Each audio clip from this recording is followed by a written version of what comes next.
everyone. Let's get down to business. Let's get down to business. It's time for more FNAF.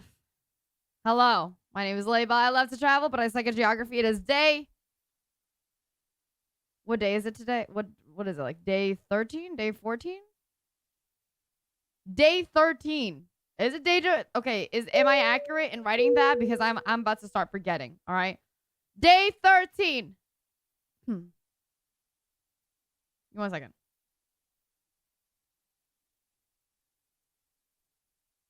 What happened? Let me close this up real quick. It is day 13 of my Funathon today. And for some reason, we are not currently showing the... Hello? Why isn't the game theory... There it is. There it is. There it is. Okay. Yes. And we are doing more FNAF today. 339146. Thank you very much. We are doing more FNAF. We left off. We're doing all of MatPat's game theory stuff, right? And Almy, thank you so much for swallow noises. Be right back for that. God damn.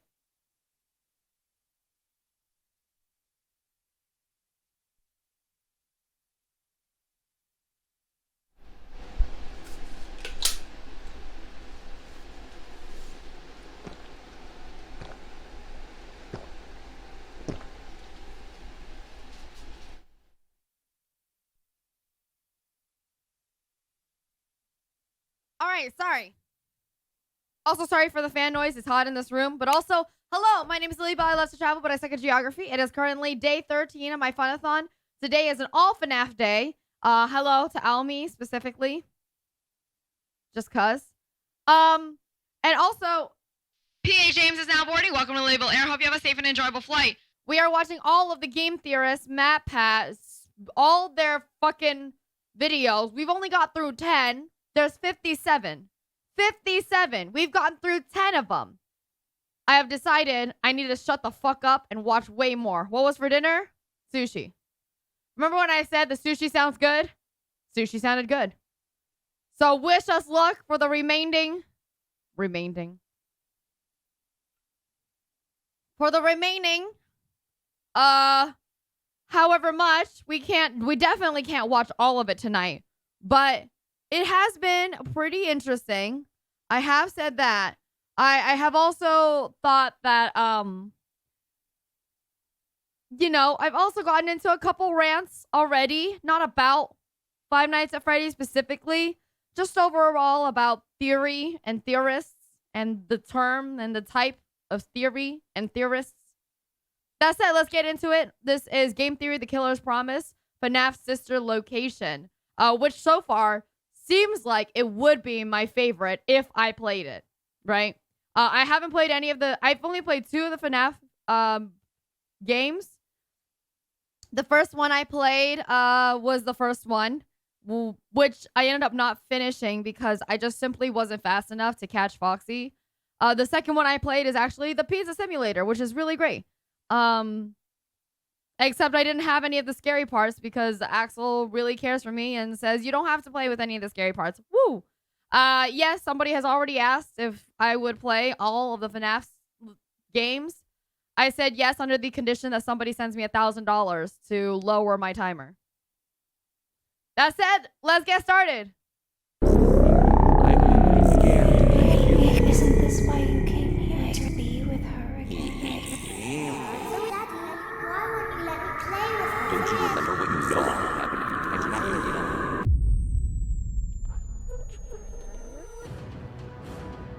Almy immediately says, for a game like that, at least 1K. No, Almy. You'd have to... It's not for a game. It's for me to play the full series. So I'm even more generous than what Almy's about to do. Almy's about to just have 1K to play one of the games. I'm even more generous. But thank you so much for everybody hanging out, going Internet. On board. We did get one spin today. Theory. Sorry. We actually did get a spin today. We're, I think, currently at a at 13 out of 120 for the next spin. But we did get a spin today. It was actually to give out a scarf giveaway. And Light won that one. So pretty excited to send that out. There you go. 7 million theorists strong. Woo! And a lot of that is 7 thanks to mil? this franchise. More often than not, when I talk to people about their favorite episodes of this series, it's these. Young, old, it doesn't matter. The FNAF series was their first introduction. So I Do always what, feel a lot of MatPat? pressure on these videos to deliver in a big way. Yeah, You know, no looking shit, back, they're bro. some of my personal favorites. Not only am I proud of the final product, but I'm proud of what they represent. Wait, what is as this? The FNAF Why is series he- has been a true team effort, branching out across every person who has ever touched this channel, spanning every editor who's ever worked on an episode of Game Theory, getting you loyal theorists involved with pitching theories, and covering every style of theory that I personally write, from more IRL episodes to more lore-based ones. We've used everything from books to spin-off titles, real-world math and science to source code analysis, teaser images, trailer hints, and even US. What is this? Is this like marketing for people to see other Game Theory FNAF fucking episodes? Is that what it is? Like, why is he going through this? Is this a thank you? Is this a 7 million people thank you? Trademark data. Looking across this series, it's incredible Yeah. the breadth Woo. that we've gone to. And to think, I almost never covered this series to begin with. It was going to be Slender, but then you guys, you loyal theorists, encouraged me to look into it. All based on a Wow, simple okay. Twitter poll. You guys made it happen, and the rest is history. Funny how life goes sometimes. Anyway, like I said, I feel a lot of responsibility with these episodes, but I think today is my favorite of the whole series, because now we finally have all the I was gonna make fun of him and I was gonna be like, okay, you feel a lot of responsibility, but imagine all of your other series, whatever, blah, blah, blah. But genuinely, the series and the theories have been pretty, like, good. Even if they're wrong, right? Even if it's, like, changed and he's like, oh, I was wrong. Like, the actual video of all of it has been pretty entertaining, you know? pieces necessary to tell a coherent plot. It's not just some corpse kids and silent puppets and mauve murderers who don't say anything. We have personalities now, actual character, Yeah. and most Whoa, what the? importantly Who's of all, that? motivation. Motivations What? for why a serial killer would create a place like Sister Location. What the Believe it or fuck not, is that? The answer is actually quite sad. So the question of the day is, can a Why is game Ennard- make you feel the- sympathy why- for why a is there child an Ennard murderer? walking Because around? once you have the complete You're story, good, Pete. might You just should see rest. Purple You should Guy rest, in a sweetheart, whole okay? new light. One line across this entire franchise answers everything. I will put you back together. But before Jump we get scares to are all my of weakness that, too, let's Almy. back up a But bit. you know, Last time we established that William Afton, Everybody, the guy hey, himself, hey, is who I'll- you play as in Sister Location, $1,000 and the is one who $1,000, eventually you know what I gets mean? himself scooped. We also established that he once had a daughter who got Ew. herself killed at the hands, or should I say, at the metal claw grip of Baby. But there is so much Oh, more what? hidden That in this showed up in the than game? that. By playing through the game and unlocking Sister Location's secret private room, players get treated to a shocking Easter egg. By typing the date 1983 into the keypad besides the monitors, the static blazes to life, revealing blurry footage of the FNAF 4 house. The What? blood-trap hallway, Foxy's closet, and creepiest of all, the crying child's bed. We also get a clue as to Oh. how this is being done. Sitting there on the desk is none other than our good old friend, psychic friend Fredbear. He's here, he's there, he's everywhere. Who's you gonna call? Psychic friend Fredbear. A little Yeah! less psychic this time and a little more plush, cradling what appears to be a remote control. Now, many have said that this is a walkie-talkie, but it is, in fact, a camera control. It Notice kinda the looks like buttons a on top. walkie-talkie, Those are though. switchers, allowing you to switch between the different cameras you Oh. have placed in the environment. The wheel on the bottom presumably allows you to turn the cameras or potentially focus them. The Fredbears from FNAF 4 are just that. Fredbear plushes equipped with hidden security cameras, something mothers are using all the time these days to monitor their children, Ew. and also getting themselves hacked while doing it. See Ah. also the Watch Dogs episode. Ah. Creepy stuff. But that begs the question, why would anyone have remote monitoring of a child's bedroom programmed to run into a secret room in an underground animatronic storage facility? And also, why that house? That actually terrifies me to know that. I mean, I assume then, like, how are people? How am I gonna watch my kid if you could just hack into that network? You know? All right, good night, Jesus. Rest well. Bye-bye. Congratulations on not being dead last for BattleBots. Well, it's important to note that it's not just any house, it's a house that's connected to Circus Baby's Rentals. You heard that What? right. Sister location is under the FNAF 4 house. During the Freddy Breaker Room Challenge, we're presented with a map of the facility. We see the entrance elevator, main hub area, and the various holding rooms branching out all around it. Bro But what found we the also passcode to my see iPhone more faintly are iPhone three camera. other areas. Maps that should look pretty familiar to fans of this series. The plush trap hallway, the path to Fredbear's, and the crying child's bedroom from FNAF 4. No joke. Just like the vent system maps from previous games, the faded diagram would imply that all of this is located on a different level than sister location, i.e. above it. And as we can see, not just above it, but connected to it. In fact, while we were too busy Honestly, right? Because didn't they say in the trailer that this was supposed to be underground anyway? So, I mean, that kind of makes sense. freaking out over the ever-nearing Funtime Freddy, most gamers overlook that as a part of that minigame, we were responsible for returning power to those areas of the map. They were even labeled Observation 1 and Observation 2. Observation? Observing what? It just gets Kids. creepier and creepier. The kids. Now, before you go saying that an underground facility attached to a house is far-fetched, it's No, actually something it's supported by the book honestly in not. details I guarantee everyone overlooked. Well, Okay, because at this point already, Matt has accepted that the girl, baby, all right, is created by a person, right? And that same person had daughter and created, quote unquote, baby for daughter. Okay, and now baby's little thing where she comes out of this, hello, Will, hello, give me 1 second. You know, this thing. So I mean, it's just not that crazy an idea. And the little girl has a bedroom in that house. You know what I'm saying? Will, thank you so much for the biddies. I really appreciate it. Thank you, thank you. It's terrible. I hate it. That's awful. I hate that. Genuinely. But thank you so much. Would you like to add or subtract? Why do I say that? Add or subtract time.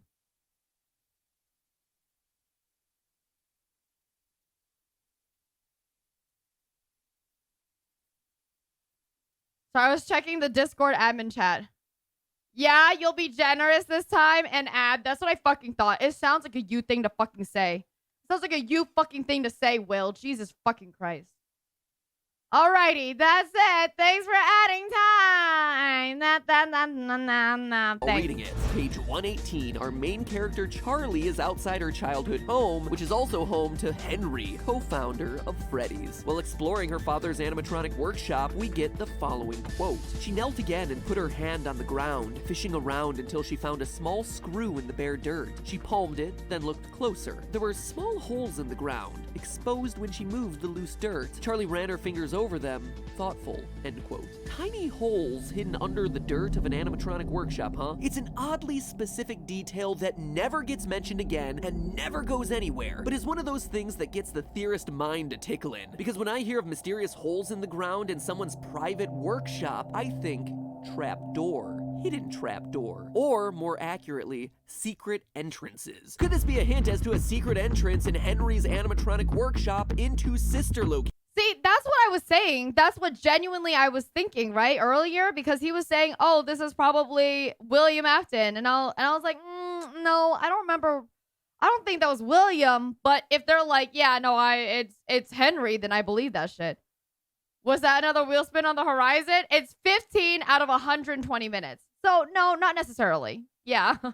In fact, we can prove using more details from the book that it is still being used by Afton. Earlier in that same chapter, Scott makes sure to drop a few more hints that seemingly never go anywhere. Thank you We so all much know for Scott the better biddies. than I that, appreciate right? it. Now that Thank we you, have thank sister you. location to reference, these little details start to make a whole thank lot you. more I know what you're sense. saying. Quote, the benches were there where her father had assembled and tweaked his inventions, but the materials, the blueprints, and the half-finished robots that were once crammed onto every surface had disappeared. Where are they? End quote. So we have missing blueprints and partially finished bots that have just disappeared, but it continues. Quote, Charlie, John said from across the workshop, he was in the dark corner. If the skeleton had been there, it could have reached out to touch him, but it's not there. Notice the italics here. This isn't something that we're doing for effect in the video. This is actually John? straight from the book. Who's time John? and time again, Scott and the team working on this book are emphasizing these lines as though they're pointing to a greater mystery here, that someone has stolen these materials and are using them for their own devices, that they're hidden somewhere in this world. The book, but it's a mystery okay, that never just a gets random solved within person the pages in of the book. But perhaps most importantly of all is a paragraph a few sentences later that pulls all these clues together and may finally give us an answer as to what is in the box. You know, the box. Quote, Does John nothing was get standing there, beside right? her father's toolbox, and he stepped away as she came over, giving her space. Charlie knelt down before it. It looked as if it had just been polished. It was made of dark, stained wood. Glossy. All the tools were polished and clean. They looked as though they had just been used that morning, wiped down and put away meticulously. Like The box in FNAF 4, it's at the very beginning, right? someone still cared for them. End quote. Stolen blueprints, missing robots, pristine tools, despite supposedly end, going okay. unused for 10 years. Hints at a trap door and William Afton lingering around the town in disguise. Quite simply, the pieces here add up. But again, that's hints that we can glean from the book. The bigger question here is why would Afton... I heard that there was like a shit ton of books, but does the shit ton of books actually help, or is it just Silver Eyes that helps? And everything else is just some random FNAF, like, inspired book series. Like, does it actually always have to do with the Afton family? It does. All of them have to do with the Aftons and Henry and all this shit. Like, at some point, you would explain some shit, right? Like, how... there's 500 pages of them. Afton be spying on the FNAF 4 house in the games? Well, because it's his. As we established last episode, you play as Purple Did you or did you not just say it was Henry's house? That it was Henry's house that had the little fucking wooden things on the door, or like little metal parts on the door, the secret entrance door? Did you not just say that? And this underground bunker, you assumed, was the secret entrance to the underground bunker. How are you sitting here now saying that this is William's house?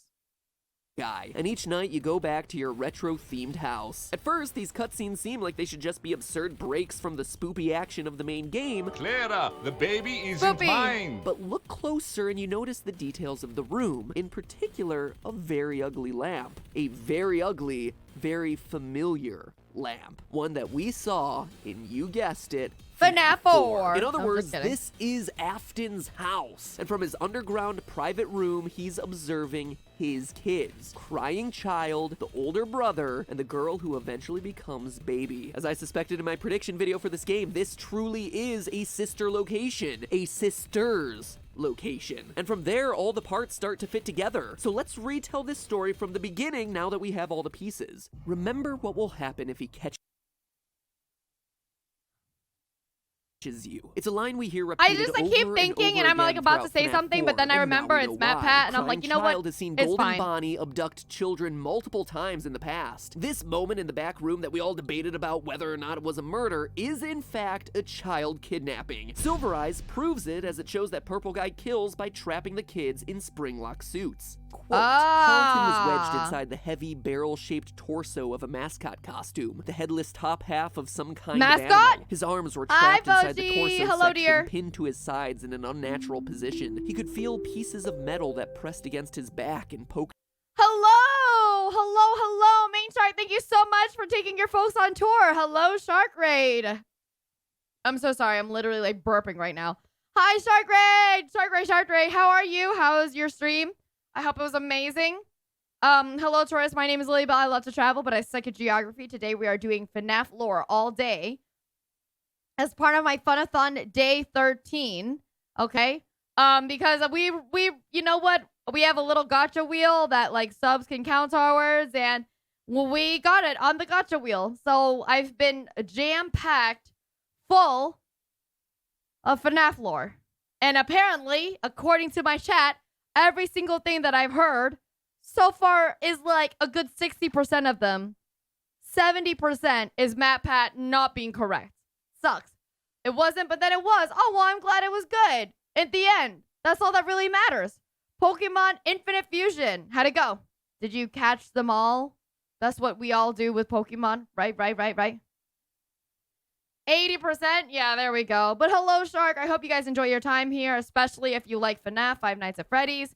We're currently watching game theories videos in terms of Five Nights at Freddy's sister location. So it's so far my favorite if I were to play the games. It's so far my favorite one, I think.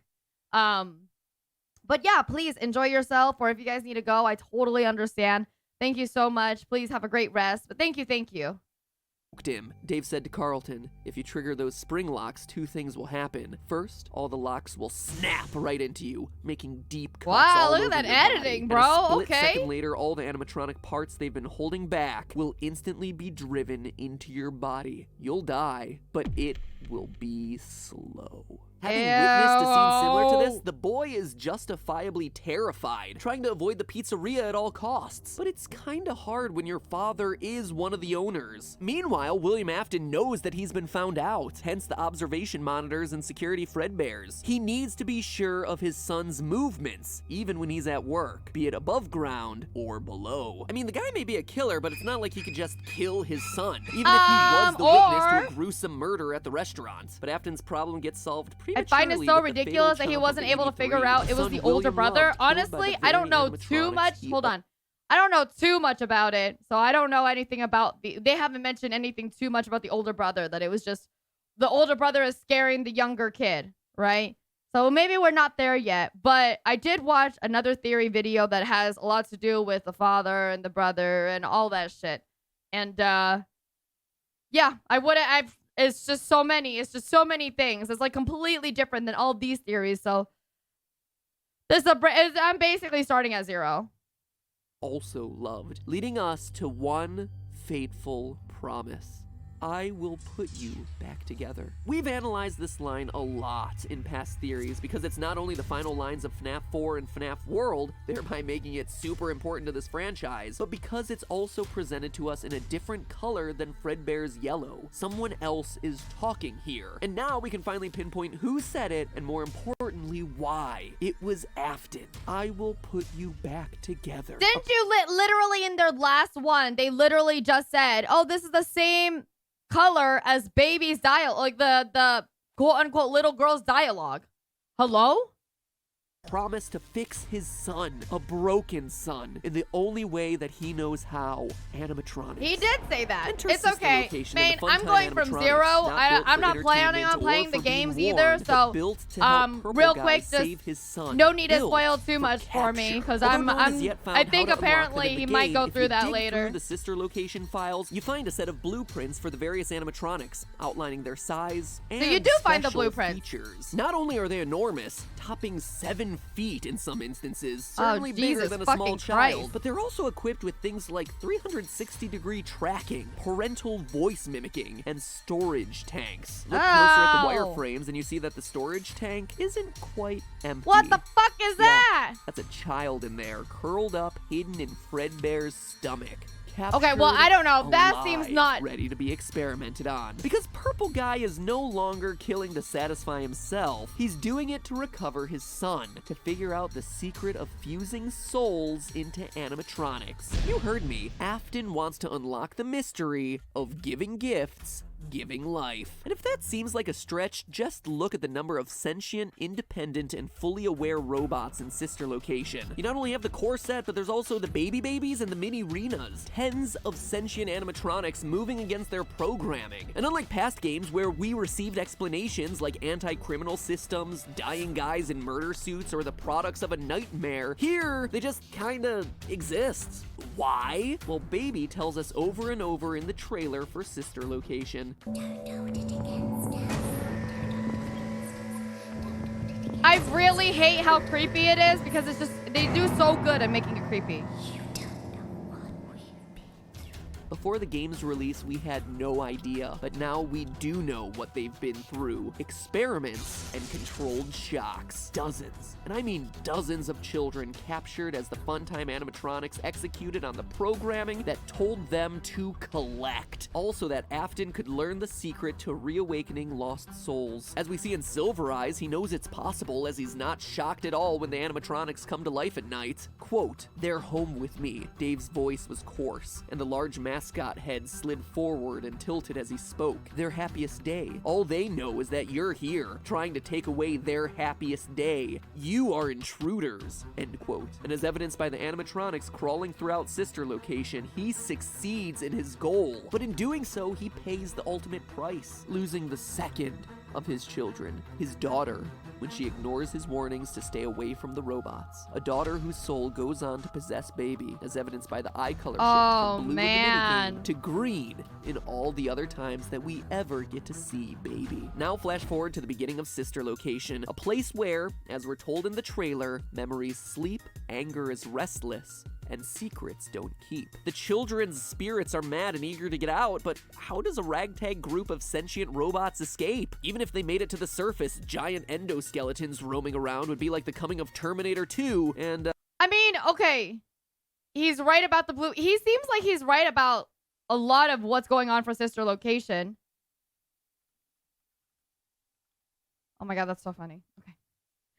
My roomie literally just messaged me. And she was like, "Are you drinking a White Claw?" And I was like, "How do you know that?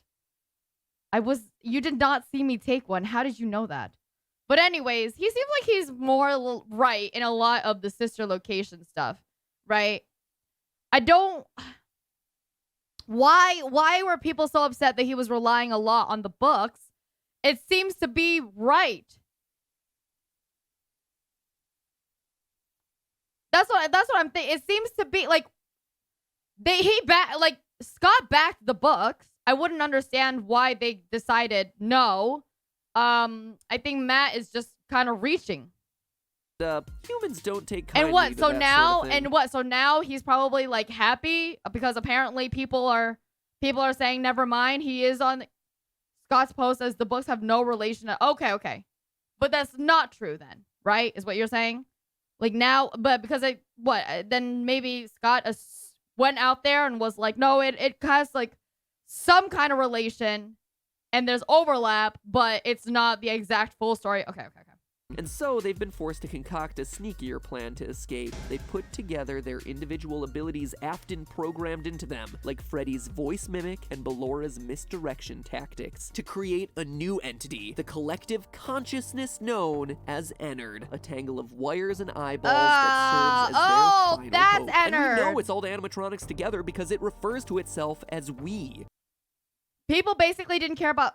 Yeah. People basically didn't care about supplemental material and only wanted stuff on the games. And I genuinely believe it. I also would not want to... If I was like a FNAF person and somebody was like, yeah, there's a bunch of these books. These are real too. You need to do all of that work. I'd be like, nah, fuck this shit. Fuck this shit. I'm out.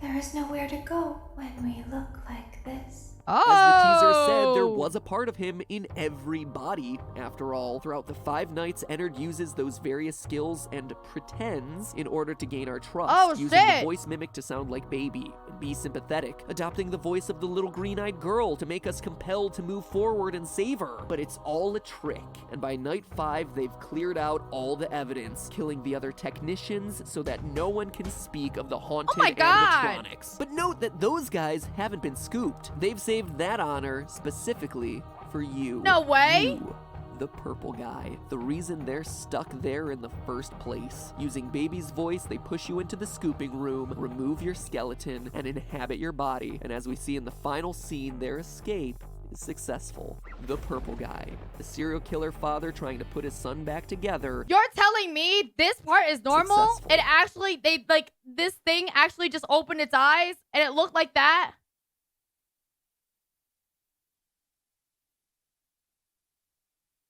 Wow. I think out of all things that they've done with these game series, this is the creepiest and most unrealistic.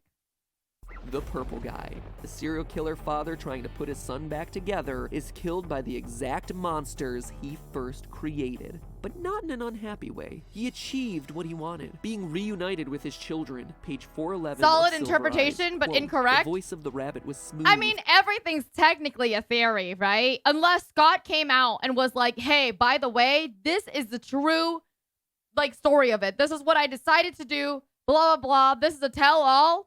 I mean, any of these could still be right. Technically. Right?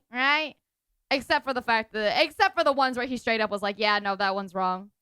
Like he did with what, FNAF 4? And rich, almost musical. Baby Dave says I don't cocked his recognize head you. to the Oh side yeah, I so guess that that's only fair. one of his And you bulbous know eyes what's could funny? peer- What's even funnier is that he mentioned that in the other episode too, that it's weird that Baby says I don't recognize you. through the sockets. We both. Wait, unless it's like no, because that has to do with the book more. Never mind. Because it's like, you know, he looks different now. William, if quote unquote William did it, I don't know, then like he looks different now, right? Both wanted to love, he said in those melodious tones. Your father loved, and now I have loved. End quote. But hey, that's just a theory. A Game theory. Thanks for watching. Welcome back. Father, it's me, Michael. I found it. It was right where you said it would be. There's Hello? only one thing left for me to do now. I'm going to come find you. What the fuck is this? Nope. Nuh-uh, not touching it. No, sorry, Bob. No way. You can mechanically wheeze all you want, Michael Eggs Benedict, Afton, Oh my Purple Guy, God. Jingleheimer, Schmitz, but I am not. I am not spending another 20 minutes. When you say that stuff gets more cohesive, I'm hoping that what you're saying is that Scott ends up actually answering some of these, right? Trying to piece together whether you're Springtrap, whether you're Purple Guy, whether you're a second Purple Guy. And If Scott, right, so now what my answer is, if Scott doesn't genuinely sit down and answer any of the, like, himself, right? Either that or, like, through the things that he backs, like, obviously the books or Freddy Fazbear Worlds or whatever, right? Because then that's like, oh yeah, Scott is having a hand in it, okay? Unless Scott is genuinely having a hand on some of this other parts, technically, theories could just be theories. I wouldn't completely say that theories have to be wrong. The answers become clear with new games and updates. Okay, so that's basically what Scott's saying. Genuinely. That's Scott's doing, is my point. Not the fact that he has to do a fucking interview and has to do a tell-all book. All right, but my point is, like, whatever Scott is involved with, if that further disproves previous theories, then it's like, okay, so be it. But if those things don't disprove a theory, then the theory is still valid. And whether all of this requires yet another rewrite of the timeline, I am not doing it. At least not until the next book comes out in June. Nope, no siree, Oh my doggo. God. Today, the series that prompted lore-based theories to flood this channel is getting the old school game theory treatment. That's right. Today, I'm tackling the science of Five Nights at Freddy's. He changed out the audio too? Oh my god.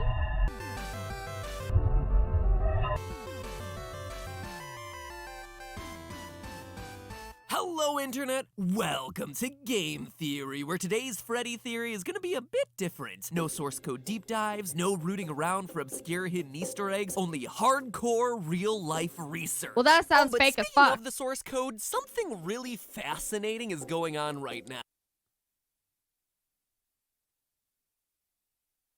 Scott Cawthon's two websites are having a conversation. Scott Games is saying things like, "You're what? crowding us. You can't tell us what to do anymore. We outnumber you." And the FNAF World website is replying with, "Be quiet. Yes, I can. You will do everything that I tell you to do." Which makes it seem like FNAF 6, Sins of the Father, it's my title, feel free to use it, Scotty C, is gonna be like an all-out animatronic Civil War-style battle. Dude, it against the fucking OG sounds like that, creator, yeah, what the William, hell? AKA Springtrap Afton. How awesome would that be? Title, gameplay, boom, done. Feel free to use that idea as well. Meanwhile, in other FNAF updates, since a lot of So which one of you fuckers, all right?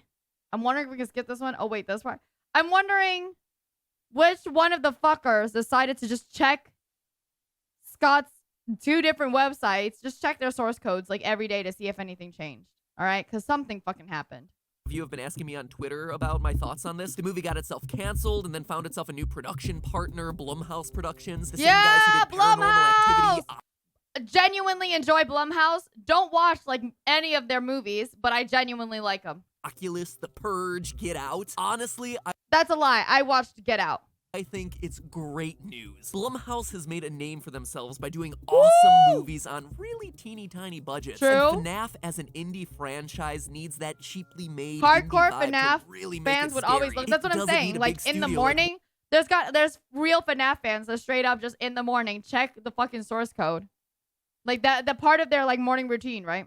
Warner Brothers, where it used to be, going in and meddling and trying to make it more family-friendly so they can go in and sell more FNAF toys and it becomes the next Minions or something. Not Low budget impossible, is the way to go literally. because it forces you to get creative. So this news actively made me excited for the movie. A video game movie based on FNAF. Seriously, all the subs to film theorists better get themselves ready for a heapin' helpin' of Freddy when that movie rolls around. Anyway, This video was 6 years ago. It took 6 years for this. enough updates. I think that covers all the FNAF related I'm just things happy you that guys have been people are asking me still about on enjoying Twitter it and on are the excited episode. about it. This week, I'm covering a topic I've wanted to do since the release of FNAF 4 back in 2015 and never had the opportunity to because I was always so busy trying to piece together the damn lore. And that is, can an animatronic actually kill you? Since, you know, What? this series has a lot of animatronics. What and do you a mean? whole lot of death at the hands of animatronics. But more specifically, I want to focus on the bite. You know the one I'm talking about. Whether or not you believe this moment to be the bite of 83 or the bite of 87, whether or not the date really even matters anymore, one thing is clear. This is the moment that set in motion everything else in these games. Based on the evidence coming from 6 games and the Silverized book, William I wanna Afton, know what he's creator of trying the to do, though. animatronics, Hold on. suffers this tragedy where his son's head gets crushed in a childhood bullying incident. A few days later, the son dies of his wounds in his hospital bed, setting in motion Afton's quest to, quote, put him back together. Cut to scoopings, sister locations, a dead daughter, and more missing children than you can shake a basket of exotic butters at, and all because of this one moment. The bite is treated as a freak accident, something that couldn't have been helped. The horrific ending of an innocent childhood prank gone wrong. A series filled with haunted puppets and reincarnated skin suits starts with this. Just a random tragic incident that nobody could have stopped. A simple mechanical failure. Remember, this is before any of the suits are haunted. It's still just a regular old animatronic. But is that really true? Does a regular old animatronic actually have the ability to crush a child's skull? Or is there something a bit more sinister going on here? Let me just say this. I will never look at my last sister location theories the same way again. This is my favorite thing of all time. We literally just watched like 3 fucking episodes of sister location theories, and he straight up said, you know what?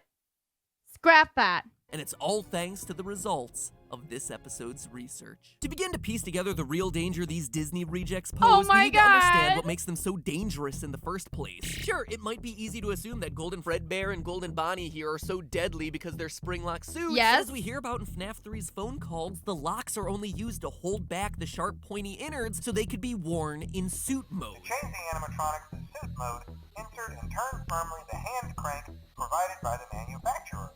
Turning the crank will recoil and compress the animatronic parts around the sides of the suit, providing room to climb inside.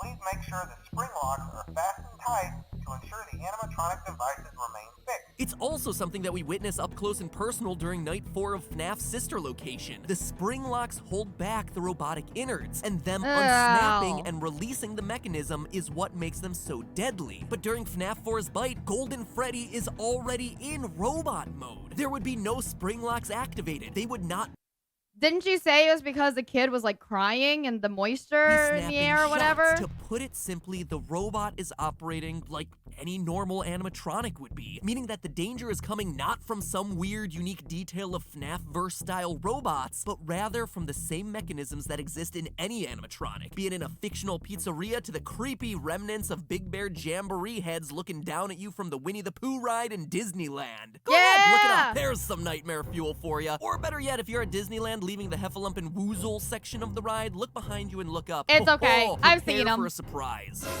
Anyway, all things considered, to truly unwrap this theory, we need to know how normal animatronics actually work.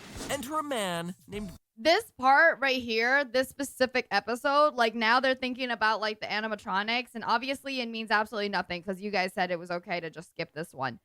You know what? I respect the hustle. I do. Just we have to accept that he just wanted the extra money for it. And you know what? I respect it. There's nothing wrong with it. Same. I would. Fuck it. Okay? But I also agree that this is definitely a cash grab. Vern Grainer, an engineer who used to build robots for Chuck E. Cheese. Turns out, how these things are built is actually a closely guarded trade secret, because I can pronounce my awas. But in an article he did for Nuts and Bolts magazine back in 2009, he confirmed that almost every entertainment robot on the planet is built from one From Hoo-Ha's too? core technology, pneumatic actuators. What are those? Well, yo, listen up then. Ya homies know that when all the sickest ballers want to pimp out the bangin' rides, yo, they install hydraulic lifts in their undercarriage, like Ramon from the Cars movie. Well, where hydraulics use oil and fluid dynamics. Okay, obviously, that was a full episode of I want to do a cash grab, more of FNAF stuff, okay? Again, there's nothing wrong with it. I totally respect it. Get that bag. But we have to accept that that is definitely a fucking cash grab.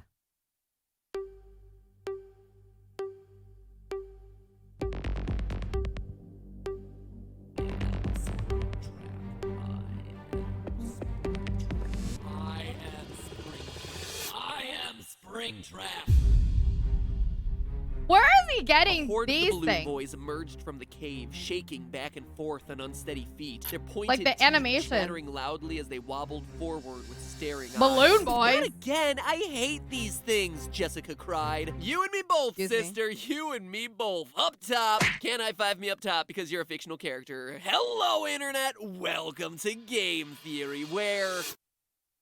Whoa! Yes, that's right, ladies and gentlemen. FNAF Finally! 6 is canceled. Yay! Looks like I had more staying power than you, Scotty C. Oh my Let's be honest, God. though, it's gonna be more delayed than canceled, really. And there's still the movie, the merch, a second book just released, a third book coming soon, and a fourth one on the way. So just like the animatronics, the series itself keeps getting reborn in Cancel new the forms with game. increasingly absurd names. Withered Freddy, Nightmare Chica, Not So Fun Time Franchise.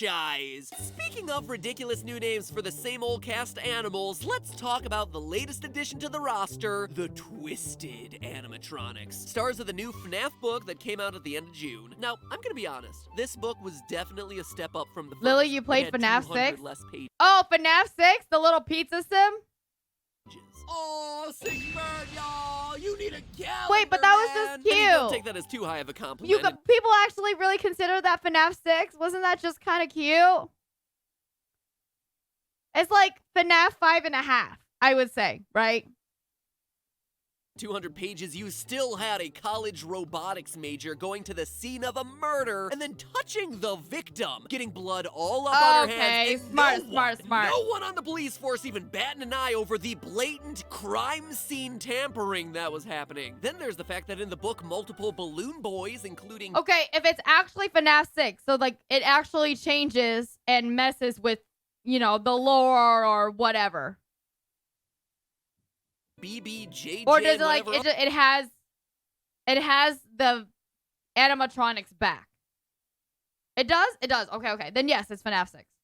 other ridiculous combination of letters you can come up with are canon too. But you know what? I still gotta appreciate lines like page 183. You never know when a corpse may wander out of the shadows wearing a rabbit suit. Even the books have become That's self-aware funny. of their own absurdity at this point. Now, at this point, Scott has made it clear that the books and the games are separate canons. And while that may be true, both are still shambling their way out of Scott's mind brain. Right. We all know that Scott leaves plenty of holes in his stories. Details or events that are left purposefully vague so that we can theorize to fill in those gaps. But what's Which is actually brilliant as like a marketing perspective.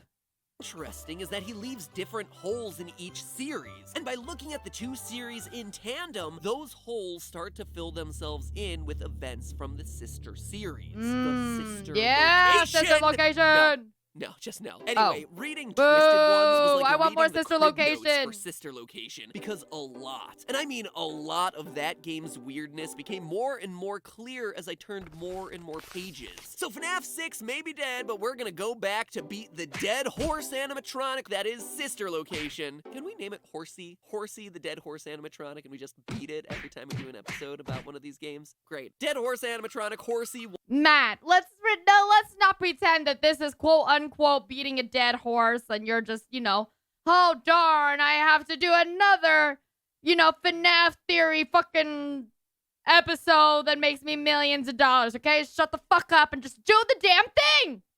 One final time, because thanks to the Twisted Ones, we have all the information we need to help that game make just a little bit more sense. First, how do we know that this book is anywhere close to related to Sister Location? Well, it's easy. The answer's in the title, The Twisted Ones. The recurring threat in the book are these so-called twisted animatronics. But even though we're supposed to think that this is a new breed of killer robot, they're not.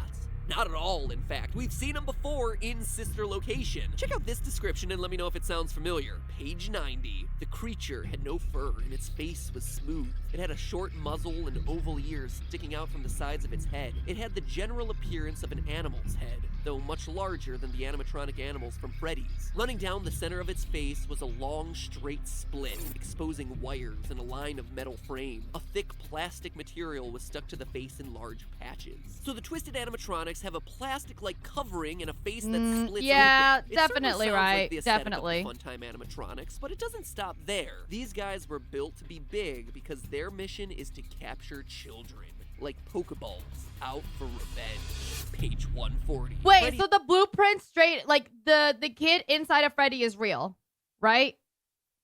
His face slid across the bed like a python. His head lost its shape Damn, as it so folded outward, is taking Freddy the hold of only her one that feet has and a kid in beginning his to body? swallow, moving slowly upward as she fought not to scream or fight. And beginning bed like a python. His head lost its shape as it folded outward. Oh my taking God. hold of her feet and beginning to swallow. Moving Ow. slowly upward as she fought not to scream or fight. His cheeks and chin dislocating further.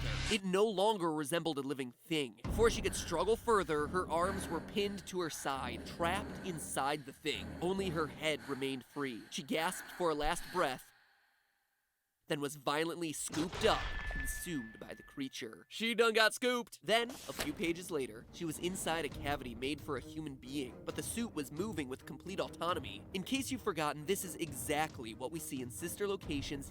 Wait, so is this a completely different character? This is just a book character. The book character not having to do with the... What is it? The game characters, right? This is just some other random girl that's getting scooped up, but it's just because... Right? Am I assuming that right? Okay.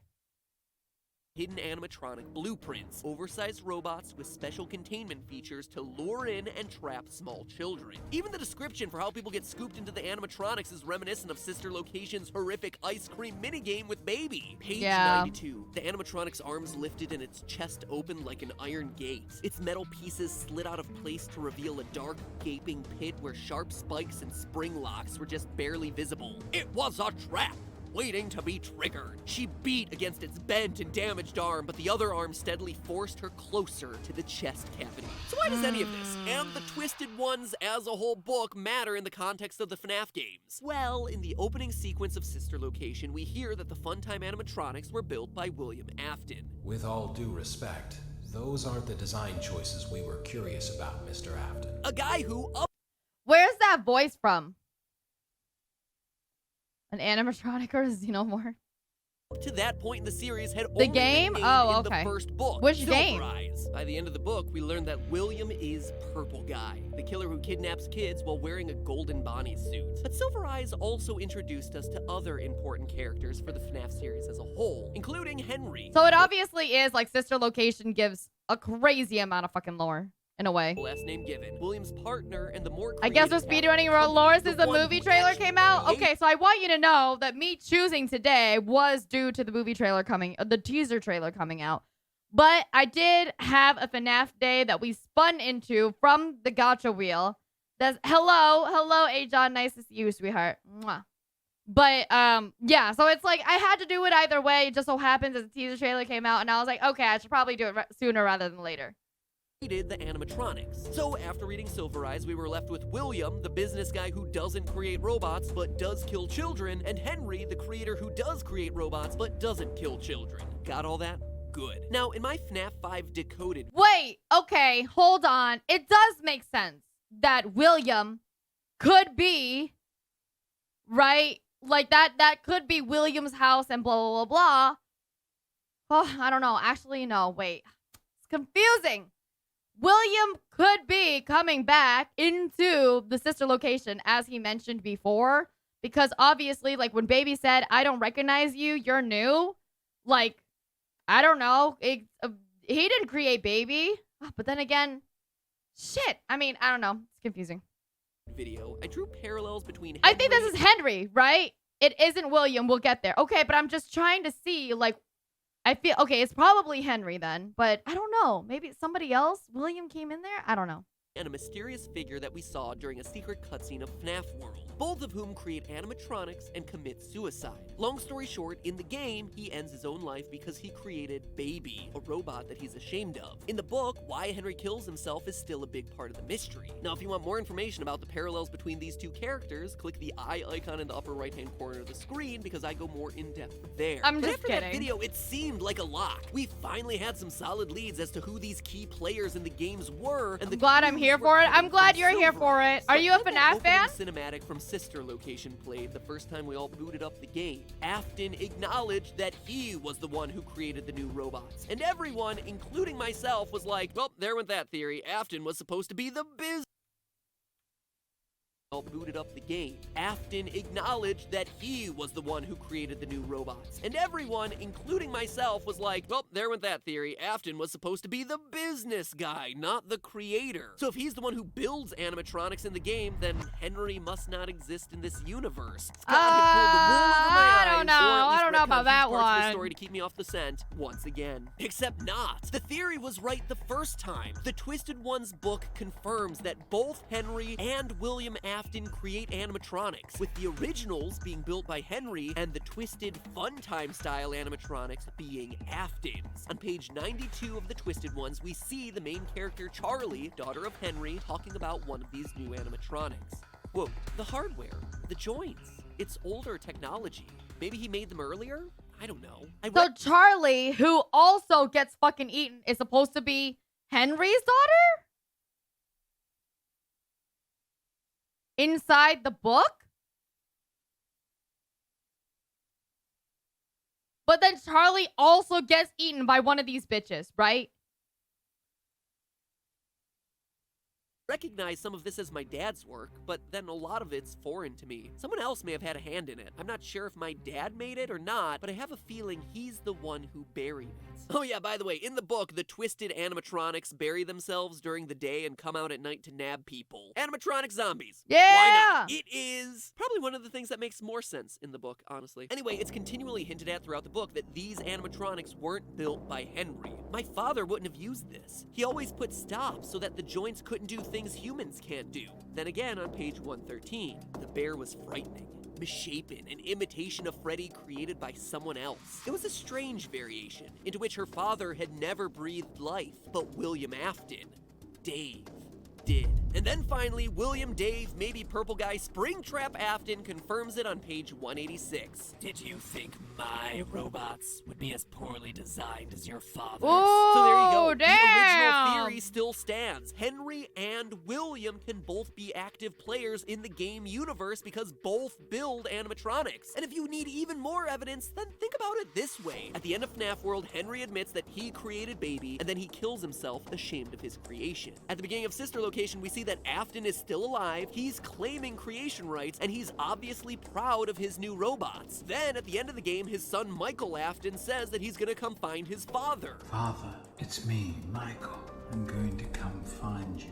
Thus, William is still alive, Henry is dead, but both must be a part of these games. And that's an important detail to solidify because the book also confirms something that FNAF theorists had been speculating what's up, about Galloway? since the release of Sister Location. One of the weirdest details from that game was hidden in Funtime Freddy's room, where a map of FNAF 4's house was above and directly connected to the map of the Sister Location right. facility. It was also something that was hinted at throughout the Silver Eyes novel. Again, something that I covered in a previous theory, linked via those iCards in the upper right-hand corner. But Twisted Ones not only confirms this underground bunker for Sister Location exists, it also confirms whose house it's built. How did they make this, Axel? Can we make this? Can we do this? Under Henry's.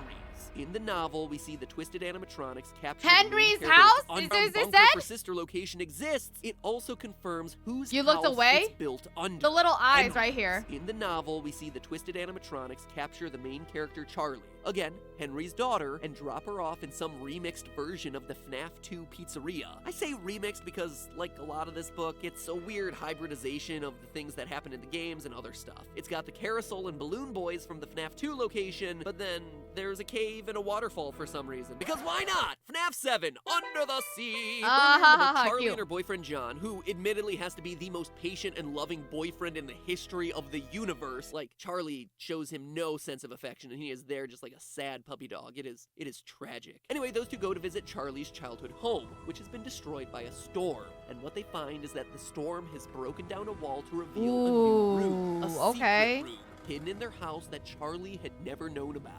Quote, that's not even part of the house. I've never seen this room before. The walls were made of dark concrete, and the room was small and windowless. A box jammed into the house and sealed away beneath the rooms. Whatever's out there killing people came from there. When the storm broke the wall, a section of the house was sealed until the storm broke through. But what's really important here is what's revealed when Charlie and the gang escape from that underground pizzeria I mentioned. On page 194, we're out! We're okay! Don't you see where we are? She whispered. Slowly she walked the length of the room, gesturing to the 4 enormous pits in the floor, one of which contained a headless, half-buried robot.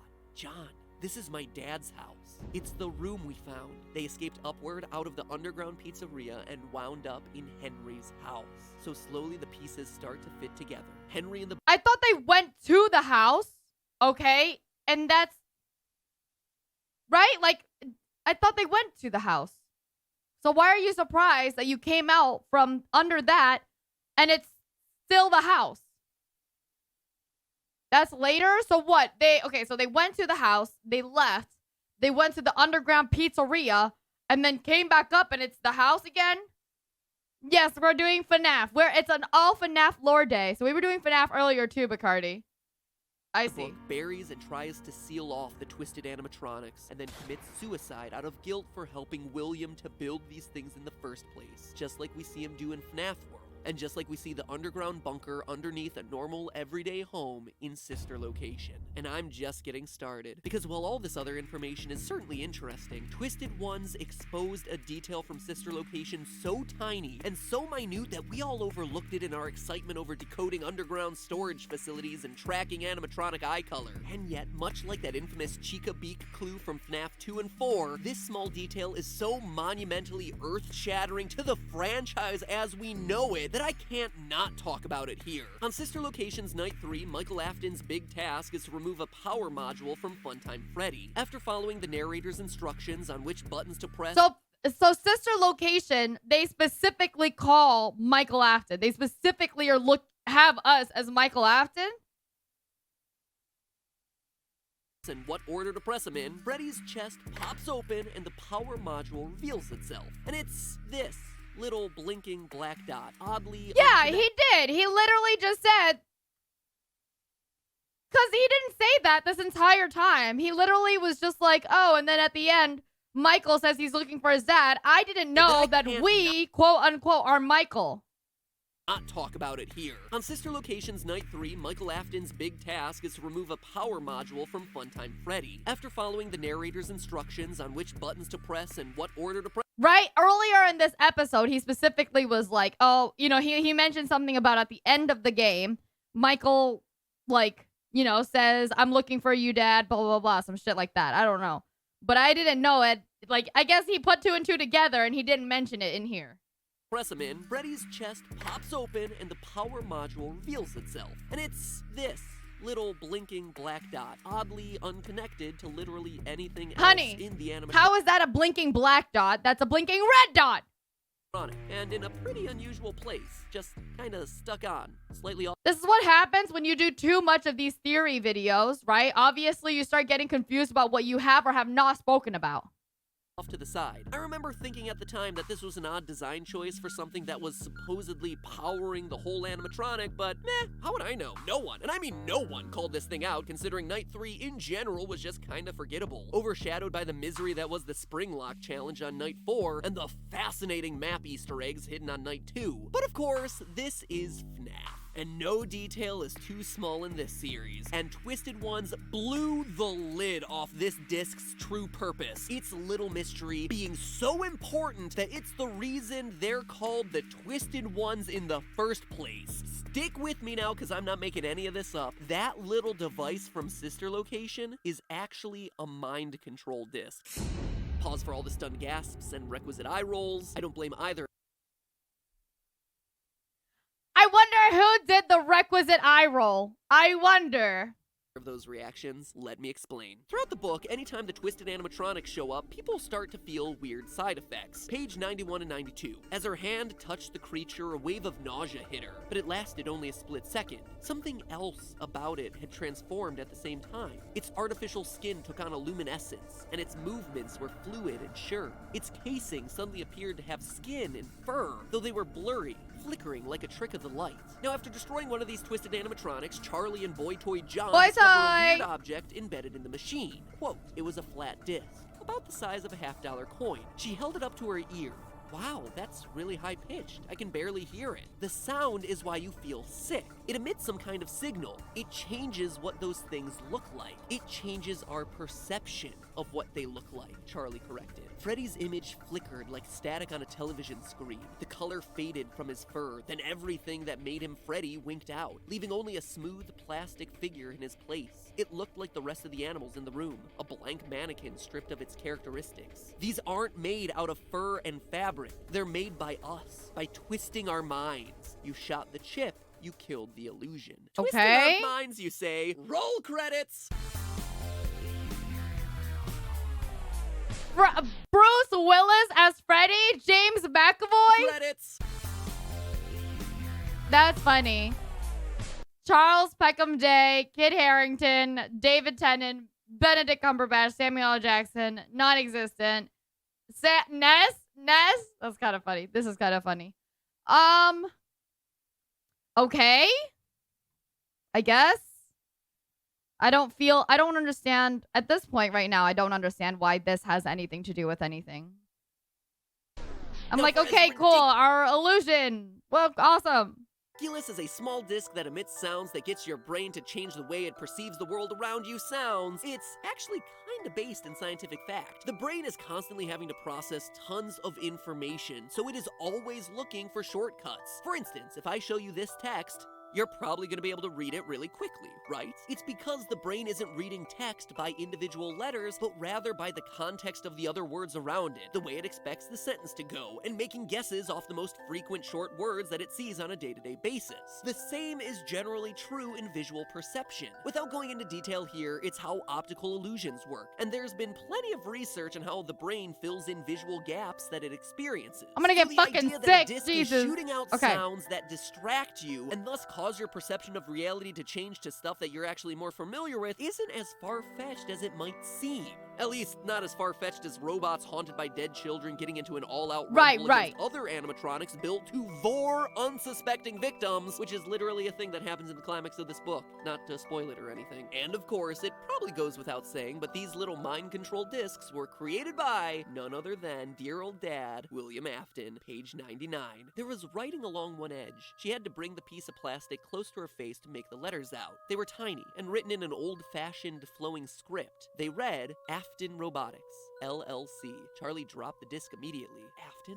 William Afton. That's my father's old partner. That's Dave's real name, John finished. I thought he was just a business partner for Freddy's, she said slowly. I guess he did a bit more than that. So why and how does this matter in the context of the game? Thank you. I actually think it has the potential to explain The a lot. potential. First, The potential. I love that. I love that. How does this actually fit in the games? Well, technically it doesn't, but it could. You son of a bitch, Matt. Shut the fuck up. from the book. So the animatronics aren't changing shape, we're just being distracted. What's the purpose of that, though? To earn our trust, to look more friendly, to look more real, to lure kids closer. And that's something we definitely see at play throughout Sister Location. It was even in the hidden animatronic blueprints that we discovered. Weird technology put in place to lure and trap kids. Oh, now, this is speculation, but remember okay. Sister Location? Red. That's a good one. I think the only thing that this could relate to is a nightmare animatronics. Understandable. That genuinely, I'm like, okay, I get that. That's a good one. Potential is important. Only theorists care about that. I'm not a theorist, right? You gotta admit, you're a theorist. And that's why you care about the potential. What I'm here for is what I'm being taught or told or shown or done. It's like, I have the potential to be a Michelin star chef. Am I? But I have the potential. Secret control room that allowed us to observe the crying child's bedroom, Theory. as well as other key locations from FNAF 4. On the map, they were labeled as observation rooms.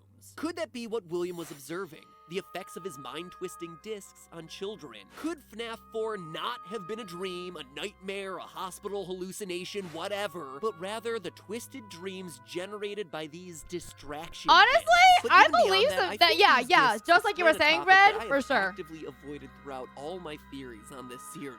The Phantom animatronics from FNAF 3. Remember way back to FNAF 3 when this was supposed to be the final boss battle? Way back. This is really awkward for me because I literally just watched you talk about FNAF 3 like a couple hours ago. There was only one real animatronic out to get you, Springtrap. All the other main jump scares were hallucinations in a building that had a high-pitched whining noise the whole time. Really? And especially when it came to the I thought that was just camera noise. Can't I just, you guys hear, the other games, you hear fan noise the entire time, right? puppet attacking you. And pitched whining noise the whole time. Okay, so it is just Hallucination, the camera. animatronic All right. I was like, get you, I'm pretty Springtrap, sure. all Wait. So why the fuck did the way Springtrap come up actually not seem as scary? It just seems kind of like, yo, what's up, dude? Oh, my bad. Did I scare you? boss battle. There was Look. only one real animatronic out to get you, Springtrap. All the other He's main like, oh, hey, what's up, dude? jump scares were hallucinations. In Oh, so that was the jump scare, and it would freaking flashbang you, and it was a hallucination. a building that had a high-pitched whining noise the whole time. No, it didn't, Matt. And especially when it came to the puppet attacking you. Okay, that's a pretty high-pitched whining noise, but I have no idea why. What is Weird that? These hallucinations are happening around a time when there's high-pitched noises around, like these discs emanate. And notice that the ventilation in the game would only tend to drop after you had been scared, not before. It's as though these hallucinations aren't coming from a lack of oxygen, okay, like that Code freaked me Dude out. says, but rather from some other source. A disc specifically designed to manipulate your mind and bring forward all the horrific memories that you have buried in it. And regardless of whether you think Springtrap is Michael Afton or William Afton, which is honestly a theory for a whole nother day, one thing you can't deny is that these discs, Springtrap, and the Afton family are all connected, meaning that their use in a game where you're coming into direct contact Brittany. What does that say? family Brittany Pringle? Is that what that says? Brittany Pringle? One thing you can't deny is that these discs, Springtrap and the Afton family are all... Hey, Brittany Pringle, is this Brittany Pringle's, like, fan imagining of what William Afton looks like? Because I want to ask why she made him hot. Or why they made him hot. all connected, meaning that their use in a game where you're coming into direct contact with a giant golden bunny definitely makes they're a the whole ones lot that of did sense. it, not Could me. they also be the explanation for the other random Easter eggs we've seen He throughout was a the Tumblr series? sexy The man. Lol Everybody's a Big Mask and the Tumblr mini sexy man, Rita's all right? Random appearances in the control room of Sister Location. The Phantom Freddy and Phantom Bonnie from FNAF 2. I mean, the FNAF 2 location does make an appearance of sorts in the book, with the discs hidden in the lights of the building. Maybe What? even the hallucinations of It's Me way back in FNAF 1. The ramification of discs like this changes everything. This gives me these, like, you know, what is this called? These illusion discs give me the same kind of cop-out as everything was a dream. It gives me the same kind of cop-out, which is, you know what I mean? I don't know. It's just like, everything is an illusion. Everything's a dream. Everything is an illusion. I'm just saying. And we physically see them Which is present fine. in It's Sister fine. Location. So I'm just even saying, if it gives Scott me the is same tired of feeling. franchise, that doesn't mean it has to end without the answers that we've all been waiting for. You know what? I'm here for you to try and put together this mess of a puzzle as a community of theorists. There's still plenty more to speculate about as the Twisted Ones opens the door to even more interesting and even more absurd ways of maiming and murdering children with Chuck E. Cheese-style robotics. And I haven't even gotten to how I think the main character of the book series is probably a robot. But again, those are all theories for other days. In The main character of the book series, but aren't the two different books so far two different people? Right? Because the second book is more supposed to be about Charlie, and I think the first one was it also about is it about Charlie?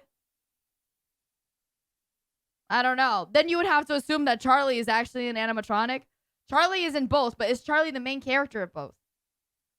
Make a science out of haunted animatronics? Yes, I can see how fun it is to do this. But yeah, I'm definitely also the kind of person that's like, ooh, haunted animatronics. That was good enough. You know what I mean? the meantime, remember, that's just a theory. A game theory. Thanks for watching. You know, at this point, With enough belief, you could even cheat death itself. Cheat death itself. Cheat death itself. Death itself. Death itself. you know, FNAF. This one is called FNAF, The Final Theory, Five Nights at Freddy's, Part 1.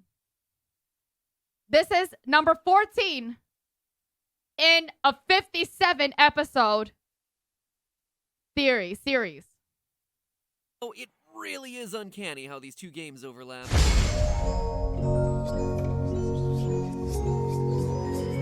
What the hell? The two games? Is that not? You know, it really is uncanny how these two games overlap. That's Poppy's playtime. Poppy's whatever, right? That's Poppy's.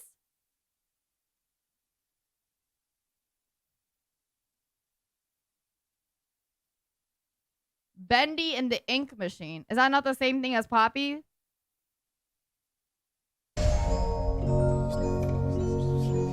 So there's Bendy, there's Freddy, and then there's Poppy then.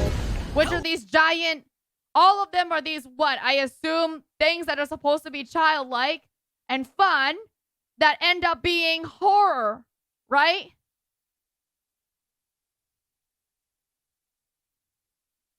Wow. Dude, we really hate children out here, huh? Hey, fuck them kids. For real. Fuck them kids.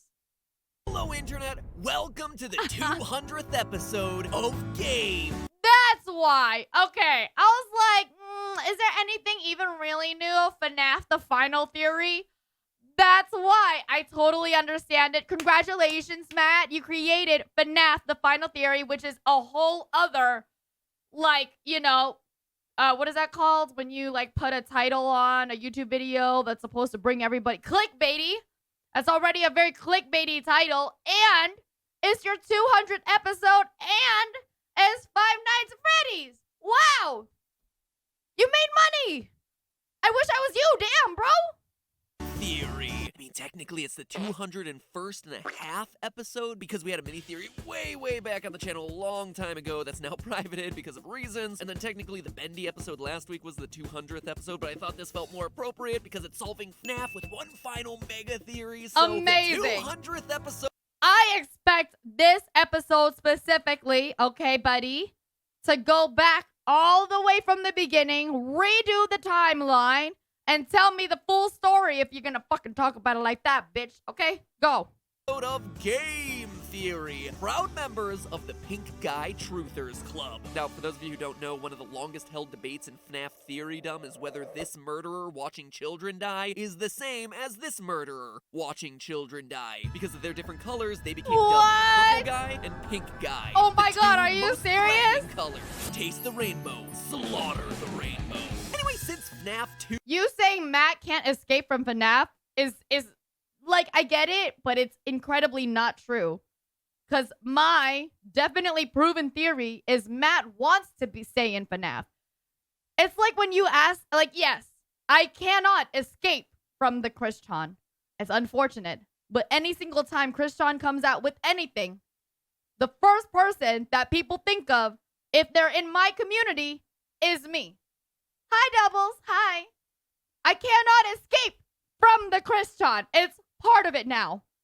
But is it now part of... No, don't say it like that. That sucks.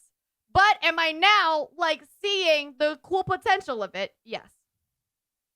I have been opposed to this theory, and I can now confirm it is dead. Like a child wanting opposed to this theory, and I can now confirm it is dead. Like a child wanting a mediocre slice of overpriced pizza dead. Ding dong, the witch is dead. One look at Scott's new strategy guide for the series, The Freddy Files, confirms it. Page 4. What? Scott made a strategy guide? Hey, somebody look in the strategy guide and tell me, how do you go fast enough to close the door from Foxy? 48 when describing the Foxy Go Go Go minigame from FNAF 2, quote, I want to stop, but I can't. Because it makes me too much money. You know, like I said, I respect it, Matt. I do. Purple Guy is visible in the lower left corner of the room. There it is, clear as crystal. Purple Guy in the corner. Now comes the super awkward question that I never thought I'd have to answer. Which Purple Guy? Because What? there's two now, and if you didn't know that, strap in. What It are is you gonna be a long saying? episode. FNAF as a franchise has always been defined by questions. What was the missing children's incident? Who is Purple Guy? What's the deal with Balloon Boy? Seriously, what is the deal with Balloon Boy? But by FNAF... He hasn't even actually, like, recognized that Balloon Boy is a thing. Or a person. Or whatever. Does Balloon Boy come out and scare us at some point? Because they don't include him as an animatronic. I know that Balloon Boy exists. Oh, you're saying that's it. The Balloon Boy just exists. It doesn't scare us. It's not an animatronic. It's just there. Only in FNAF 3, but that's it? That he's there? How is he annoying? What does he do? How is he annoying? Or does he only scare in FNAF 3? Oh, he jump scares. So if he jump scares in FNAF 3, why weren't people like, oh, there's a new Balloon Boy character that jump scares you now? Like, why didn't they, like, consider Balloon Boy to be a bigger deal or a bigger thing? In FNAF 2, he makes it so you can't... Right, like, why haven't people actually sat down and been like, who's this Balloon Boy? Why is he here? Like, that, he does stuff, right? So it's like, what the fuck? Or the games had just become a mire of unanswered questions where it was becoming harder. Hey, Balloon Boy, like, give respect. What is that thing? Shit. I'm trying to look for the word. That one word that, you know, like, pay attention to Balloon Boy. I don't know. He's got no lore, I think. What do you mean? Okay, justice. Thank you, Axel. Justice for Balloon Boy, dude. All right? We want justice for Balloon Boy on this channel right now. He's got no lore, and it's like, but why not, right? Like, none of these actual animatronics in FNAF 1 or, you know, like, had lore. People just gave them the fucking lore. It was just like, oh, there's new newspaper clippings. scary haunted animatronics. And then people like shout out lore and was like, this is my theory. Okay? How about we just shit out some Balloon Boy lore and theory? Hello? Why can't we just do that? No, but he's not just simply there, right? Because you guys said it in FNAF 2. He makes it so you can't use the flashlight and then you die, right? So he does something. And in FNAF 3, okay, he jump scares. So he's part of it. Justice for Balloon Boy, dude. No newspaper clippings for Balloon Boy? Oh, what? So there's newspaper clippings for every single one of these fucking things? I don't understand. I don't understand. And harder to tell the difference between a withered. How do we not know that Balloon Boy isn't fucking John, all right? From the books. Ridiculous. Justice for Balloon Boy. Wrong, Freddy, wrong. A Phantom Freddy and a Nightmare Freddy, let alone a Golden Freddy versus a Golden. How do we not know that Balloon Boy isn't any of the previous fucking custodian, like night guards? Huh? There's nothing that says it's not that. This is so FNAF of them. Justice for Balloon Boy. You guys will pull anything out of your fucking theory asses, okay? And then like rewrite your theories and then rewrite your theories. But you guys can't give Balloon Boy a name? You call him Balloon Boy? You guys couldn't have just pulled out the name fucking Robert out of your fucking vagina? Jesus. Golden Fredbear. We had Fazbear Frights, Fazbear Pizzas, Fazbear Entertainment, Fredbear Diners, Fredbear and Friends. Remember all the other things you guys thought was, that people thought was irrelevant? Like FNAF Sister Location and how Night 3, okay, had these like random discs, right? Like we thought it was nothing, okay? We thought it was nothing. And then now Matt is saying, holy shit, this could have been the actual thing all along, is that they're trying to mind control these children, which is its own kind of fun cop-out. And you guys couldn't have just pissed out Balloon Boy's name? Jesus.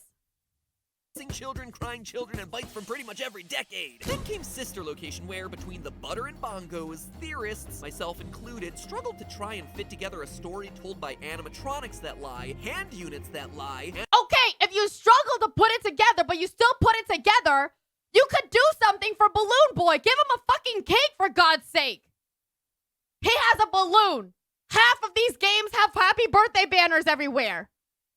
animatronics that fuse with other animatronics, and animatronics that fuse together with humans, who then become purple and immortal. Needless to say, it was a lot. For me, what had become the scariest part of FNAF wasn't the jump scares, it was the lore. So you can understand— What's my theory for Balloon Boy? My theory for Balloon Boy all this time, okay? We're gonna create like 4 theories of Balloon Boy right now, and then the next time, if we do have a next time to watch more FNAF lore, I'm going to rewrite those theories, and we're going to cut them and chop them up, and we're going to release them every 2 months on YouTube so people in the comments can eat up at it, and MatPat can be like, you're wrong, and I'll be like, well, look at this whole year of you being wrong, bitch.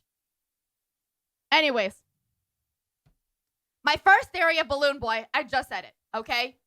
Who says the Balloon Boy isn't those random night guards? Whatewe're not actually gonna be a FNAF theory channel. That sounds absolutely awful. No, of course I don't. This is a joke. Okay, for all intents and purposes, this is a joke, all right? Me telling everybody to give justice for Balloon Boy, if you guys want to give justice to like a fucking random ass piece of whatever, 3 pixels by 3 pixels in a random game, give the same kind of fucking justice to Balloon Boy, who actually did something in the games. I just don't understand. You guys will literally like, what? He mentions fucking flowers, right? Like random flowers inside of Nightmare, FNAF, or whatever.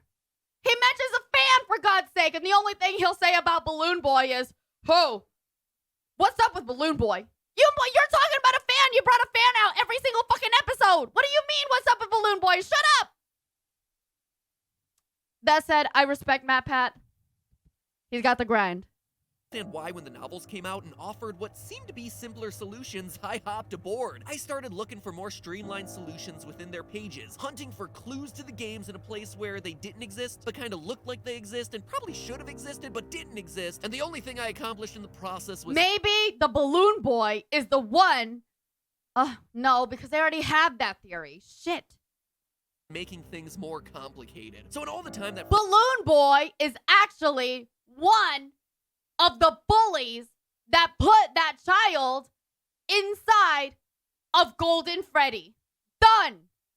FNAF 6 has been percolating in the back of Scott's mind brain. I've thrown out everything that I thought I knew about this series, and I've gone back to doing what I do best. Darn it. Boom! Basic counting. 1 Freddy button, 2 Freddy buttons, 1 Foxy toe, 2 Foxy toes. Only this time, I was aided by knowledge of where the series was headed, as well as Scott's latest release, The Freddy Files. It's a book that many others Balloon Boy released the Freddy Files. You guys, Balloon Boy is actually the game representation of Scott. Dismissed as merely an elongated strategy guide to the games, but to me, it was invaluable. It's like whenever you watch like an Alfred Hitchcock movie and he just inputs himself in random scenarios inside his movies just to do a little like, hey, what's up, guys? It's me, Alfred Hitchcock. You know, and like Quentin Tarantino, he does that shit. Stan Lee with all the Marvel movies before he passed away. Balloon Boy is actually Scott. Filtering down years' worth of lore into the details that Scott himself deemed as the most important to focus on. And this entire process of starting at square one has helped me to see connections I never made before, enabling me to create the thing I was most scared of. A timeline. A series of events that explain The key breadcrumbs that Scott has timeline! left We're for us finally along at the a way. And the more I timeline! looked, the more it all started to make sense. And that's the plan for this video, and spoiler alert, the next video, to create a final, definitive, lore-based theory on the insanity that is FNAF. Putting to rest You better put fucking Balloon Boy in there or else. the key lingering questions in the first 5 entries of this franchise and opening the door for Scott to usher in FNAF 6. Since at this point we all know he's just waiting for us to solve the previous games before he releases the new one, right? Come to think of it, maybe— I love that the way that he says right. He's like, right? Right, Scott? You have to release more, Scott. You have to release more. The views are dwindling by the minute. What am I gonna do? I can't just keep rehashing the old theories, Scott, please. maybe I shouldn't finish this theory. You could have easily did a whole other thing for Balloon Boy, Matt. You pulled every other thing out of your fucking ass. You like diarrheaed the last like 13 episodes and you couldn't give one to Balloon Boy. Now, while I could sit here and rattle off hexadecimal color codes and animatronic design features to painfully— They put a keypad on the wall. And Balloon Boy is just something that you guys just don't care about. He actually scares you at some point. hammer out the timeline inch by inch, no one cares. Trust me, I know I wrote 2 other versions of this script where I did exactly that, and both of them sucked. I was boring and confusing myself. It gets way— Wow, you were boring and confusing yourself? Maybe if you had some balloons next to you, it wouldn't be as bad.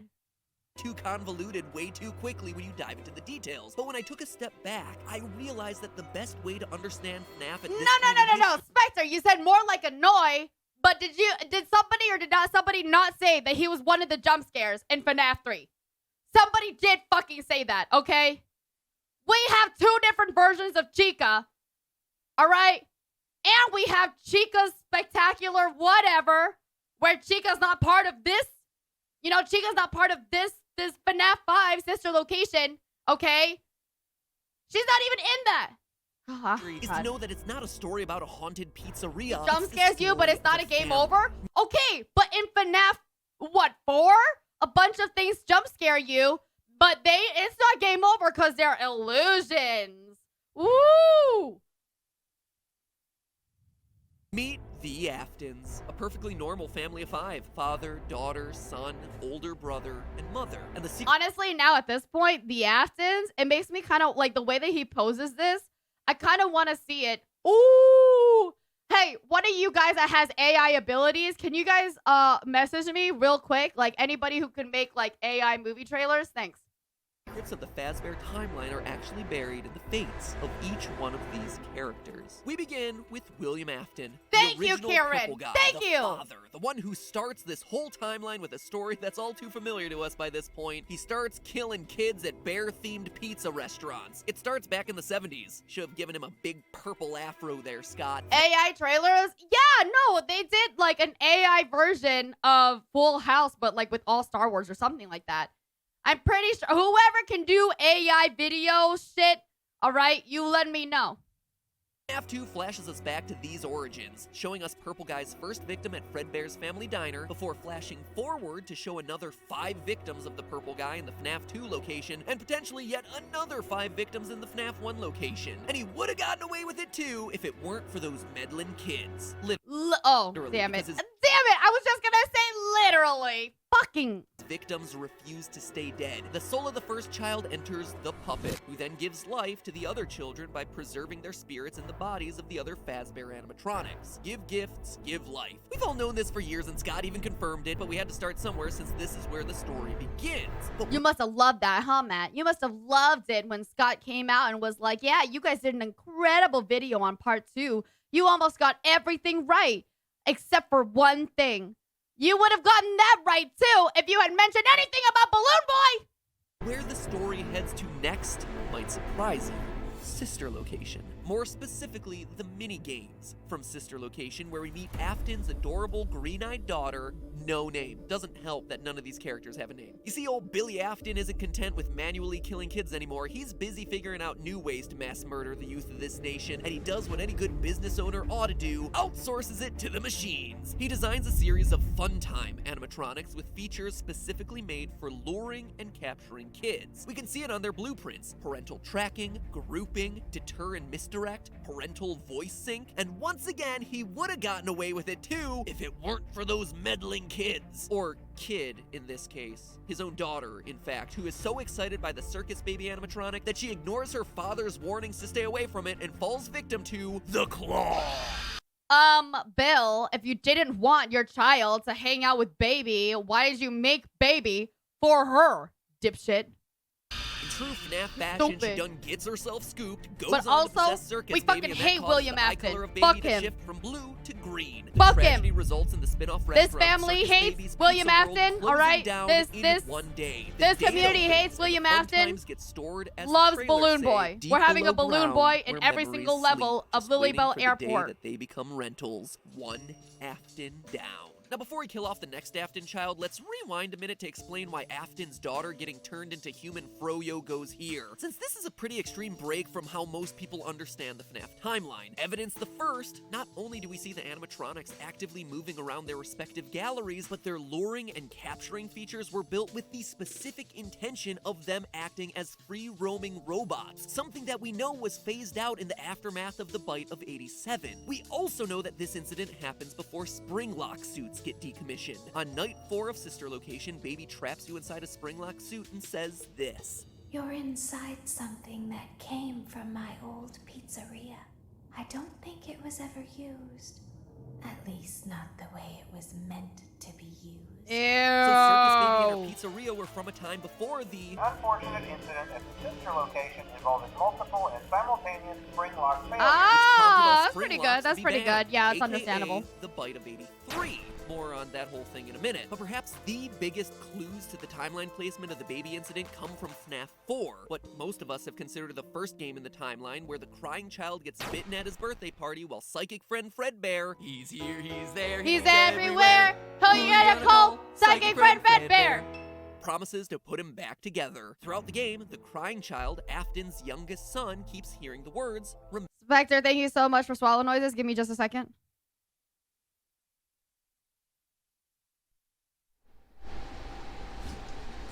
Per usual, I apologize for the fan.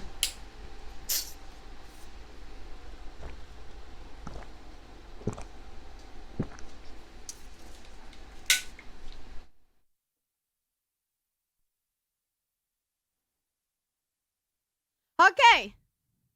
remember what you saw, repeated over and over to him. When the game first came out, the best I could do was speculate about what this was referring to, but now I think we have our answer. This moment, his sister getting scooped. Joke's on you, you guys. I was Balloon Boy this entire time. I actually went through this entire thing, and I was angry. Fucking literally, Matt, literally could have just been that. The crying child saw this happen, thus prompting his fear of animatronics. And we know he saw it through one crucial design detail that Scott included. Look at how this kid's nightmares of Fredbear materialize. The stomach mouth. It's a design detail that we all overlooked, but there it is. That's pretty good. Yeah, it does seem like that. Baby rips in half to clog rip Afton's daughter. It's how a child would perceive that incident. And that's not all. It also explains why the Afton home has an empty girl's room in it. Something that Scott clearly thought was important for us to see. So why is it empty? Because the sister is gone. She's dead. She's a victim of William's sloppy kidnapping scheme. Wait, so who's this kid then? Right? Because we've agreed on the timeline that kid, right, is at the beginning and the first reason. So why? That's the younger son. So the older son died, right? And then because what? Then like what? The sister's gone? Oh, that isn't what happened. Oh, is he? Okay, hold on. About what this was referring to, but now I think we have our answer. This moment, his sister getting scooped. The crying child saw this happen, thus prompting his fear of animatronics. That's what he's saying, though. He saw it through one crucial design detail that Scott included. Look at how this kid's nightmares. That explains why the see. So why is it empty? Because the sister is gone. She's dead. She's a victim of William's sloppy kidnapping scheme. Just to be clear, I know a previous theory said this girl was baby, but she's not. It was a predictive theory based on visual similarities that didn't pan out. In sister location, Scott very clearly showed us that Afton's daughter doesn't wear her hair in pigtails and has a different color of hair than the pigtail girl in FNAF 4. And we all know how picky Scott is about colors, at least at this point in the series. He learned his lesson after the whole pink guy thing. That's not all. Ballora. My favorite part here is that all the parts where he's wrong and he has to specifically say, hey, by the way, I'm sorry, I'm wrong about this. He's like, yeah. Anyways, okay. But, like, he doesn't do that every time he's wrong. He just did that, like, 2 times he was wrong. Literally every other one, he's like, this is it. This is the theory. And then the next one, he's like, but then this is the theory. And not one of them say anything about fucking Balloon Boy. Also gives us an interesting perspective as we move on to the next member of the Afton clan. I'm gonna get an art piece someday of me holding Balloon Boy, my son. Here's a big question that no one's thought to ask about this See? Balloon Boy!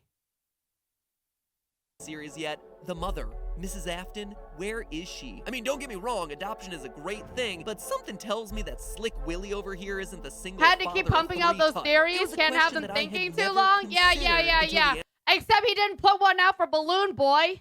Answer practically slapped me in the face while I was reading the Freddy files. On page 127, Scott draws a very clear contrast between Funtime Freddy's voice system and the one belonging to Baby and Ballora. Quote, Funtime Freddy's audio seems and the 1/7 Scott what is he reading? Slapped me in the face while I was reading the Freddy files. On page 127, Scott draws a very clear contrast between Funtime Freddy's voice system and the one belonging to Baby and Ballora. Quote, Funtime Freddy's audio seems pre-recorded and relates to kids and birthday parties, unlike Ballora and Circus Baby's audio, which is more complex, end quote. It's an interesting detail for Scott to specifically call out that I honestly never considered. Ballora is much more aware of her surroundings, responding in real time to movement in her chamber and not seeming to rely on pre-recorded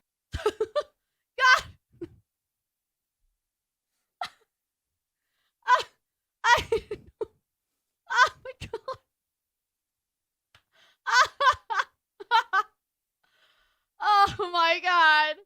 Oh Jesus.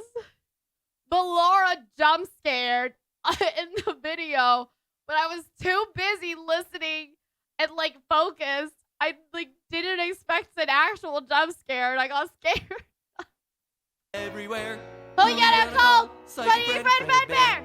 Promises to put him back together. Throughout the game, the crying I've heard the psychic friend I've heard the psychic friend Fredbear like jingle a bunch of times now, but I still can only put it together enough to sound like Patrick at the end of the campfire song. You know where he goes, song, C-A-M-P-F-I-R-E. Like, you know that? That's how I felt. Child, Afton's youngest son, keeps hearing the word. What? Oh, did we accidentally go back? I got scared. I got scared backwards that far in? Holy shit, I'm sorry. Honestly never considered. Ballora is much more aware of her See here. And then she freaks you out. supported lines like the more rudimentary animatronics. My God. I can hear someone creeping through my room. It seems like more than just a coincidence that the only other robot possessing this level of speech ability is the one that we know has Afton's daughter inside of her. Up until now, we've all been quick to write off Ballora as just this weird Rule 34 bizarre. Oh, wait. Okay, so that's why he no longer cares about the colors thing, right? Because he's thinking, all right, that's not Afton's daughter, blah, blah, blah. New addition to the animatronic roster. But is it possible that she has a bigger part in this story than we all realize? Really? So this part, you guys are willing to say Ballora may be more important, but Balloon Boy, who's been here since FNAF 2, gets no love. None. This is far from speculation. Another major clue hides in the song that she sings, one that Scott draws particular attention to in her character profile in Freddy Files. The lyrics It's so good to sing all day, to dance, to spin, to fly away. Well, that's kind of fucking scary. Why do you hide inside your walls when there's music in my halls? All I see is an empty room, no more joy, an empty tomb. Yeah, that shit sounds scary as fuck, bro. That sounds like somebody's hiding from you. lyrics go, Why do you hide inside your walls when there is music in my hall? That is the perfect way to just make anything slightly creepier. You just take the song, na na na na na na na na na na na. Yeah, what is it? The London Bridge, right? Right? We all fall down. Yeah. And then you like drag it out to be a lot slower. You make it only music box, and then you put it in minor. All I see Well, ring around the is rosy, an thank you. empty room. No more joy, an empty tomb. It's so good to sing all day, to dance, to spin. Balloon Boy is an animatronic. A major antagonist. Thank you, FNAF Universe Wiki. Major antagonist. To fly My son. away. This reference to an empty tomb devoid of joy resembling a vacant tomb is the same sort of language you would hear from a parent who had just lost a child, with the child's bedroom acting as a sort of tomb reminding them of their loss. Could it be that this that's song is cute, but referencing what does the that have daughter's anything to empty do with room that hiding we in the just walls, talked bro? about from FNAF 4? And if that's the case, does that make Ballora's true identity Mrs. Afton? Ballora is motherly in a way that all the other animatronics aren't, with the mini Renas as her children. And she's a much older and more mature looking robot than anything that we've seen throughout the series. Wait, hold on. Hold on. That's actually a fair theory. That's actually a fair fucking theory. If this were truly the case, based on her song, it sounds like after the daughter done got herself scooped, William retreated into his work and probably a fair bit of child murder, hiding in his private room to bury his grief. That's what Ballora's line, hiding inside your walls, is referencing. It would also explain why William has abandoned his other two sons by the year 1983, the time we see FNAF. What other two sons, Bill? Or Matt? What other, you haven't mentioned that these are William's sons and everything else.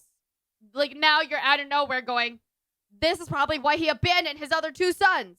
What, we're supposed to just sit here and assume these sons? Roll around. He's too grief-stricken, leaving the older brother to be the one to have to take care of the crying child. Somewhere before 1983, his wife leaves him, or dies, or something. It's not really that important. And Afton preserves her memory As inside opposed the to the daughter. animatronic Ballora. And with that, Hold on. important. And at 1983, his wife leaves him, or dies, or something. It's not really that important. And Afton preserves her memory inside the animatronic Ballora. And with preserves her memory and his dick.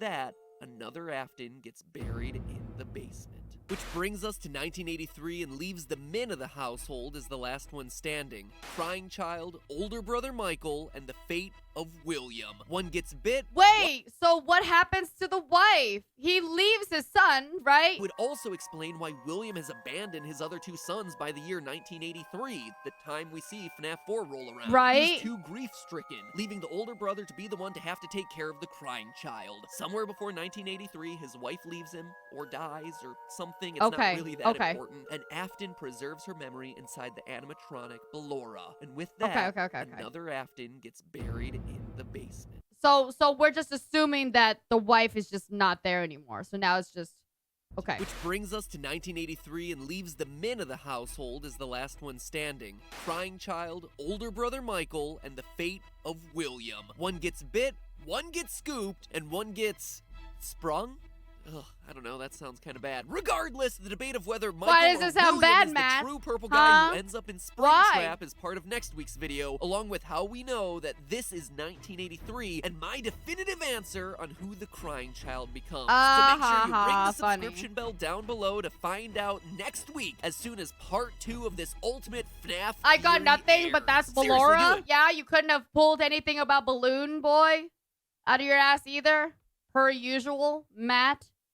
Otherwise, you'll never know how this series ends, and you'll forever be wondering whether it's Will Trap or Mike Trap. And then FNAF 6 will come out and everything will be all higgledy-piggledy. And as a final treat for those of you who want to get super nerdy about the series and need more clarity on these early controversial timeline placements, well... Good, you know it's controversial. If you look beyond just their fancier, more modern design, the evidence around the sister location animatronics points to them being earlier models. One detail of FNAF 4 that I've been kicking around in my head for a year now is the canonicity of the Halloween update. In the update, Scott included 3 new characters, Nightmare Mangle, Nightmare Balloon... You have to remember, though, you little... Oh, my God, it's Balloon Boy! Balloon Boy is back! I told you! See? He got an update just as Mangle did! Amazing! Balloon Boy! Anyways, Scott specifically said that there was nothing going on with the Halloween DLC, unless that's just something that Scott lies about. A, right? B, no, those don't seem like older models because they have infinitely more technology than what could possibly happen during that time. No, they do not look like older models, technically.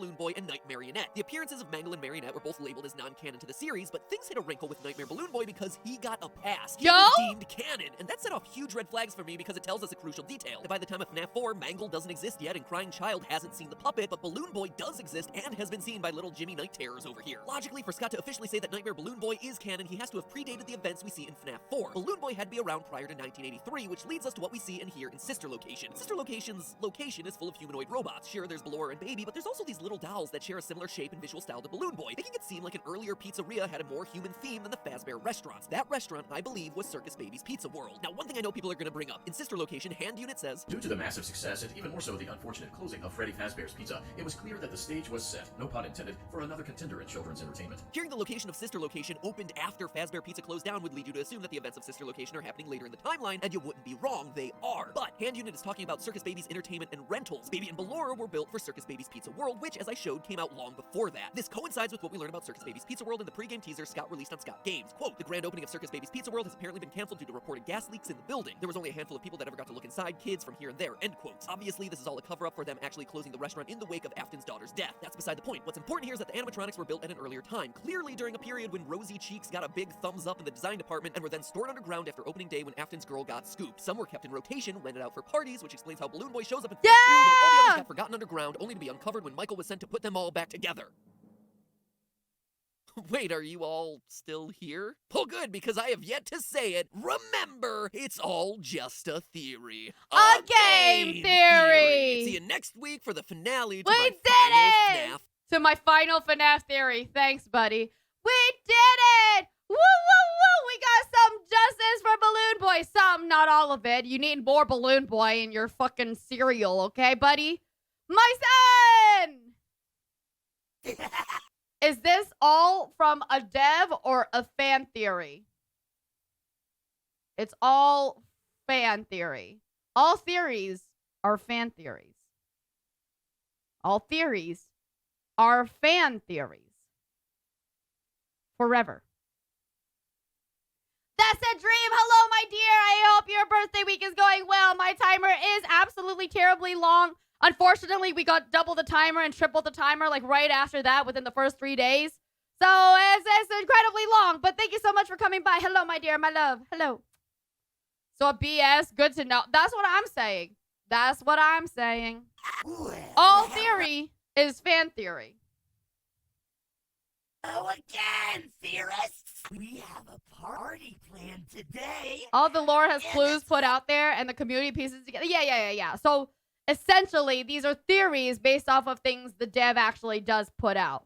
So, I mean, it's just take it with a grain of salt in a couple of these earlier stuff. But at this point, I think if you were updated, now which I am not, and these videos are not, this is a 5 years ago video, okay? If it is, like, I think now at this point, most people know the full story or whatever, and then ended up getting retconned or whatever. I don't know. Thank you, Dream. I love you very much, dear. I hope your birthday week is going amazing. Well, hello again, theorists. We have a party planned today. Is that actually what they sound like? Like they got a voice actor to do to mimic as close as possible to what he sounds like? And it's all for you. Apparently, I need to send my blood to work. Don't forget to pack them a little lunchbox, okay, when they go out to work. Okay, Beastie, you got to be nice about it. Don't forget. Make them a cute little bento box or something. Oh, Kellen Gobb, his real VA? Are you allowed to do that? Can you? I mean, I guess you technically could. What am I even saying? To turn back now. Get ready for That's amazing. That's very cool. In 3, 2. No! Kellen Goff.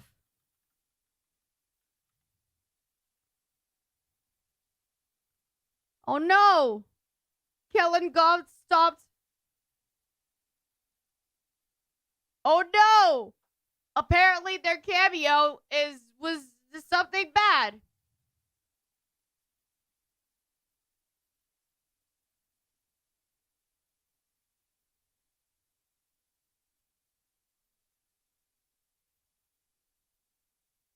Oh no!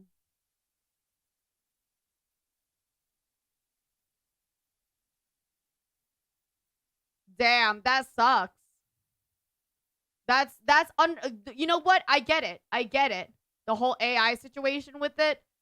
That sucks though. Because, you know, now I can't send anybody birthday presents from Kellen Goff or anything.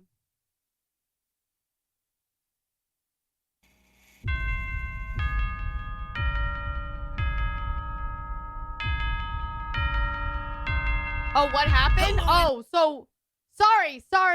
Kellen Goff decided to close his Cameo page because they don't really have anything against people using it for AI, and they can't really help anybody from. I don't know exactly what the situation is, but apparently one of their other friends who was using Cameo ended up getting the Cameo vocals, right, to be used for AI, and so they just didn't want that shit to happen. Let me see. Hold on. Yeah. I'll read it for you. Please note, this is not a cancellation post nor a witch hunt. I do not wish any ill intent on Cameo or those who work there. Granted, I'm not a fan of how my situation was handled, and I'm uncomfortable with their lack of clarity regarding AI, but that is no reason to retaliate against them. They are doing a fantastic job acting as middle management to bring holiday cheer from the figures you love. I wish them well, genuinely. This Twitlonger's purpose is purely to apologize on my end, to explain what happened to my Cameo page in the spirit of transparency, and to make clear what I plan to do regarding video messages moving forward. I'm very sorry for my radio silence on this matter until now. Here's the story. Recently, I opened up my Cameo for booking for the holidays. This was back in December 2022. When I was alerted by a friend to their past with turning their clients' likenesses into AI. One such example is with their virtual boss baby puppet, which uses an AI voice generator to say what you once said. So apparently Cameo has been using their clients' likenesses into AI, and you have to remember their clients actually are more than likely, usually voice actors or other celebrity and niche celebrities that we all know and love. While I'm unsure of the validity of their finer details of what was imparted to me, it was enough to concern me as to if they do the same with my characters without my permission. Wanting nothing more than to clear it up and get working on your request, I reached out to Talent Relations asking for a written statement clarifying their position and to reassure me they would not do this to me. A one-sentence email at most. No response. The previous contact immediately responded to my request to reopen my Cameo store, though. And so they felt really concerned. They sent 3 more emails over 3 days. Finally got an answer. They wanted to get the contact from Cameo wanted to get in a call. But we just, Kellen just wanted to have a written statement and answer. And, they let me know that my inquiry had been escalated to their higher-ups and that I'd receive a response early that coming week. I thanked them and looked forward to setting the matter. That was 10 days ago. So, yeah. Seems like Cameo might be using some dirty AI tactics on their own, what was it? On their own clients.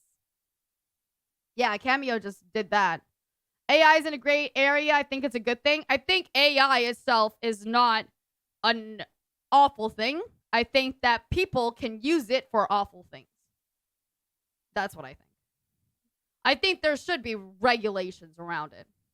Internet, welcome to Game Theory, where did you know that Funtime Freddy was almost German? Jawohl, check it out.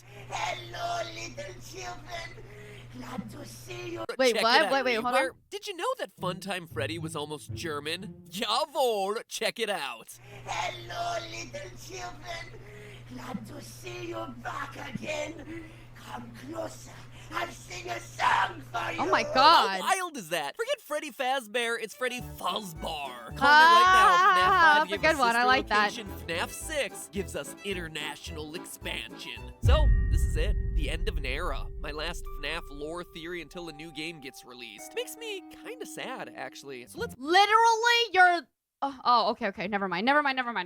make it a good one. I like that he's like, this is an end of an era. My final FNAF theory until the next one gets released. Shut the fuck up, Matt. Oh my god. We set out to finish the job that we started 3 whole years together. And spoiler alert, purple guy, it's not the phone guy. Believe me, I tried. So of the 5 Aftons, last time we had killed off 2. Mother and daughter who go on to become Baby and Ballora. Afton's daughter getting clawed results in the immediate closure of Circus Baby's Pizza World, leading the company to retire the creepy, rosy-cheeked characters deep underground where memories sleep. But now let's talk about one question I haven't addressed yet, and one that was on everyone's mind during the launch to Sister Location. Where is Chica in all this? For the first time in these games, one of the core 4 animatronics was just gone. That seems significant, right? And it is. I joked earlier about FNAF Lederhosen location, but it touches on an element of these games that we tend to brush aside. That there's a business element running through all of them. Corporate doublespeak and liability talk coming from phone guy, parent companies in the form of Fazbear Entertainment, franchising with Sister Location. So what if Chica is missing from Circus Baby's gang because she was her own independent mascot at the time? It's not just wild speculation either. In the Scott Games source code leading up to Sister Location's release, we got all sorts of hints in the form of animatronic maintenance schedules, but mixed in there was a reference to something surprising. Chica's Party World, mentioned by name. Definitive proof that the character was the mascot of another business existing at the same time as Circus Babies, which was also a client of Afton Robotics. Chica isn't in Sister Location because she isn't a part of the family yet. She's still a solo act, but we know by FNAF 4 she's clearly a part of the Fredbear and Friends lineup. So it would seem that Fazbear Entertainment grew by merging with or buying out the other animal-themed restaurants in the area, with Chica being the last addition to the crew and why she's a part of the series from here on out. So no, theorists, honestly, like, okay, yeah, that shit makes sense, but at the same time, it's so, like, not special. You know what's special? You know what's genuinely, you know what I mean? Like, you know what's special? You know what I'm talking about. You know who I'm about to say. Balloon Boy. Balloon Boy is special. But yeah, it's just like this idea of like, oh, where's Chica? Suddenly out of nowhere. I don't know, dude. They probably just didn't have enough space to have another fucking animal carcass, whatever. You know what I mean? Hello, Luna! Hello, Luna! Oh my goodness. Hello, dear. How are you? Oh my god, it's been ages. How was Cyberpunk 2077? It's so good to see you. Really, it's been ages. I've known Luna for a long, long time now. My name is Lilybelle. I love to travel, but I suck at geography. It is, yes, currently my Funathon day 13. We are doing a FNAF lore all day today. And that is actually one of the goals that we had that we were able to reach. It's been far too fucking long, but I'm glad that you had fun with Cyberpunk. Yeah. Yeah, my brain is just, how do I say this? Fried, you know? It's just fried. But yes, I hope all your tour, please enjoy yourself. If you need to go, I totally understand. But you know, all your tourists and you feel free to hang out, watch Five Nights at Freddy's lore with us. We're watching the entire like game theorist MatPat collection. We're on episode 15 out of like fucking 57, so it's a bit. Some backstory, I've only ever played 2 FNAF games. One of them was FNAF 1, right? And unfortunately, I never got to finish it. I only played like an hour and a half of it because at some point, it was just too hard for me to do. I like wasn't fast enough to get rid of one of the things, whatever. And then FNAF 6 I played, but I played it totally safe and I didn't have anything scare with me. So I don't really know anything about the lore. And so, you know, we're watching it for the first time today. Yeah. Probably hang out a bit, but I've got to BRB for, yeah, no worries. Please enjoy yourself. And thank you so much. Thank you, tourists. I hope you guys have a wonderful time here. What did you guys eat today? Lily, what are your thoughts on Balloon Girl? Listen. I'm still angry about Balloon Boy. Never even heard of Balloon Girl, okay? I can't imagine having a whole balloon family that nobody fucking talks about. Contrary to popular belief, it wasn't just Scott trying to reduce the amount of creepy poultry-themed fan art. I don't know, man. There's a high possibility still. I'm just saying it now. Calling it like I sees it. So Fazbear Entertainment decides to go all in on the animal-themed robots because the whole clown thing was just a stupid idea. I mean, seriously, William, do some market research. Americans are more afraid of clowns than global warming. Know your consumer, man. Anyway, in FNAF 4, Fredbear's expanded to have himself some friends and has become so popular that they're in full sellout mode, complete with plushies. At this moment in the video, like when they made this video and released it, it has been before FNAF 6, just to let everybody know. Toys, a TV show, and the ever-popular item, masks. Get them now because I hear they're selling like a god church. None of this would exist if this were truly the first location of a local pizza chain, confirming that this location in FNAF 4 is not where it all started like many have been assuming. What we're seeing here is something else, presumably what the TV says. Fredbear and Friends, a hybrid restaurant of the old Fredbear characters and the new spin-off ones where every character has their own spring-lock suit. Notice that the FNAF 4 Nightmare animatronics all have 5 fingers. The only other animatronic to have that feature, Springtrap. 5 fingers because the humans have to wear the suits. Which leads us to one of the biggest debates in this franchise. Is this 1983 or 1987? The bite at the birthday party makes it seem like it's 1987, but the TV says that it's 1983. Never before has so much nerd rage been prompted by— So how do you think that it all started enough where they would have— what?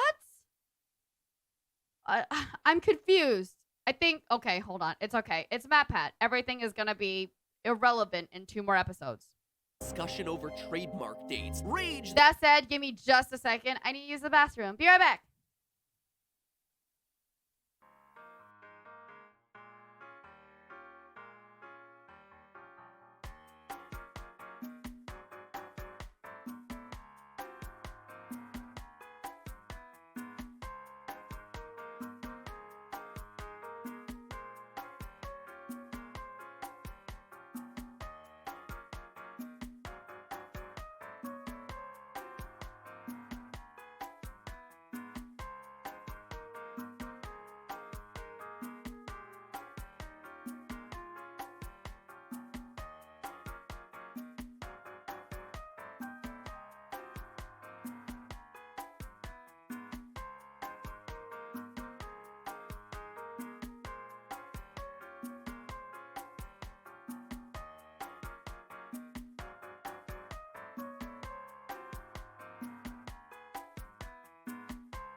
Okay, I'm back.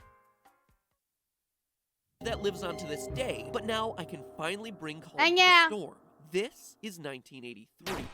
We know this based on a recent Reddit post Scott made on the subject of whether or not he's ever retconned his story. Ooh. Quote, the truth is that I've done one actual retcon in the series, although I'm not going to say where it was. There have been other times, however, when my original intentions didn't come across clearly. In those instances, I make a point to clarify in the next game. I used sister location to clear up a misconception from FNAF 4. And reading this, the obvious misconception from FNAF 4 was the year the events of the game took place, which, true to his word, he clarified via sister location and the private room camera code of 1983. 1983. It's good to know that. Thank you, Ran. It's good to know, right? That he does at some point, like, yeah, I have retcon. You know, he's like pretty honest with it. I feel like. Michael Afton revisits his father's control room decades after the fact. He sees that all along William had been surveilling their family home using cameras that were password protected by one of the most sorrowful dates of his life. Regardless, neglectful father William participates in the worst Bring Your Son to Work Day program ever by taking his traumatized son to a restaurant filled with robots he's afraid are gonna scoop him. And solidly in the no-help column is his older brother who taunts him mercilessly for his fears. The story comes to a climax when the brother's teasing goes too far, getting his younger brother chomped at his own birthday party. At the end of the game, William, through his psychic friend Fredbear observation plushies, patent pending, promises to put his son back together. Except he's too late. We hear a hospital flatline faintly in the Whoa! background. Is that true? Do we actually? That's far from where. Bento, thank you so much for the biddy, sweetheart. Good night, good night. Mwah. Little night kissies for all of you guys for being here. Honestly, it means so much to me. But do we actually hear that? The little flatlining? Oh shit! Oh, that's pretty okay. That's pretty convincing. Then that's pretty convincing. I understand that. I'll take that. Holy shit! Good night, Bento. Love to see you, sweetheart. Story ends. He appears in every other FNAF game because even though Daddy fails to put him back together, miraculously the crying child finds his way into becoming the ghostly Golden Freddy. For proof as to why, let's speed things up. Oh god, not again, Matt. He tries to clarify things in the next game, and between FNAF 3 and FNAF 4, there's a point he made sure to clarify: the Happiest Day minigame. Notice the masks across the two games, not just symbolic imagery, but a direct reference to the masks worn during the crying child's failed birthday: Freddy, Foxy, Bonnie, Chica. The restaurant layout is also the same, just mirror flipped, with 3 party tables decorated with green, yellow, red, purple, and blue balloons. And it's a birthday party as evidenced by the cake. The puppet is recreating the birthday that was stolen from the crying child, and the mask that the crying child is seen wearing, Golden Freddy. But that's not all. The crying child gets taken by Death, aka Nightmare, an animatronic who just so happens to have an inverted Golden Freddy color palette: yellow hat and tie with a black body, as opposed to a yellow body with black accessories. Coincidence? I think not. It's also worth noting that Nightmare is one of only 2 canon animatronics to have a jump scare that's a static image with strange noises that crashes the game. The other, Golden Freddy. Which leaves us with 2. William Okay. and Michael, father and son. Purple guy and other purple guy. The rest of the timeline is the story. See, where's that from? Where are we seeing this part from? Purple guy and other. This one. Because it was mentioned in the other theory, like, video that we saw a while ago. But, okay. Purple guy. The rest of the timeline is the story of a serial killer father and the son who's following behind, retracing William's steps to undo his father's cruel work and free the spirits of the dead children. This next bit we're all pretty familiar with since it's based on evidence from Phone Guy. The bite of 83 causes spring locks to get discontinued. Right, William, okay. acting as a technician across all the Fazbear restaurants, is responsible for handling the recalled suits and starts using the Golden Bonnie outfit to lure children into the secret safe rooms hidden in the back of each restaurant where he'll be safely off camera. He first strikes on June 26th at the FNAF 1 location. This murder, dubbed the Missing Children's Incident, eventually gets the place shut down, but results in Foxy, Bonnie, Chica, and Freddy getting newly murdered children to power their engines. Those animatronics, along with the puppet, get shifted to the FNAF 2 location. So who's the puppet? Along with some new toy robots linked to a criminal database to prevent a mass murder from happening again. Even some old favorites get pulled out of retirement, specifically Yeah, the Balloon Boy. And with that full roster, Freddy Fazbear's Pizza has its grand reopening. Now posing as a security guard, William with his spring Wanna lock, know crank or in what? hand, not Or phone, what? I strikes wait to again, see causing whatever the he place to get fucking pulls out of his ass? William flees the scene, leaving the day shift security guard position open. Jeremy I Fitzgerald see, moves I up to see. fill the empty slot, but gets himself bit by the agitated animatronics in an event that comes to be known as the Bite of 87, an event that forces the company to cease any free-roaming activities of the animatronics from that day forward. The toy animatronics get scrapped for just just sucking at spotting a child murderer, and the old robots get stored back at the original FNAF 1 location. At this point, though, William knows that these things are alive and angry at him, so he tries to dismantle them using the safe room as his cover. And it would have worked out too if it weren't for those meddling kids, or at least their meddling spirits, because he didn't calculate that the spirits could live on without the animatronic. Wait, but then he didn't mention anything about...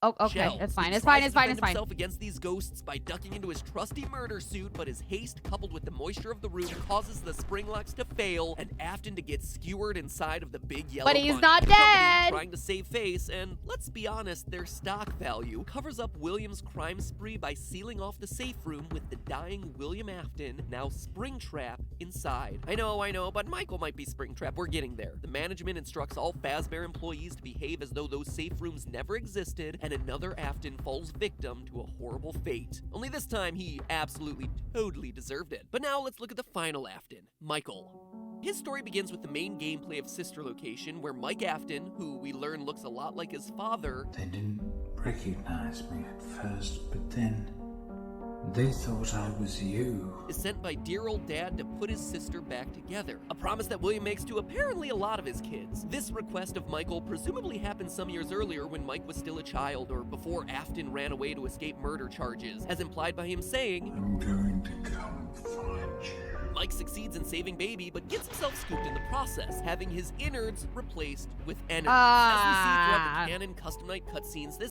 Canon custom night cutscenes. Okay.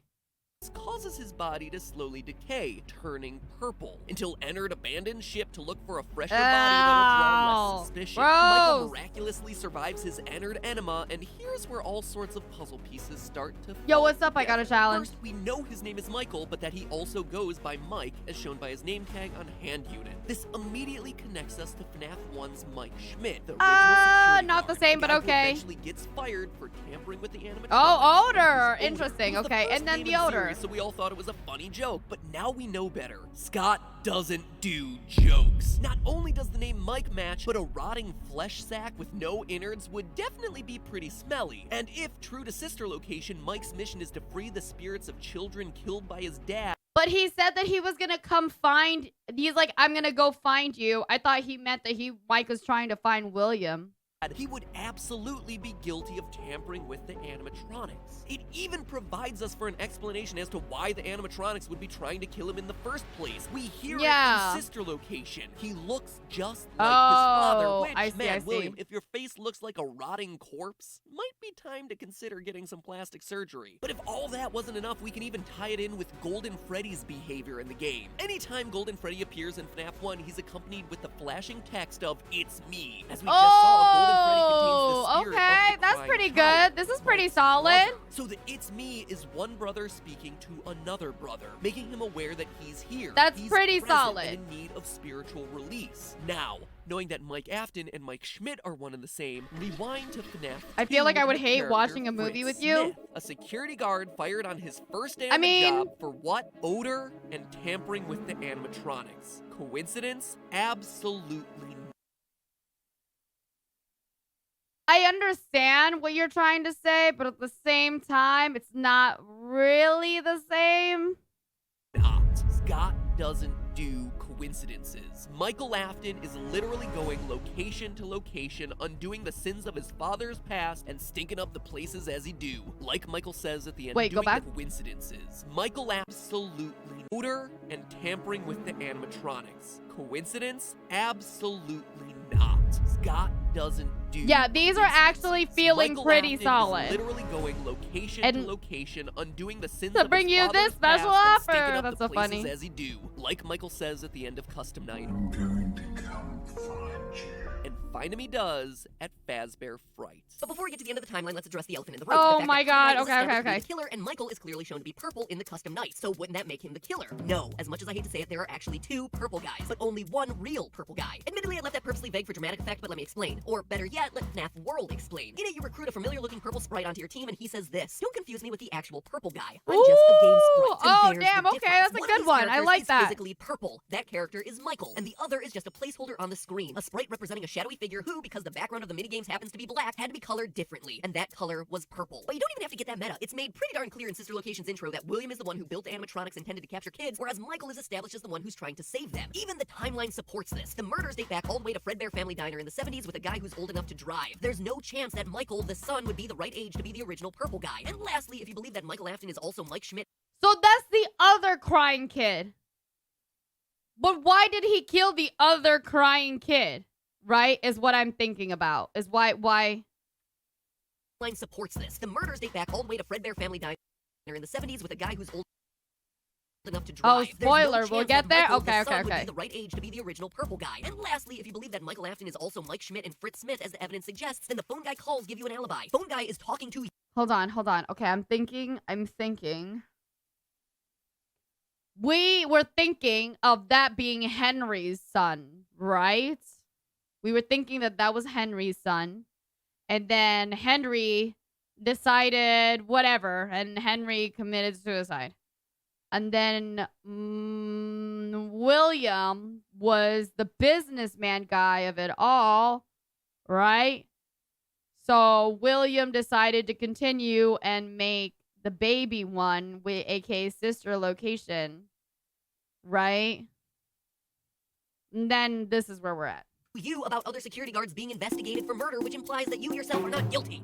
Mike's efforts to atone for his family's past proved to be successful. Game by game, we see him piecing together the family reunion. Sister Location saw him free both Ballora and Free, Baby. quote Then in unquote. FNAF 3's Fazbear Fright, Afton's younger brother, now in the form of Golden Freddy, receives peace via the Happiest Day minigame. Even the spirits inside Freddy, Foxy, Bonnie, and Chica get exorcised by Mike, which is why the good ending of FNAF 3 shows 4 empty, unlit animatronic heads. That's also why, come the main gameplay of And they're missing the other one. FNAF 3, the only animatronic that's still active in real life is Right. Springtrap. Mike has been successful at appeasing every other one of the spirits, leaving him alone with dear old dad. Right. He gets a job as security guard of Fazbear Fright, and shortly after, the creators of the attraction stumble across FNAF 1's secret room, with the remains of Mike's father spring-trapping around inside. Mike sets the place on fire to finish off his killer dad once and for all, because seriously, did you really think that building just spontaneously caught on fire? Fires in fictional stories always have a dramatic purpose, and Mike would have gotten away with it too if it weren't for that meddling father, who in both the FNAF 3 newspaper clippings and Sister Location's special ending is shown to have survived the fire and is now undoubtedly more bloodthirsty than ever. I think out of all the things and out of all the theories that we've genuinely gone through, right? Or not, this isn't a theory. This is true, right? He's survived, or Springtrap survived. This is the thing I hate the most. I hate a lot of things. But even though this one's actually pretty, yeah. It's survived. But my point is like, or are you guys saying it's solid and is pretty correct, meaning this is supposed to be William Afton, who's an absolute piece of shit? Okay, it is. Okay, so it is William Afton. William Afton surviving this long, for me, is the very, like, it's Dio, right? So, like, I don't know. I hate it. I hate when villains just survive unnaturally long. He always comes back, Lily. That's awful, okay? I just think it's pretty lazy to suddenly, out of nowhere, for absolutely zero reason. It's like Michael, right? From Halloween. It's like any slasher movie ever. Except, well, I don't know. Actually, that's not every slasher movie ever. I know, like, you know, like Scream and all that. They're just different ones. His catchphrase is, I always come back. And I hate that, though. You know what I mean? The full idea is that I hate the idea, is that I hate that they do survive these things that they're not, like, legitimately you could not survive. The end, question mark, hallelujah. The craziest part of all this is when you actually stop. Oh, so there is a reason. It's just a shit reason. If it's a shit reason, it should be just as bad as zero reason. For FNAF 6. Outside of the return of Springtrap cliffhanger and revealing what's inside the box, yeah, remember that, everything else pretty much has an answer. Sure, there are still parts of the tale that could be more fleshed out, like the origins of the puppet or what happens after Ennard gets ejected from Mike, but at this point, all the characters have completed their story arcs. The family is reunited and the spirits are all at peace. So who's the puppet? Pretty poetic. Dude, It took the nearly puppet! 20 theories and literally weeks of my life studying these breadcrumbs to get there, but we did it. We got to a solution that fit together. What? That's weird. Here it says game theory FNAF, we were wrong about the bite, is 14. But it's actually 12 in this. What did we miss something?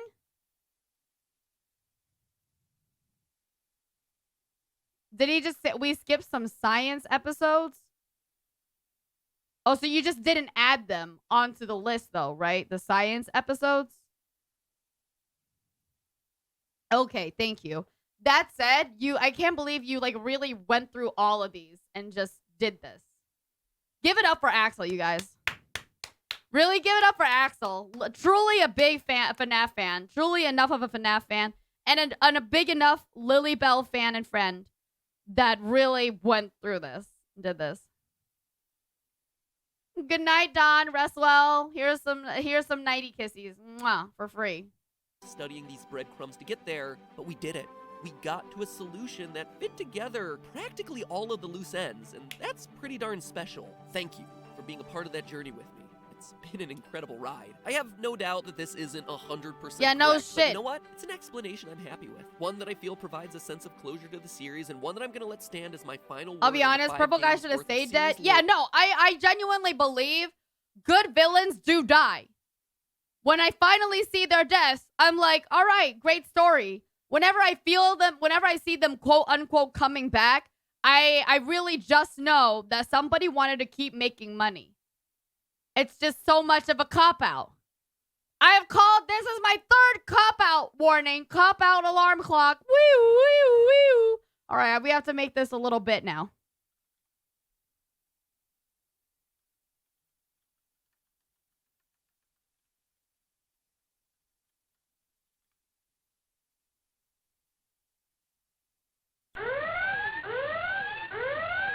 Yeah, cop-out sound effect. Cop-out sound effects, okay?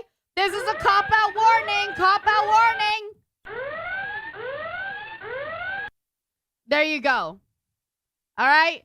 This is my third cop-out warning effect. The first one being, it's all a dream. The second one being, it's all an illusion. This third one being, by the way, I couldn't come out with a better fucking villain, so the villain is coming back. And yes, I do watch JoJo, and yes, I do love JoJo, but Dio being around for this fucking long is a fucking cop-out. Or until a new installment. Crap, a new installment that just so happened to get teased immediately after last week's part 1. Scott, don't go getting predictable on me. Calling it now just so I can avoid the inevitable prediction theory. It's an installment that looks like it's going to be taking yet another step back in the timeline to tell the origins Wait, hold on. the series, and one that I'm going to let stand as my final word on the 5 games worth of series lore until a new installment. Crap, a new installment that just so happened to get teased immediately after last week's part 1. Scott, don't go getting predictable on me. Calling it now just so I can avoid the inevitable prediction theory. It's an installment that looks like it's going to be taking yet... I love this. I love this so much that, like, he knows, right? In the last one, he didn't say that this was going to be the one before the next game. He said this is his final fucking theory. And then after the last one, he saw a new game, and I was like, well, shit, I gotta keep milking this cash cow. Another step back in the timeline to tell the origin stories of the puppet. Notice how the sprites are the exact same as the FNAF 2 Give Cake minigames, where the first child gets murdered and the puppet pops out of the screen. Also notice that the rainbow design is a direct callback to the first Where does the first child get murdered from? Out of the screen. Same as the FNAF 2 Give Cake minigame, callback to the aesthetic of 70s Oh, technology, okay, that which one. is when Yeah, Fred I Bear remember that Family one now. Diner and the first murder would take place. Lastly, the source code on Scott Games keeps saying, what is paragraph 4? Well, paragraph 4 could be relating to a lot of things, but the one thing that jumps out at me is that as soon as my episode went up, this teaser came out. Paragraph 4 of my episode last week happened to be about William Afton's first murders. But before I end all this, let me... The best part is the developer by saying nothing lets these lore video makers build a narration and sell... What?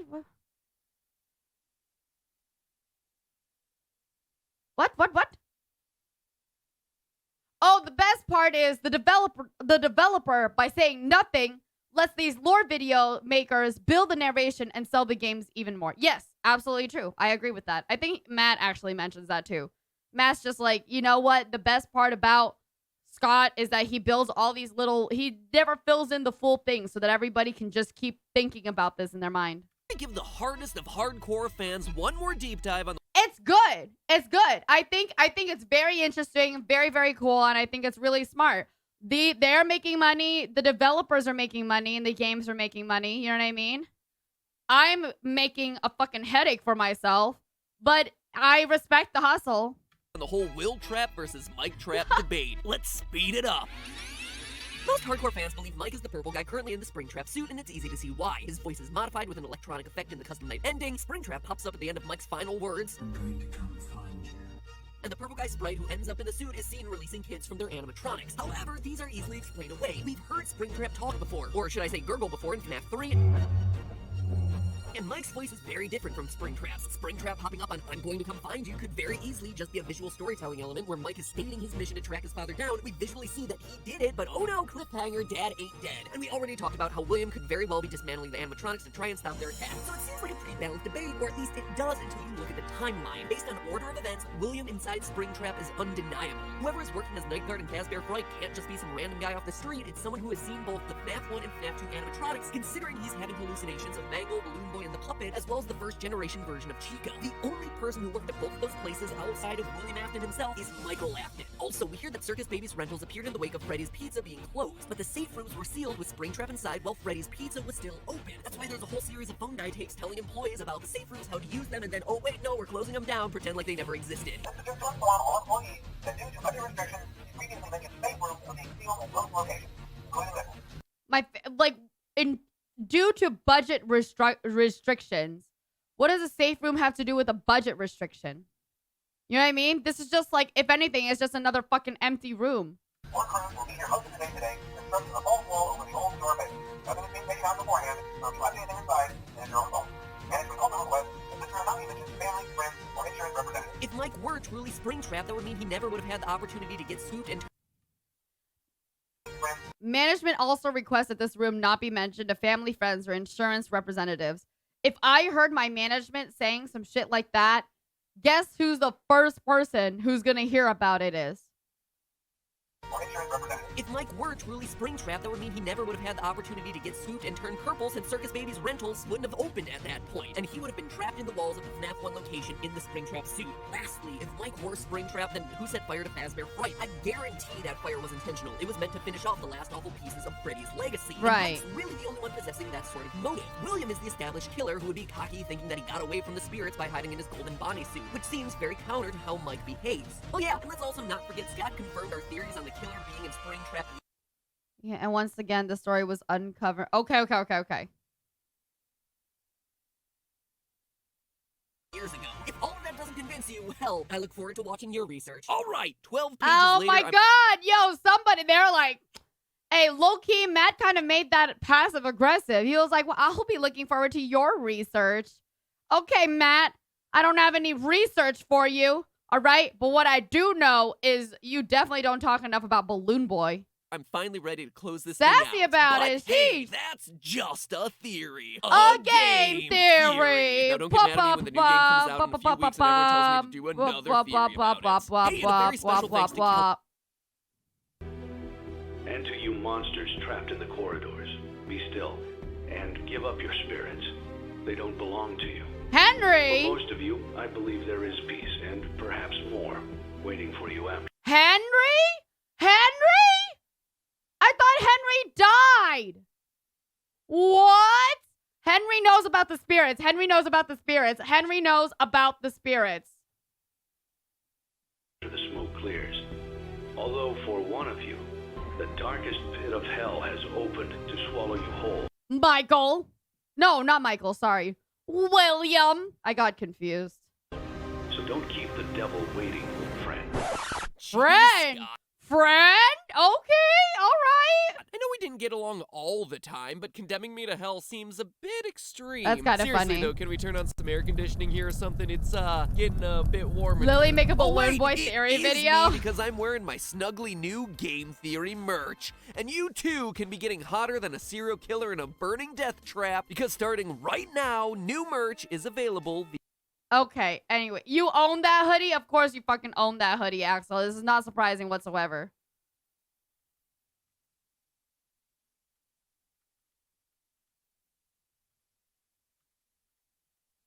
Do you have the theory coin too? Do you have that too?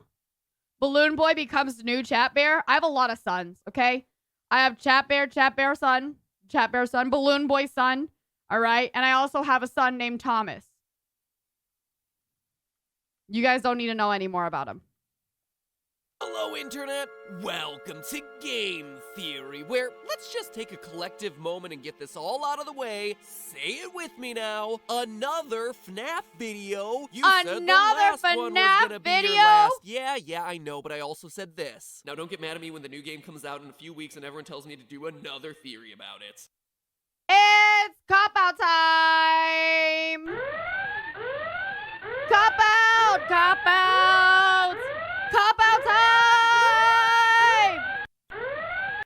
And true enough to form, that's exactly what happened. I released my final two-parter theory on the subject, and exactly 1 month later, FNAF 6, disguised under the fan-game-esque name of Freddy Fazbear's Pizzeria Simulator, gets released. Now, at this point, I wouldn't be surprised if you all thought that Scott and I were the same person. Come to think of it, you have never seen us in the same room together at the same time. Anyway, the game came out over 2 months ago, and ever since, I've had countless people asking me for the theory. Over 10 people in the last week alone stopped me on the street and asked for a FNAF episode. And that's not even mentioning all the emails I've gotten in that time. So for Ben, Steven, Phil, Cassie, Matt, Lucas, Sarah, Alex, Matt, wow, and NBA Rookie of last year, Carl Anthony Towns, that's no joke actually, as well as everyone who has sent in. That's my favorite thing, like celebrities or community celebrities, like they're real people.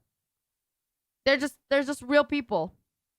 If I ever fucking found out that a fucking, like, sports celebrity, even though I have no idea who they are, was watching me, I'd be like, what the fuck? You know what I mean? Be fun. It'd be fun. They're people. It's like when I found out teachers were watching me, all right? Can you imagine?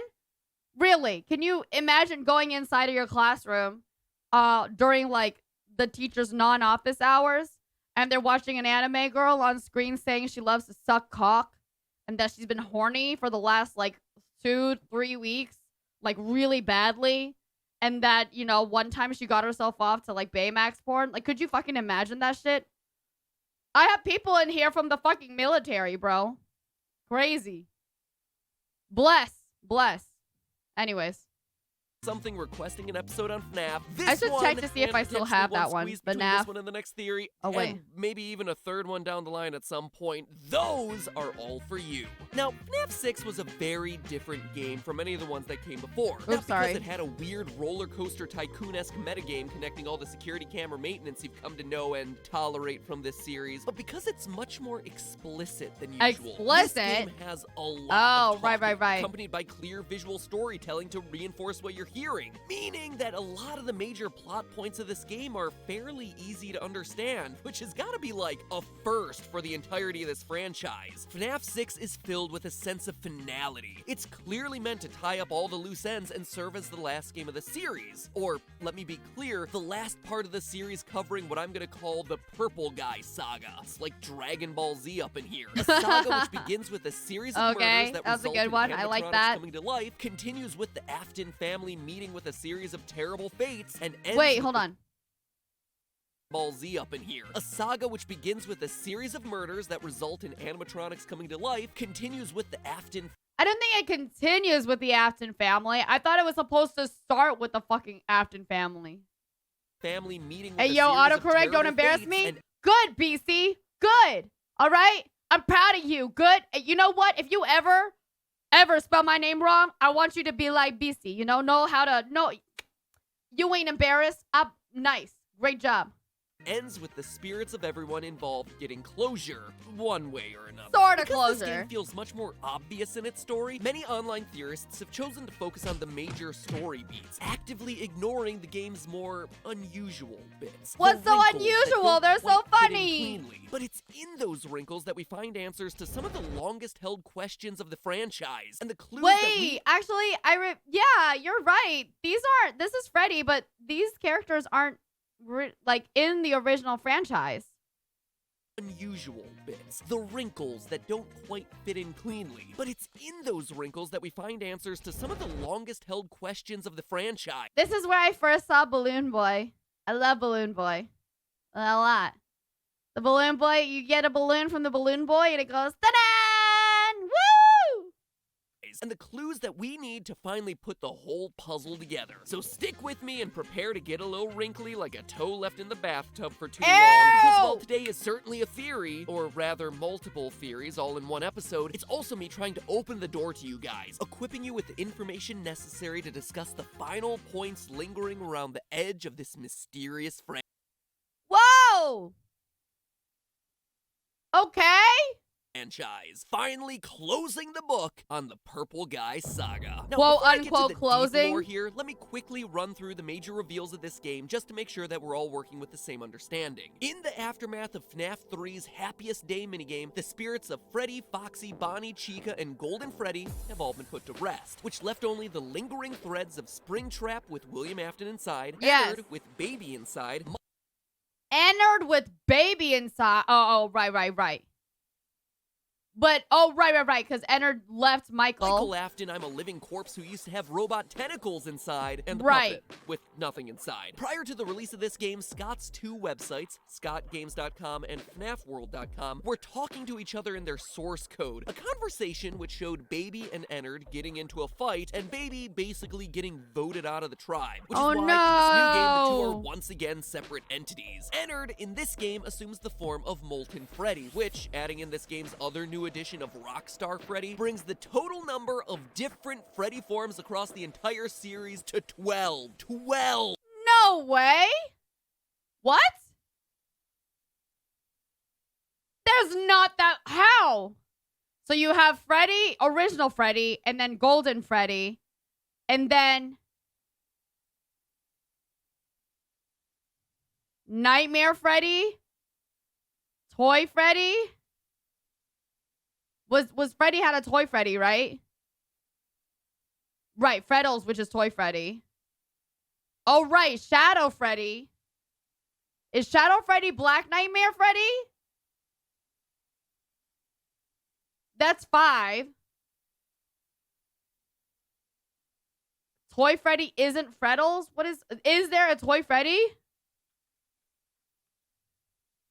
Oh, ew. Okay, yeah, never mind. I can see that now. I can see that is definitely... Okay, he'll probably list them. All right. 12 different Freddys alone. And you'll wonder why this game is confusing to talk about. Baby, meanwhile, becomes Scrap Baby, complete with a lobster claw and roller skates because Scott was like, wee, it's my final game. I can make the designs whatever the hell I want to. My quote-unquote Springtrap now has a cleft final chin, and heck, game. why not? There's a weird black bear named Lefty, because why the heck not throw a 13th bear onto the pile? Throughout the game, you're not only tasked with handling the best characters ever, featuring such standouts as #1 Crate and Mr. Hugs, but every Mr. night you'll find one of Hugs! your old friends out in that back alley, and it's your task per paragraph 4 of your employment contract to salvage that animatronic. Bring no, them into it's your not. establishment. It's not your If you are task, playing actually. this tape, that means that not only have you been checking outside at the end of every shift, as you were instructed to do, but also that you have found... See, you check it, but you need to actually make sure that you found something that meets the criteria.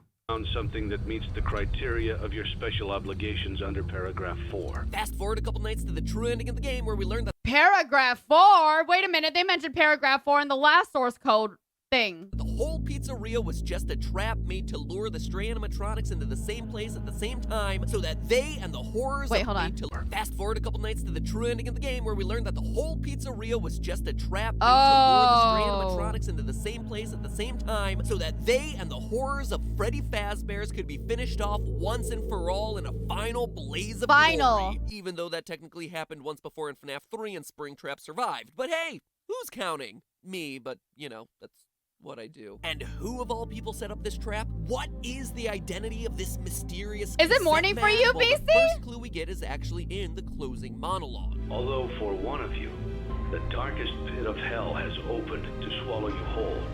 So don't keep the devil waiting, old friend. It's an old friend of William Afton. Meaning like Springtrap is supposed to be there.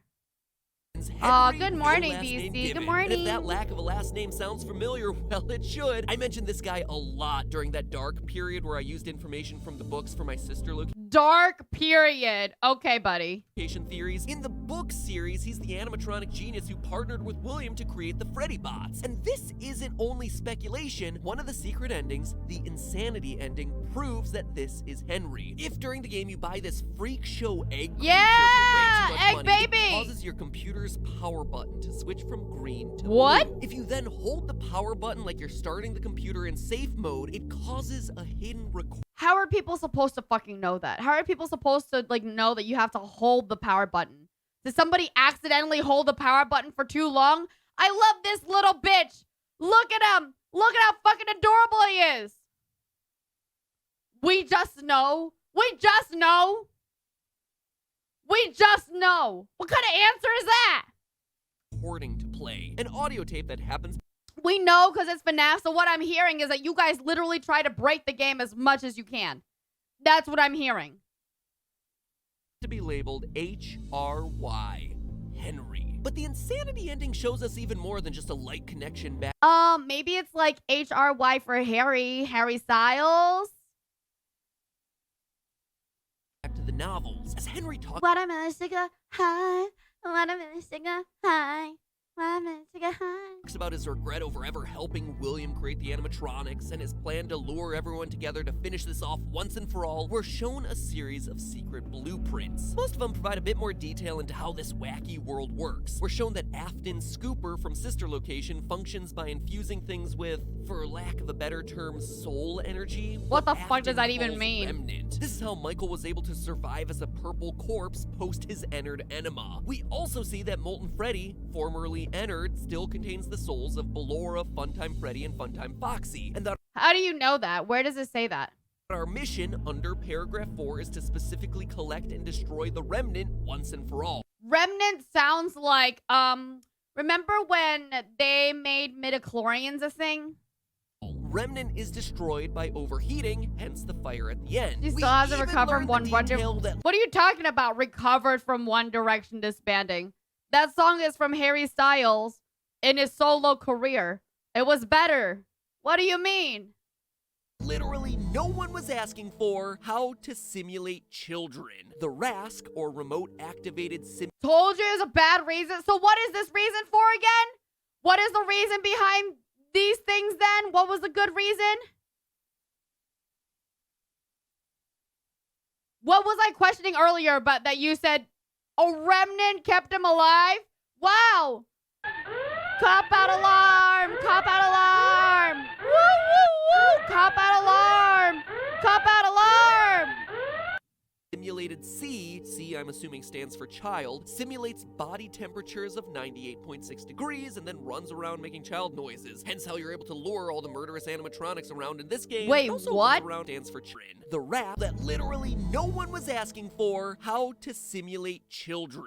The RASC, or Remote Activated Simulated C, I'm assuming stands for child, fuck? simulates body temperatures of 98.6 degrees and then runs around making child noises. Hence how you're able to lure all the murderous animatronics around in this game, and also probably FNAF 3. But what's most surprising is the final blueprint. Lefty, that oddball black bear that just showed up in this game. A bear that, according to its acronym, is programmed to lure something by emitting a bracelet code and then encapsulate it with a combination of lullabies and controlled shocks. A bear suit that was made by Henry that has the sole purpose of capturing none other than the puppet. You can Why even tell the it's already puppet? accomplished its goal if you look closely at this rare screen you sometimes get when you boot up the game. Oh, there you go. You can see the little puppet arms here, but why puppet specifically? Striped arm of the puppet. Well, what's showing wrong with through puppet? The lefty animatronic. animatronic. But it doesn't stop there. If you buy and then play the security puppet minigame 3 times over the course of your week in the restaurant, you see a child trapped outside the pizzeria wearing a bracelet. The puppet, a security device of all things, is trained to respond to her specific bracelet code, green, and so it chases her outside only to find her dying in the alley. Short-circuiting from the rain that's pouring down around it, it lies down next to her, and the two fuse into one. And this lines up with exactly what we hear in the game's true ending. My daughter, if you can hear me, I knew you would return as well. It's in your nature to protect the innocent. I couldn't save you then, so let me save you now. It's time to rest, for you, and for those you have carried in your arms. Henry's daughter, the first victim, is the puppet, the one who gave life to everyone that came after her and gave peace. Okay, so I just need to make sure it's not... this Henry's daughter is not supposed to be Charlie from the books, right? It's two different things, not supposed to be the same. To their souls in FNAF 3. Finally confirmed after I'd been predicting it for 3 years since the release of FNAF 2. So there you have it. Henry from the books is now canon in the games. His daughter is the puppet trapped inside Lefty. But why is Lefty trapping Puppet? Okay. And why is... Right? Oh, it's a different AU. Thank you so much, BC. I appreciate that. Book AU, right? Book alternate universe. That's so funny. To contain the puppet in the... Oh. Wait. Oh, so she doesn't leave. I see.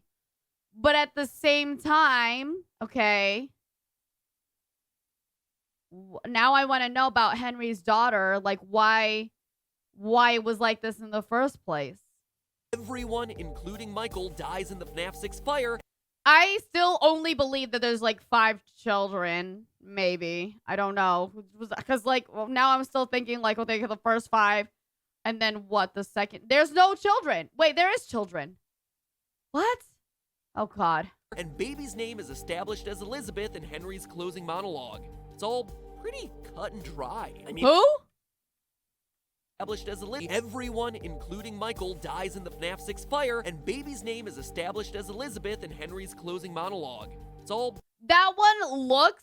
Okay, this one looks like the other game with the little pigtails that doesn't end... What? But it's not his daughter? Man. Pretty cut and dry. I mean, if you want to get really deep, the images on the walls in the alley are actually blurry contracts. You can tell based on the bullet points and oddly short paragraphs, which I have seen more than enough time to identify at a glance. And all of that relates back to that theme of what is paragraph 4. Elizabeth is Afton's daughter. Okay, so Elizabeth is baby, and that is Afton's daughter. So the idea of... Because I remember Matt was like, my bad, it wasn't Afton's daughter, because as you can see, Afton's like daughter's hair is not in pigtails in this other one, but this one is some shit like that. Remember that? You remember when he said some shit like that? Which has been Scott's calling card for this game. The creepy imagery of the ventriloquist and clown that you also see in the alleyway. He just meant that girl wasn't her, but that girl was the one with the twin tails. Right? The girl in FNAF 4 is the one with twin tails and pigtails. But the other girl, the one that was supposed to be Afton's daughter, isn't. But baby has pigtails. We know, but she doesn't matter.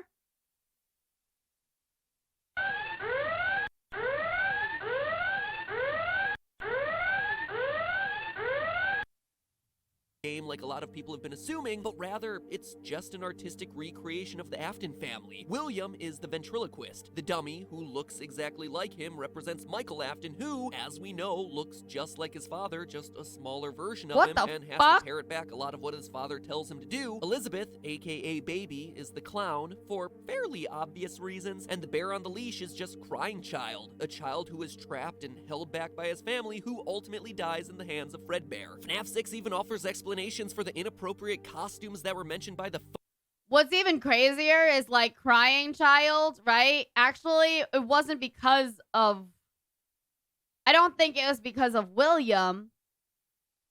That was because of Michael. Michael actually, right? Michael like literally bullied his brother and tossed his brother into this. So it's like, okay. FNAF 6 even offers explanations for the inappropriate costumes. Apologize that were forever, by the phone bitch. guy calls from FNAF 3. Yeah, you remember those? Wait. Family who ultimately dies in the hands of Fredbear. FNAF 6 even offers explanations for the inappropriate costumes that were mentioned by the phone guy calls from FNAF 3. Yeah, you remember those? Until replacements arrive, you will be expected to wear the temporary costumes provided to you. Keep in mind that they were found on very short notice, so questions about appropriateness/relevance should be deflected. They're the mediocre melodies crew from this game, which also happen to match up perfectly to the other masks that you see during FNAF 3's Happiest Day minigame. A green one is Happy Frog, the pink one is Pig Patch, Mr. Hippo is purple, there's some blue one for some reason. And then Who made that? Who made that? That's fucking funny. Oh, you're gonna send your blood to work? Okay, have a good blood to work. by the phone guy calls from FNAF 3. Yeah, you remember those? Until replacements arrive, you will be expected to wear the temporary costumes provided to you. Keep in mind that they were found on very short notice, so questions about appropriateness/relevance should be deflected. They're the mediocre. What does that have to do with his costume, though? What does the mediocre melodies have to do with this costume at all? Melodies crew from this Happiest Day minigame. A green one is Happy, and then Orville. Like what? Does his fucking t-shirt that he wears for the night guard shift have mediocre melodies on them? Elephant is the orange one with the long nose. Oh, just saying that there aren't from the... Okay, okay. FNAF 6 explains, and it explains a lot pretty explicitly, it leaves open 3 huge questions. I remember that bitch! 3 questions that no one has been able to answer for the past 2 months until now. Or at least I'm pretty confident that I can. If you guys don't know, check out the YouTube video we did, actually, or Axel edited, of me playing FNAF 6. I got really, really scared from that bitch. I can answer 2 of those questions. For the 3rd one, I'm gonna need your help. Now, you don't need too much to get that true ending. You just salvage all the animatronics and survive all the nights. It's basic FNAFing 101. But there's another layer to this game. An ending that goes one step beyond just the base storyline. The Lore Keeper ending, where things start to get complicated in a hurry. To unlock it, you have to play 3 specific... I love that these endings get just names that somebody, the first person who found that ending, just named it that ending, right? Unless it's like you got an achievement for getting the Lore Keeper ending. Specific minigames through to completion. You're fucking funny, huh, John? You're even funnier, huh, Axel? Easy to explain. The others, though. Okay. To unlock it, oh, you get an in-game certificate? Okay. That makes more sense, because I'm like, I went through all the endings of Stanley Parable, and none of these endings really, maybe like 2 out of 3 have an actual name for it. You have to play 3 specific minigames through to completion. Security Puppet, Fruity Maze, and Midnight Motorist. The rest of them are just people. It's easy to explain. The others, though, are where the They have canon names? Who gives the canon names, Axel? Like, did the creator of the Stanley Parable games say these are the different endings you can get? Okay, so they did. The devs did do it. Okay. I just want to know. Because, you know, like, for me, I don't see an in-game certificate for every ending I got off of Stanley Parable. Okay, so I like to see a little break me down that these are the endings and their names.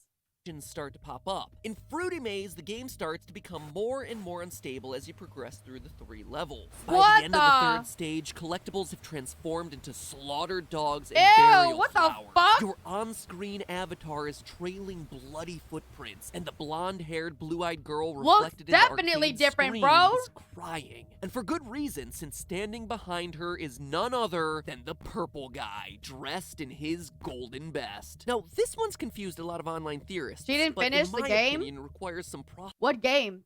Oh, I don't know. We're talking about Stanley Parable, sorry. process of elimination to solve. FNAF 6 is all about tying up loose ends, right? And at this point, the puppets set the souls of FNAF's core 4 of Freddy, Foxy, Bonnie, and Chica, as well as Golden Freddy free in the Happiest Day minigame. Right. Baby, the sister location crew, Springtrap, and the puppet are all taken care of by Henry and the true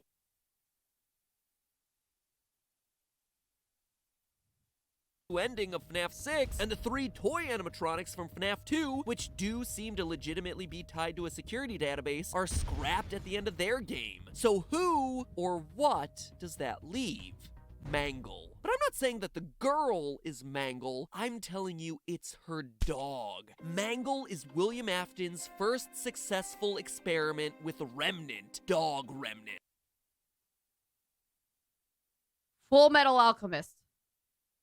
Which, now that I say it out loud, sounds a lot more like dog duty than miracle soul formula, but let me explain. We obviously see that the girl's crying, but it's not because she's scared. We actually see that Willtrap is able to have a normal conversation with her, saying, "He's not dead. He's still alive.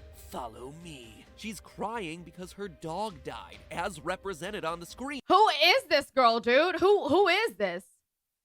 Also, hello, Anne. Nice to see you. Nice to see you. Is it actually that one? And that's the he that William's referencing here. Your dog is not dead. He is still alive. And we have proof that William isn't lying about this either. It's an odd detail that I've never talked about, which is pretty incredible that after so many of these darn videos, I'm still pulling out random factoids to piece into this puzzle. But classic in the Save Them MatPat minigame from way back in FNAF 2, you're in a building filled with 5 dead kids and Purple Guy. All the other animatronics are stationary except for one, Mangle. Alive and well, and unlike every other animatronic in the entire series, roaming around on all 4s. Even though Mangle technically walks around on 3 legs, but you get the point. A design decision so important that we see Scott keep it in Mangle's quest from FNAF 3 as well. Mangle is alive without the puppet giving him gifts or giving him life. So how is the Mangle animatronic moving in this moment? William, experimenting with animals and remnant. And as we see in the Fruity Maze, William uses the fact that the dog is still alive to lure this girl to her death, allowing her to be reunited with her dog forever. For more proof, notice that the dead dog in the Fruity Maze minigame is actually missing an eye, a detail that we see a chair with Mangle. Additionally, is it missing an eye on that one though? Animatronic that actually doesn't possess any human-like noises. The core 4 all feature moaning, sighs, or laughs at various points throughout the series. Ballora, Baby, Springtrap, and the Fun Times all talk. Even the Nightmare animatronics breathe, which is a whole nother can of worms I'm not opening up today. But Mangle just has garbled radio noises, almost like its cognitive functioning is much less than all the other possessed creatures in the series. So that's Fruity Maze, but then comes the biggie, perhaps the most vague and bizarre. So the idea of Fruity Maze and Mangle comes from this or whatever. The idea of it is, right? Just a random girl though, and then like lures to death and does nothing with the death. Our moments from FNAF 6 come from the hidden Easter eggs in the final Lorekeeper minigame, Midnight Motorist. It starts simple enough, a top-down racer game, but glitch through an opening in the bottom of the track and suddenly you're on a rainy drive through a rural tree-filled landscape, visiting a bar named Junior's and eventually making your way to a lonely house hidden deep in the woods. Out pops the driver, and he's orange? Thanks, Scott. We finally solved the identity of Purple Guy, and you just had to throw in one final That's actually very monochromatic funny. mystery man. Orange Guy? I like to call him Mustard Man. He charges into the house and rages at the fact that some people think the girl's the one who gets killed and possesses Chica. I thought that a kid possessed Chica. Or, I mean, I guess, yeah, you're right. You know what? It could have been any of them. someone, presumably call him Mustard Man, he charges into the house and rages at the fact that someone, presumably his son, has locked himself in his room. He goes around the back to find a way in, only to discover that the window is broken with a set of footprints and some bear tracks, leading to, quote, that place again. And that's it. The minigame abruptly ends there. No matter how many times you replay this game, it's always the same. It's weird, it's disturbing, and most of all, it's frustrating, since it seems to introduce all new characters in a game that's mostly about bringing every other character's story to a close. But are these truly new faces? No. Look first at the house. A lone house in a clearing surrounded by trees. Believe it or not, but we've actually seen this house before on the title screen to FNAF 4. A lone house in a clearing surrounded by trees. Looks kind of close, that, but both houses have two stories. Even the roofs look roughly the same. Yeah, they but do. Now think back to a quote that I mentioned last episode about how Scott writes these stories. Quote, there have been other times, however, when my original intentions didn't come across clearly. In those instances, I make a point to clarify in the next game. FNAF 6 is all about clarifying, explaining Remnant, explaining the scooper, the puppet, and what's our connective tissue in this minigame? Someone sitting in a living room watching TV. And what did we see at the end of every night of Sister Location? Michael Afton going home after his shift to watch TV. That slouchy figure there may look like a balding grandma, but it's good old Mike Casual Bongos Afton himself binging on his Immortal and the Restless. And I can further prove it via his text. Scott has always roughly adhered to the convention of dialogue colors being important, and this final game is no exception to this rule. Green bouncer dude talks in green, orange guy talks... Sorry, real quick. That girl that was supposed to be nothing in the game, though, like the other game, the one with the two pigtails, that girl has the same color text, hex code, as the one who, like, puts everyone together. So why is she just nothing now? I'm just saying. Lily, what color are you talking? Light blue, duh. Talks in orange, and Michael Afton on the couch talks in gray. Exactly like he did when he was laughing at his crying brother back in FNAF 4. It's definitely a slightly different shade, but he's also the only one in the entirety of this series to speak in gray lettering. They also both wear gray shirts, only the truly fashionable match their t-shirt to their font color. Couple all of that with him watching TV. Wait, so blue text gang, dude. Yeah, so I mean, I know everything is a theory anyways, and you had to change this out and that out, but still, you know what I mean? It's just kind of like, what happened? I thought that if you're gonna play around with the idea that they're all like close in text color or whatever, why didn't you go back on that one? FNAF 4 title screen house, which always has a TV in it, and the character being protective over him, say a younger brother, and you have yourself the perfect portrait of the Afton family, which would make Orange Guy Purple Guy, otherwise known as William Afton. He's even got a signature purple car, the same one that we saw him use in the FNAF 2 Take Cake minigame before he killed off Henry's daughter. What? Orange Guy, Purple Guy, otherwise known as William Afton. He's even got a signature purple car, the same one that we saw him use in the FNAF 2 Take Cake minigame before he killed off Henry's daughter. But why? Why would Scott choose to make William Afton some color other than purple for like the first time ever in the final game in the series? The answer is actually kind of mundane, because by this point in the series, there are two different purple guys, William and his son. It would have been confusing from a storytelling standpoint, though I do gotta say, Scott, it's not that much better, since now you're swapping in a whole new color for a character who's been represented by another color the whole time. It's a bit confusing. Okay, so, and then William kills Henry's daughter. Henry's daughter gets quote-unquote saved by Puppet, completely haunts the rest of the place. 5 other kids, and then Crying Child, which I don't know the name of, dies due to older brother being an asshole. 5 other kids die, you know, in some other revenge shit thing, or I don't know, like just trying to find out remnants or whatever. Who knows? Okay, and then, right, and then, okay. Anyway, yep. what does all of this mean? Why, out of all things, did Scott choose to show us this random scene? What is he trying to explain about the story through the battle between an orange William Afton and a runaway child? All of that in just a few days. This video is really long already. Plus, in a game that tries to answer everything from the entirety of the series, what was in the FNAF 4 box? Was it truly left forgotten forever? Is Scott waiting to reveal its contents in a future game? Make sure you take a bite out of that. I don't think so. I don't think that's what he's trying to do. I think, well, I don't know. Yeah, I don't know. Maybe. But he did say he wanted to just leave it like that. Oh, well, that was creepy looking. He did say he wanted to leave the box just the box.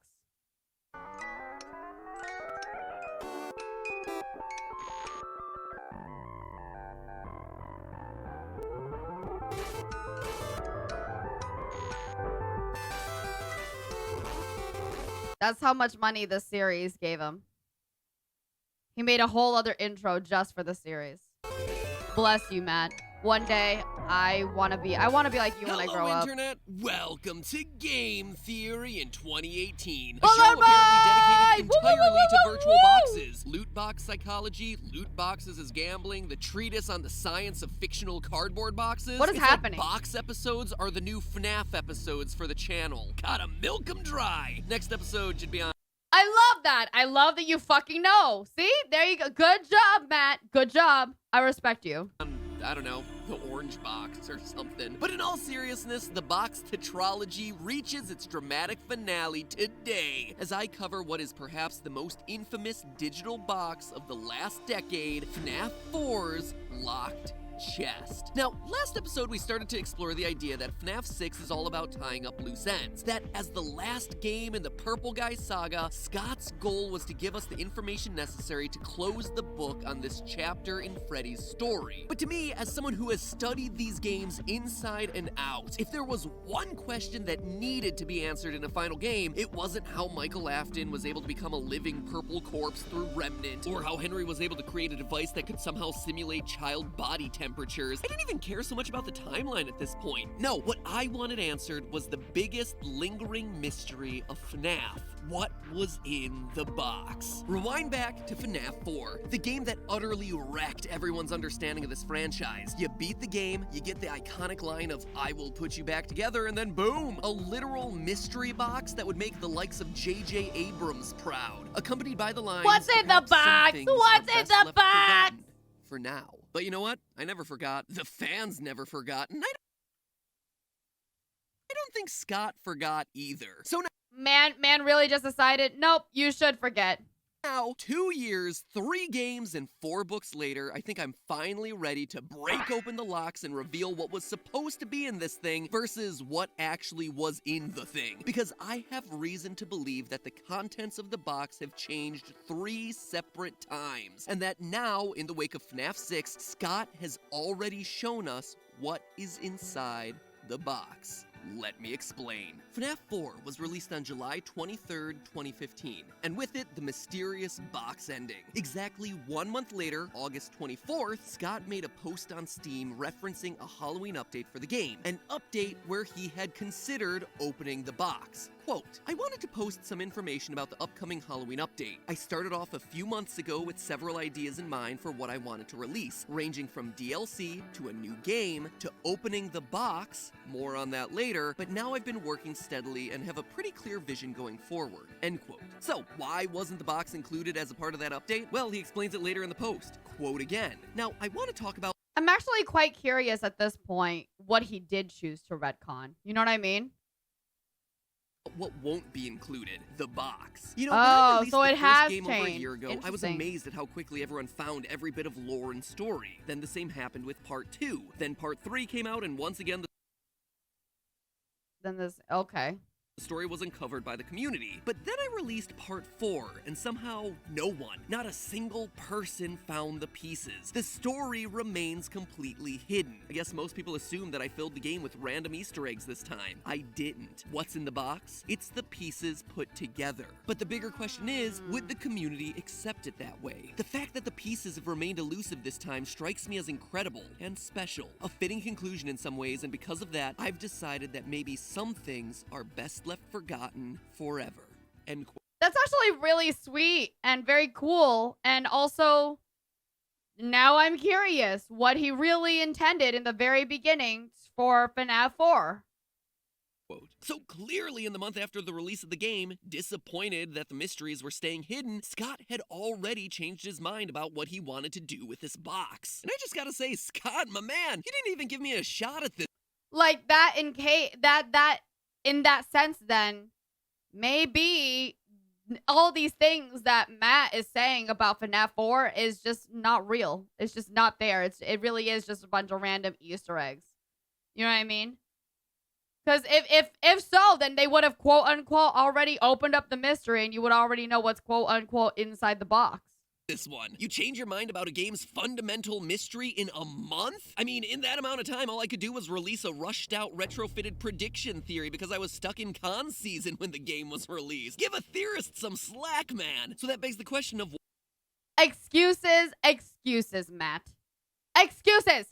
What he originally intended to be in the box. My theory, toys, a badge, a hospital wristband, and a picture of what eventually became known as the Afton family. The only time we would ever see them truly happy in this franchise. Remember, FNAF 4 was meant to be the final game in the series, and based on all the clues Scott left prior to the release of Sister Location, he absolutely intended for Freddy's to be a story told in the mind of a child. Maybe not so much in dreams, like Dream Theory would indicate, but perhaps in a coma, or on the kid's deathbed. I mean, sure, let me be clear, yes, there was absolutely a real-life string of murders informing this kid's visions, as evidenced by the puppet and the murder outside the restaurant. But I mean, look at what he just said in that Steam post. Most people assume that I filled FNAF 4 with random Easter eggs. I didn't. And now look at everything that lines up in this game. Toys that match the look and behavior of the toy animatronics. People getting shoved into suits.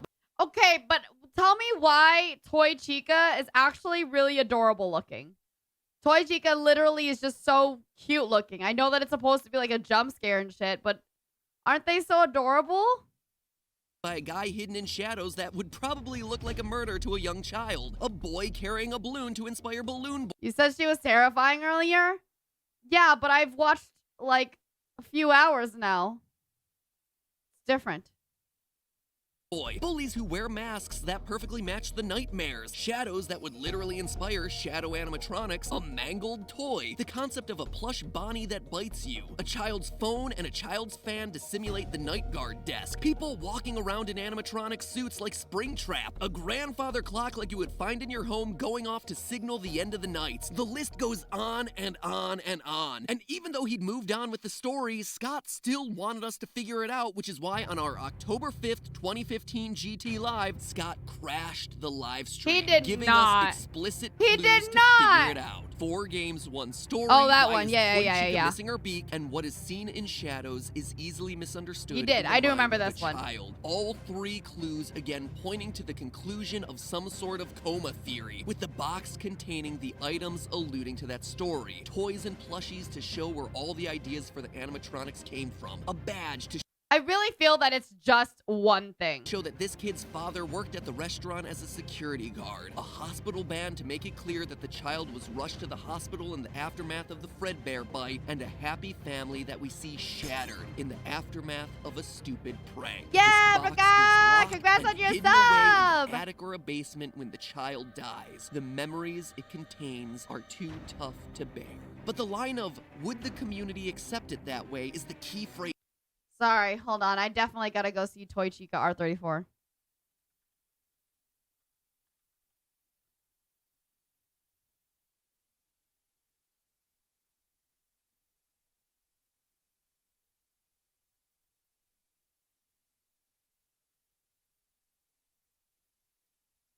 I see. Interesting. In all of this. Scott knew that the story, as he envisioned it, would be controversial for a fan base that was literally comparing shades of purple across the series. That was you, my man. It was you. Don't just say the fan base. It was also you. He had a solution to the story that he wanted to tell, but was now trapped by his own success. People were too interested in his mystery box, which is why Sister Location and everything afterward emphasized more real-life events. Scoopers and Remnant and literal purple people walking. So that's what they think. They think that straight up the stuff in the box was supposed to tell the full family story. Wait, no, because then right? Like, it was supposed to tell the full family story, but then, you know, would the community be okay with that? So, I mean, like, I don't know why he would then make Sister Location and FNAF 6 more story-based. I don't know. Yeah. Looking around outside. But before he got to that point, there was one other course correction. FNAF World, the pimply-faced puberty of the franchise. The game that, also like puberty, everyone wants to forget, including Scott himself. And it was here that Scott tried to unveil the mystery of the box a second time. If you play through the game normally, you would never see any connections to the box. You would just play through this bizarre fever dream of an RPG and then finally kill Scott Cawthon himself as the final boss of the game. Yeah, in case you skipped over FNAF World, Scott is one of the final bosses and complains about how obnoxious the fans of the series can get. It is strange, it is funny, certainly meta, and most undeniably passive-aggressive. Anyway, if you linger on the opening dialogue between your character and Fredbear, you unlock a hidden quest that lurks beneath the surface of the game that was undoubtedly meant to tie into the mystery of the box. The Radio Demon 683 is now boarding. Welcome to Lilybelle Air. Hope you have a safe and enjoyable flight. Help him find his way. The him we're helping is FNAF 4's bite victim, and we know this from the opening dialogue. Quote, something has gone wrong. That's why I'm here. But I won't let the same happen to you. I will put you back together. Ooh. The classic FNAF 4 line. So infuriatingly vague. Anyway, that line confirms that the you being talked about here is the bite victim, that the something has gone wrong is referring to the bite itself, and that the yellow eyes doing the talking, the one who is trapped here, is the puppet. From here, your secret quest is to find a series of clocks and complete mini-games that directly relate to the steps necessary. Wait, what are you saying? What are you... You can do a lot in FNAF World. MatPat literally talked too long and accidentally found a secret. Which secret are you referencing?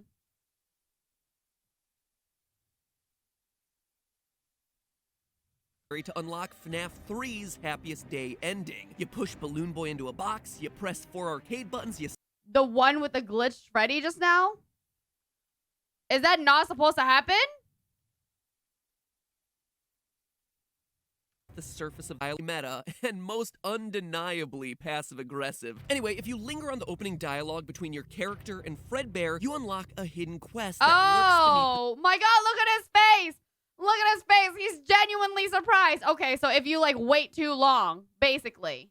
Okay. Surface of the game that was undoubtedly meant to tie into the mystery of the box. We're told that the quest requires us to, quote, leave breadcrumbs for him to help him find his way. The him we're helping is FNAF 4's bite victim, and we know the classic you being talked about doing the talking, the one who is trapped here is the puppet. From here, your secret quest is to find a series of clocks and complete mini-games that directly relate to the steps necessary to unlock FNAF 3's Happiest Day ending. You push Balloon Boy into a box, you press 4 arcade buttons, you set up 4 cupcakes, etc., etc. And if you do everything correctly, your secret ending reads as follows. Quote, we're still your friends. Do you believe that? The pieces are in place for you. All you have to do is find them. And we know from FNAF 3 that the pieces are indeed found. On the cutscenes between nights, we find the clues that FNAF World left for us hidden in the hallway, telling us to do things like double-click Balloon Boy and collect the 4 cupcakes, which then enables us to complete the glitched minigames and release the spirits once and for all. But the important line of this FNAF World ending is, the pieces are in place for you. A line that very intentionally mirrors the language Scott used to describe the contents of the box in the first place. What's in the box? It's the pieces put together. And if you But what exactly is the pieces?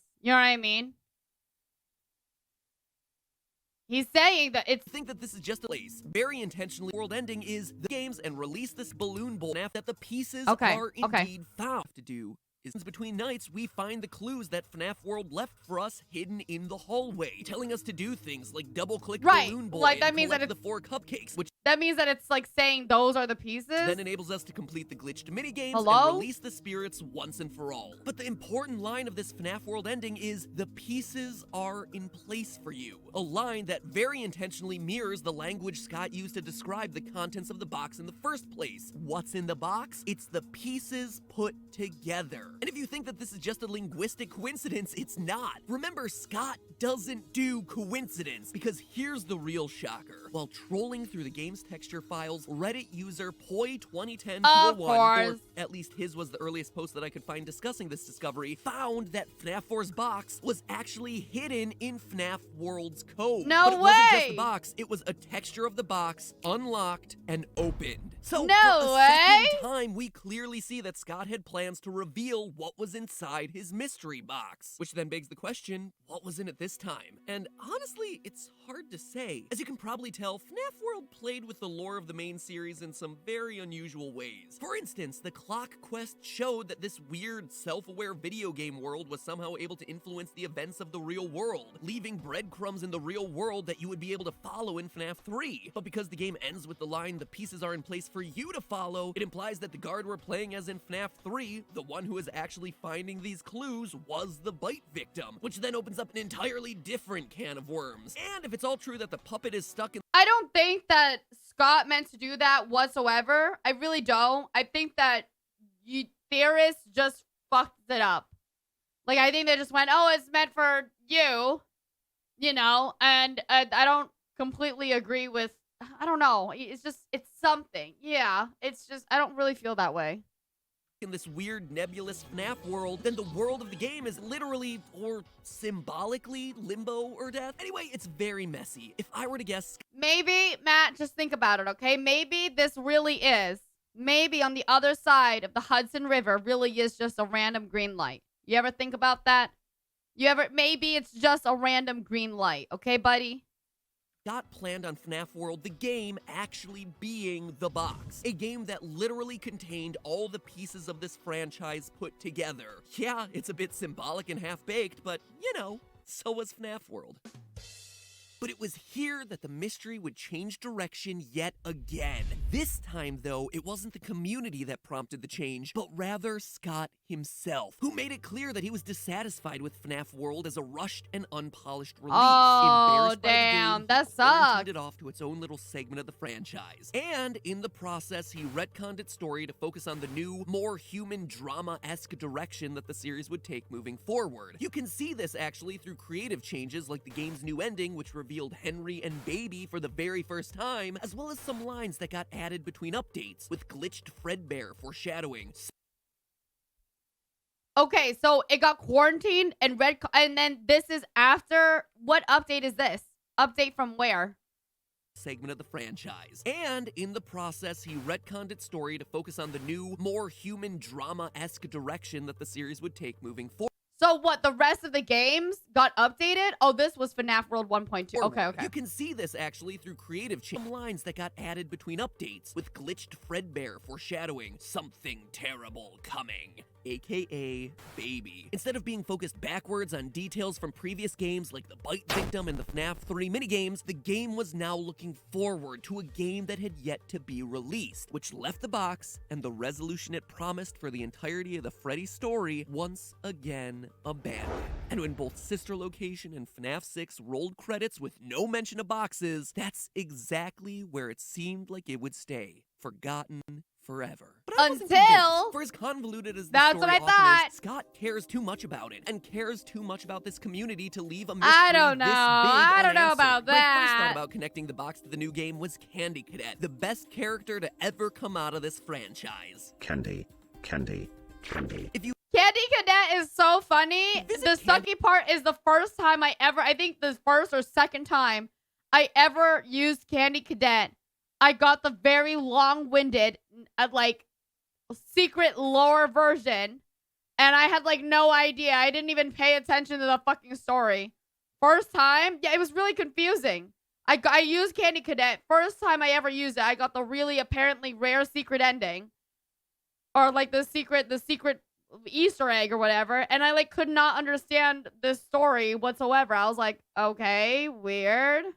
Candy Cadet enough times and give him enough tokens, he'll tell you one of 3 separate stories, Yeah. all sharing the same general theme of 5 objects merging into one object and then being put into a box. What? In the first, 5 keys are melted together into 1 key by a mother trying to save imprisoned kids, with everyone dying trapped in their own room. The second has 5 kittens in danger of being eaten alive by a snake, the remains of which get sewn together and stored in a what the shoebox. hell? And the third, well, the third is the most uplifting story, as 5 orphans get adopted by a man who wants to protect them from a burglar, and it doesn't go so well. He left one day to buy food, his heart being filled with gladness, but returned to find that the burglar had chosen his home, and killed all 5 of the children. The man could only afford 1 coffin, so he stitched the 5 bodies together to make one, and buried the child. That night, there was a knock at the door.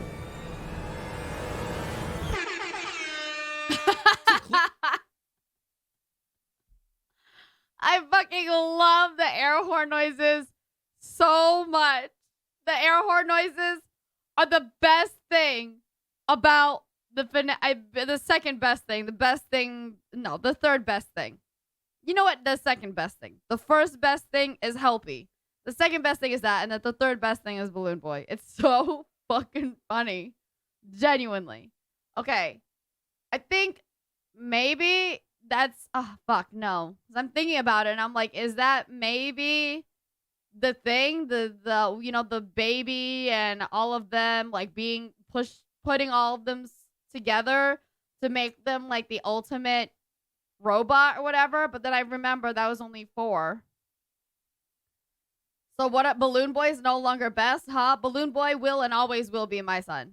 Am and always will be my son. I love Balloon Boy. Balloon Boy. I don't even play. You have to remember, I don't play the game.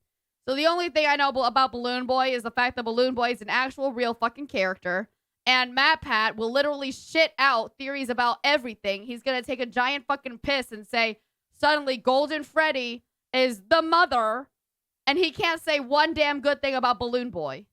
Clearly, the Candy Cadet stories were making some connection to boxes, but what did all these stories mean? Characters getting stitched together immediately I think I got the one with the key.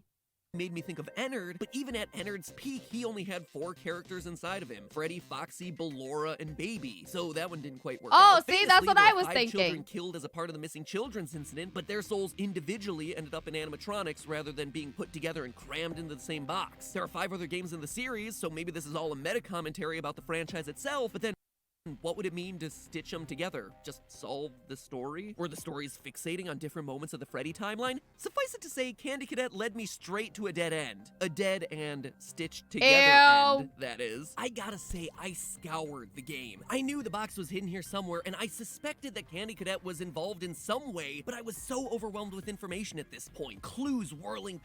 This is what it is, right? You're so, like, what is that called? Like, affirmative bias, okay? Like, you have so much information and so much that you think is going right. This is like the full affirmative bias thing, right? Confirmation bias. Yes, you're right. Confirmation bias. I feel like there's a lot of that with Matt. Past me, vague mini-games and stories that had no concrete answers. Details of games upon No, games, Avarice. but This unused no, content. The box absolutely needed to be some not. solution Fuck that brought no. together all of these separate pieces. And then finally, the storm cleared. What I'm hearing is you guys hate me. That's what I'm hearing every single time you guys are trying to get me to go through a theory thing. And it all clicked. No, I refuse. I refuse. Of the game. During the true ending, Henry calls in to unveil his trap. You have all been called here.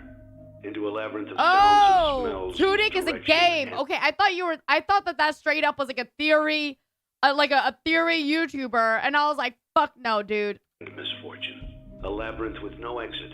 A maze with no prize. We then see the schematics of the ventilation system we've been working with throughout the entire game. We see it for a long time as the center square, the actual pizzeria filled with kids, fades away. And what we're left with is a familiar shape. A box! A rectangular box. A locked box. A box with no exit. A box where, according to our responsibilities in paragraph 4, we put all the pieces together by salvaging the remaining animatronics, playtesting the minigames for all of the hidden lore, and finally bring the FNAF storyline to its end once and for all. As we bring this story to a close, what did Scott finally decide to do with the box? He made it Henry's trap in FNAF 6 to lure the final pieces together and finish him off once and for all. Like Candy Cadet told us over and over again in its 3 stories, the box is filled with 5 dead things becoming 1, 5 children killed, sewn together, and buried in one coffin, 5 dead kittens, sewn together and kept in one shoebox, 5 keys melted together and torched in one room, and in our case in FNAF 6, 5 animatronics trapped in one pizzeria simulator and burned. And this works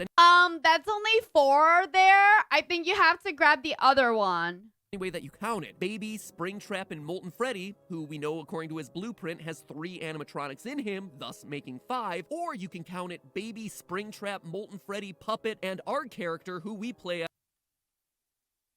pizzeria simulator and burn. And this works any way that you count it. Baby, Springtrap, and Molten Freddy, who we know according to his blueprint has 3 animatronics in him, thus making 5, or you can count it Baby, Springtrap, Molten Freddy, Puppet, and our character who we play as Michael. 5 characters, all essential to the FNAF Wait, Michael dies? story brought into one box to die. Even Henry himself has a role here. What? No, Michael, you know that Springtrap's gonna stay alive again. What are you doing? Story brought into one box to die. Even Henry himself has a role here in the Candy Cadet stories. He's the innocent of those stories, the one who started with good intentions who ultimately fails to protect those under his care. He's the mom who lets the kids burn. He's the kid who leaves the snake's cage open. It's Henry's negligence that allows the snake, the burglar William Afton, to claim so many lives. We hear him lament this in the insanity ending. It's only now that I understand the depth of the depravity of this creature, this monster that I unwillingly helped to create. This was Scott's subtle nod to the box in FNAF's final game. The way to work it in after all the twists and turns his story had to take over the years. Was it what he originally intended for it? Absolutely not. Is it the most obvious explanation? Not by a long shot. But when you consider that this animatronic empire started as one big unexpected twist in Scott's life and was then fueled by a story full of not so obvious narrative moments, having the box end up being a symbol for the franchise's Honestly, this part here where it's like monster.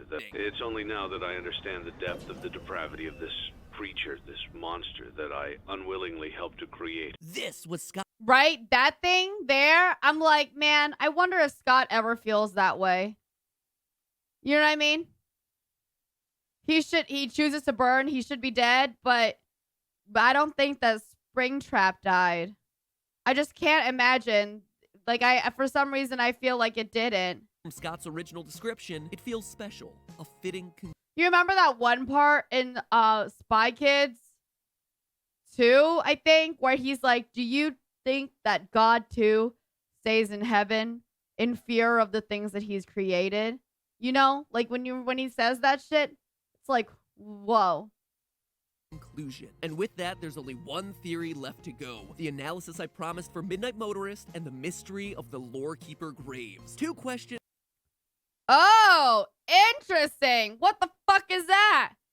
I know Jeremy. I know Fritz. Who are these 3? That close out these games for what feels like the final time, but begin to point towards what the future might hold for the Freddy's series. The kids?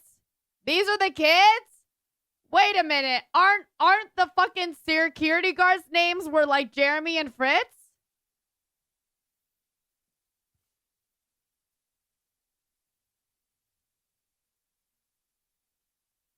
Fritz. Yeah, those are the night guards. Yes, but don't worry about it. Okay, that shit. Alrighty, gotta. Whoa! It's the cop-out alarm. Cop out, cop out. Sounds like a cop-out to me.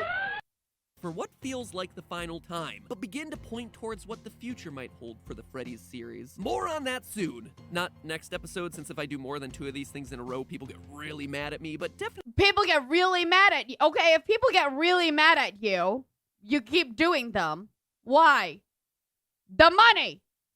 soon, since I want to put this thing to rest as much as you guys. I could use, at the very least, a complete refresh on this whole thing and start from scratch again. So ring the bell to ensure that we all close out the Freddy saga together. And in the meantime, remember, that's just a theory. A game theory. Thanks Da, for da, watching. da, da, da. Woo!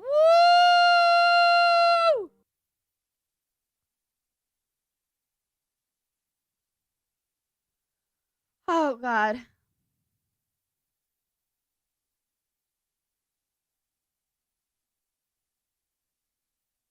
No, it's not it. There's like, this is like episode 17 of 57 episodes.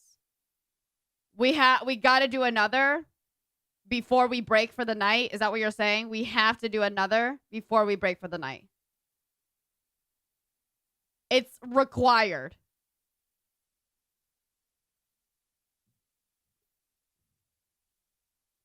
It's like part 2. I don't know. This one ends pretty well. But sure. The next one is called FNAF Stumped Me.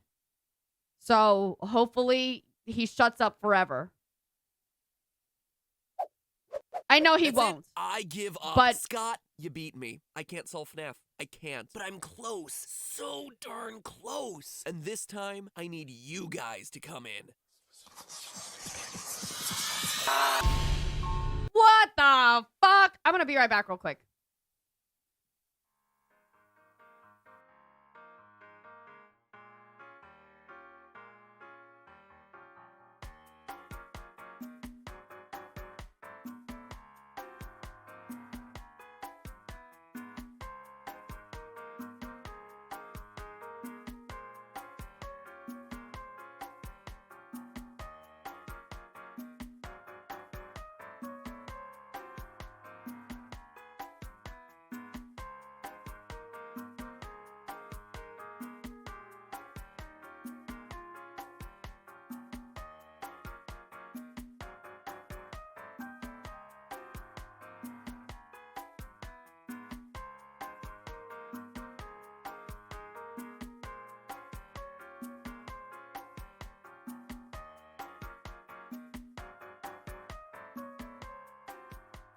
Alrighty. Okay. Let's get it started.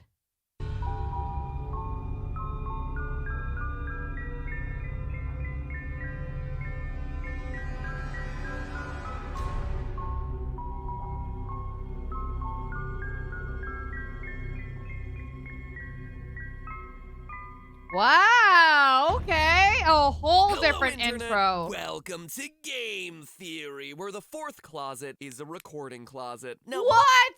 No captions for this one?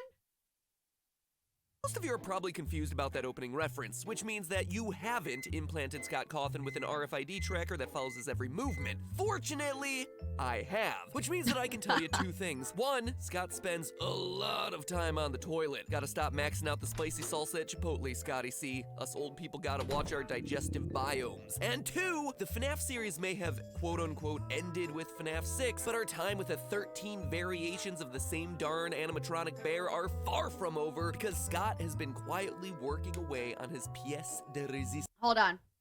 I want to see this. Oh no, because it's not accurate anymore, because now we have like another FNAF game.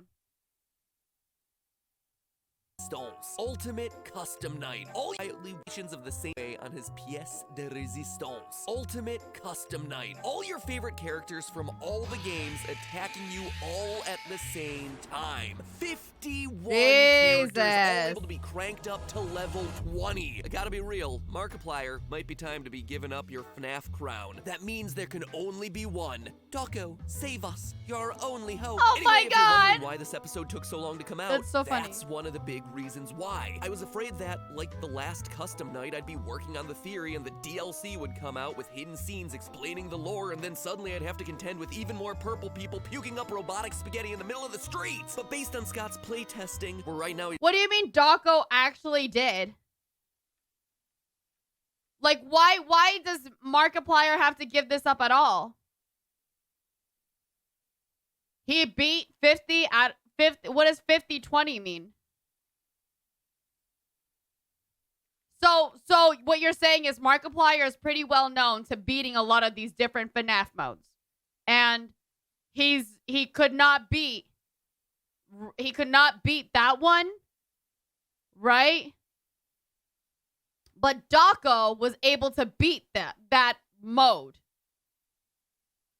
I see. Okay. And then after he beat that mode, Scott was like, okay, I will allow you to kiss my fucking foot for a good 1 second.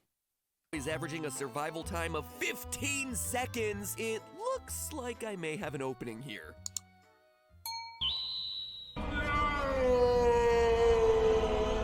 Since it's been a while, let me remind you that we've already covered a lot of ground here in videos 1 and 2 of the series. Freddy's Pizzeria Simulator, otherwise known as FNAF 6, was created with the intention to tie up a lot Scott of challenged Dawko to beat 50-20 mode, but what? Scott didn't challenge Markiplier? We learned that William's business partner Henry, who we were first introduced to back in FNAF World and later in the novels, does in fact play a role in the mainline series of the games. Henry is canon. In FNAF 6, he creates a simulated pizzeria to serve as a trap, luring in all the remaining animatronics. One could say it was a locked box to put all the pieces together. Henry then pulls a Thanos and turns everyone into an ashy pile. I'm not feeling too good, Foxy. Henry's hit list included Springtrap, aka Markiplier isn't a FNAF YouTuber? Then why did Markiplier even have the FNAF crown at any point in time? Right? Firstly. Because he was like, Markiplier, you need to give up your FNAF crown, maybe. Right? And then what? So Dawko is a FNAF YouTuber? Dawko only does FNAF?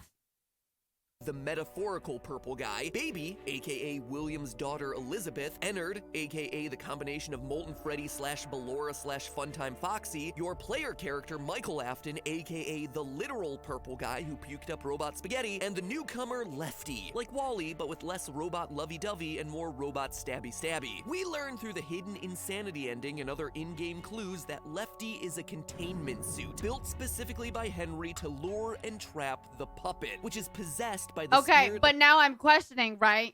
My question is, so what? Dawko only does FNAF. I'm going to have to assume that if a YouTuber being a FNAF YouTuber, oh, Dawko literally only does FNAF. Okay, that's understandable then. Yeah, never mind. That should make sense.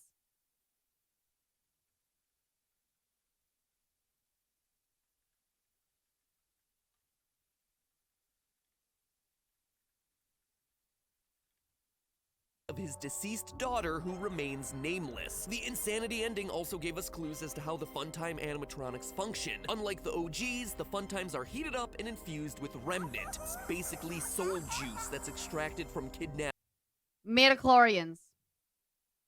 children. But that was all just surface stuff. Through our analysis of the Fruity Maze minigame and clues from FNAF 2, we were able to piece together that this dead dog is probably Mangle, and that this girl becomes one of Afton's early victims. It's clearly not his daughter, notice the eye color, and it's not Henry's daughter, notice the hair color, so it must be one of William Afton's victims. And that's pretty much everything we covered in my last 2 videos. But now it's time to get to the new stuff, starting with this girl. Not only do we know that this is one of William Afton's earliest victims, we also know that her name is Susie and that she goes on to possess Chica.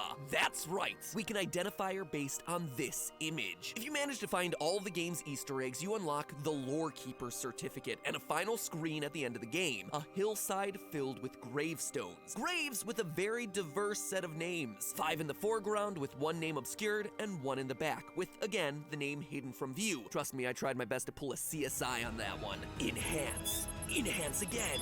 Enhance a 3rd time. Damn it, Scott!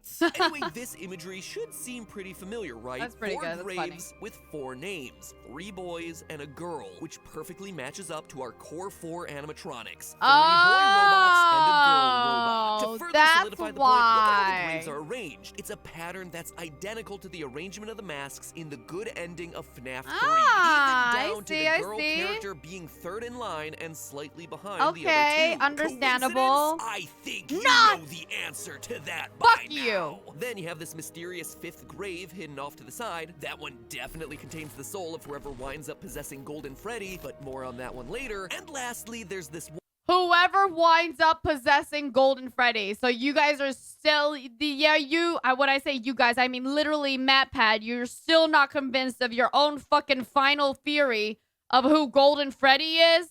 Of Crying Child?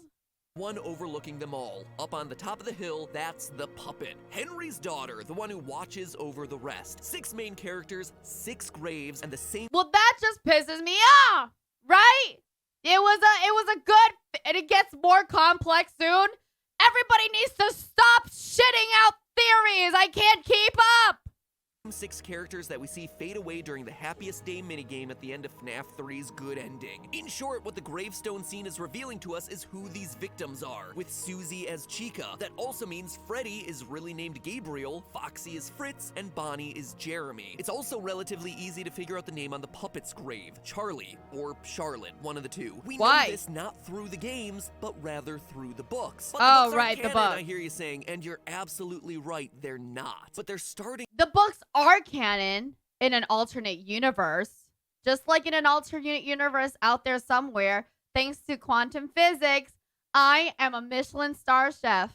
To cross over very heavily. For instance, the entire reveal of William Afton having a business partner named Henry, So who was true, first introduced in bestie. the Silver Eyes long Everybody before needs to spread that on Twitter now, okay?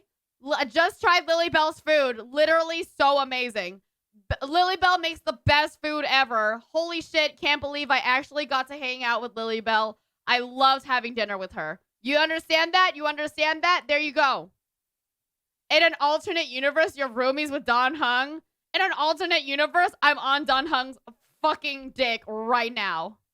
location ever came out. You ever wonder about this weird wolf poster hanging in the alley? It's of FNAF Bengal! 6? It's actually one of the Twisted Oh, animatronics boo. from the second novel, The Twisted Ones, who are programmed to hide during the day by burying themselves in shallow graves, then dig themselves up at night to roam the countryside looking for innocent victims to vor. And wouldn't you know it, but that's exactly what we see hinted at in the FNAF 6 minigame Midnight Motorist. By going through the game's secret exit and then plowing your car into this random area between the trees, you're able to get out in a clearing in the middle of a forest, and in the upper left corner of the screen is a pile of unmarked dirt. You Is this can't an interact with it, accident? the game doesn't acknowledge it at all, but very clearly it is intentionally there. It's super random, right? It is until you read The Twisted Ones. Or have me read it for you, because seriously, that's why I'm here. Page 74, quote, "When Charlie reached the backyard..." In an alternate universe, not only did Don Hung perform CPR, he did it on my pussy. She stopped dead. Before her were 3 huge holes in the ground. They looked like graves. Something climbed out of these. End quote. So clearly, even though the books aren't canon, there is significant crossover with the characters and events from the series. In the books, Henry had a daughter named Charlotte. In the games, Henry has a daughter who goes on to become the puppet. It only makes sense for them to share the name. Hence, gravestone number 5. I mean, But I it's guess, gravestone number sure. 6, where, I gotta be honest, after months of brainstorming, working and reworking sequences of events and analyzing imagery, I have to regrettably admit defeat. You heard that right. For the first time ever on the show, I have to throw in the towel.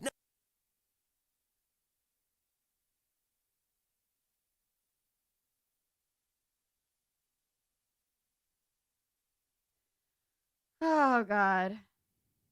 Now, don't get me wrong, I have a lot of leads here. Loose threads that I know go somewhere, and I feel like I'm just a step or 2 away from putting it all together, but I just can't quite do it, and I hate to admit it, and honestly, that is the other reason why this video has taken so long for me to write and put together. I didn't want to admit defeat. I didn't want to come to you without a complete idea of what was going on, but honestly, at this point, I'm almost out of ideas, and I need your help, or maybe even a little helpful nudge from Scott Cawthon in the comments to help put it all together, which honestly could be a very cool group project. And he, in fact, did not throw in the towel.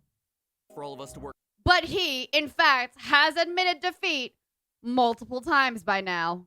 on together. Anyway, let me explain. Grave 6 obviously belongs to Golden Freddy, and once we know that name, we'll finally be able to uncover the source behind the mysterious repeated messages of "it's me" that have been popping up. I'm pretty sure you already know the source of it. You just don't have a name for it.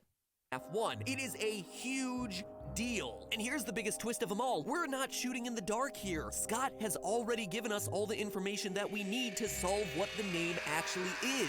You see, the trio of novels isn't the only book that Scott Cawthon's released. Late last year, Scott released the Five Nights at Freddy's survival logbook. That's a whole other survival book. There was another survival book, and then this one's a survival, the second survival book?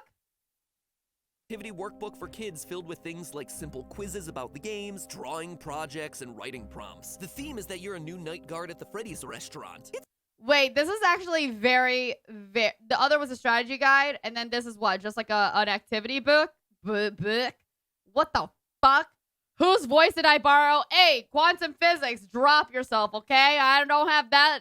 You gotta go back to whatever universe you came from. That's not my fucking accent. Jesus. Okay? So this is like an activity book? It's adorable. Until you Hey, I've actually thought about doing... you know what? I'm gonna keep it a secret. Thanks. Realize it's a book asking kids who their stuff would go to when they die a gruesome, horrific death trapped inside a furry suit. It's some dark, dark stuff. But perhaps the darkest part of the book is the dabbing Chica.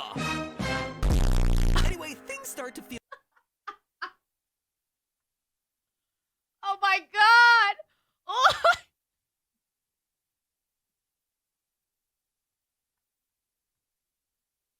More than they seem from page 1 when it's revealed that this book once belonged to a guy named Mike. And you mean Michael? Search immediately clues you that mean there's Michael? way more here than meets the eye, putting the likes of Gravity Falls Journal number 3 on blast. Basically, don't you ever fucking say anything about Gravity Falls Journal 3 ever again out of your fucking dirty whore mouth.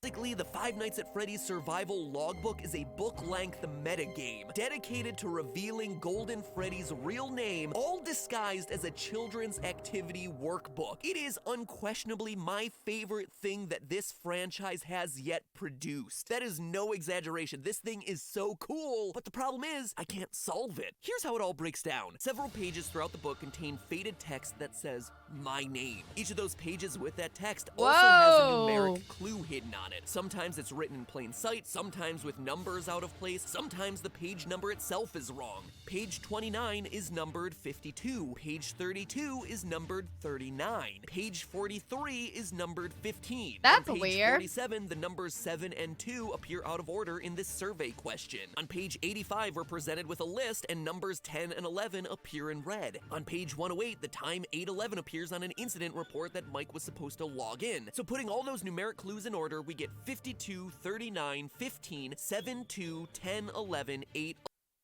Putting those things in order of what? Of the books? Of the book pages? 11. But that's just the beginning. Throughout the book, there are some coupons for Freddy Fazbear's Pizza. Wait, that's actually so cool. What? That's so funny. That is so cool. I love that. Of those coupons, we see that Mike wrote himself the message for real value, see page 61. You flip over to page 61 and suddenly you see a finish the comic strip exercise where in one of the panels, Foxy and Freddy stand in front of a chalkboard with 5 plus 4 written in one part and a 3 written in the bottom right corner. To me, this very clearly tells us that we need to add the two numbers together on each of those 6 pages from earlier to get the real value for that page. 5 plus 2 is 7, 3 plus 9 is 12, 1 plus 5 is 6. Rev, thank you so much, sweetheart. I really appreciate it. Thank you for gifting. Thank you so much for gifting. And I thank you really so much for doing minus. We be suffering out here. It's been fun though. It's been fun. It's just can't imagine. Thank you so much, sweetheart. Love you lots. 7 plus 2 is 9, 10 plus 11 is 21, and 8 plus 11 is 19. 7, 12, 6, What does 9, that have to do with the 3 on the bottom, which though? Seems like it's giving us a code I to a promise you 6-letter guys, name. I promise you guys, at the if the timer goes down, it's not like I'm going anywhere. This is still my full-time job, okay? And I love you guys that much, all right? But, you know, then I won't have to do it for 10 hours a day, and I could actually see my family.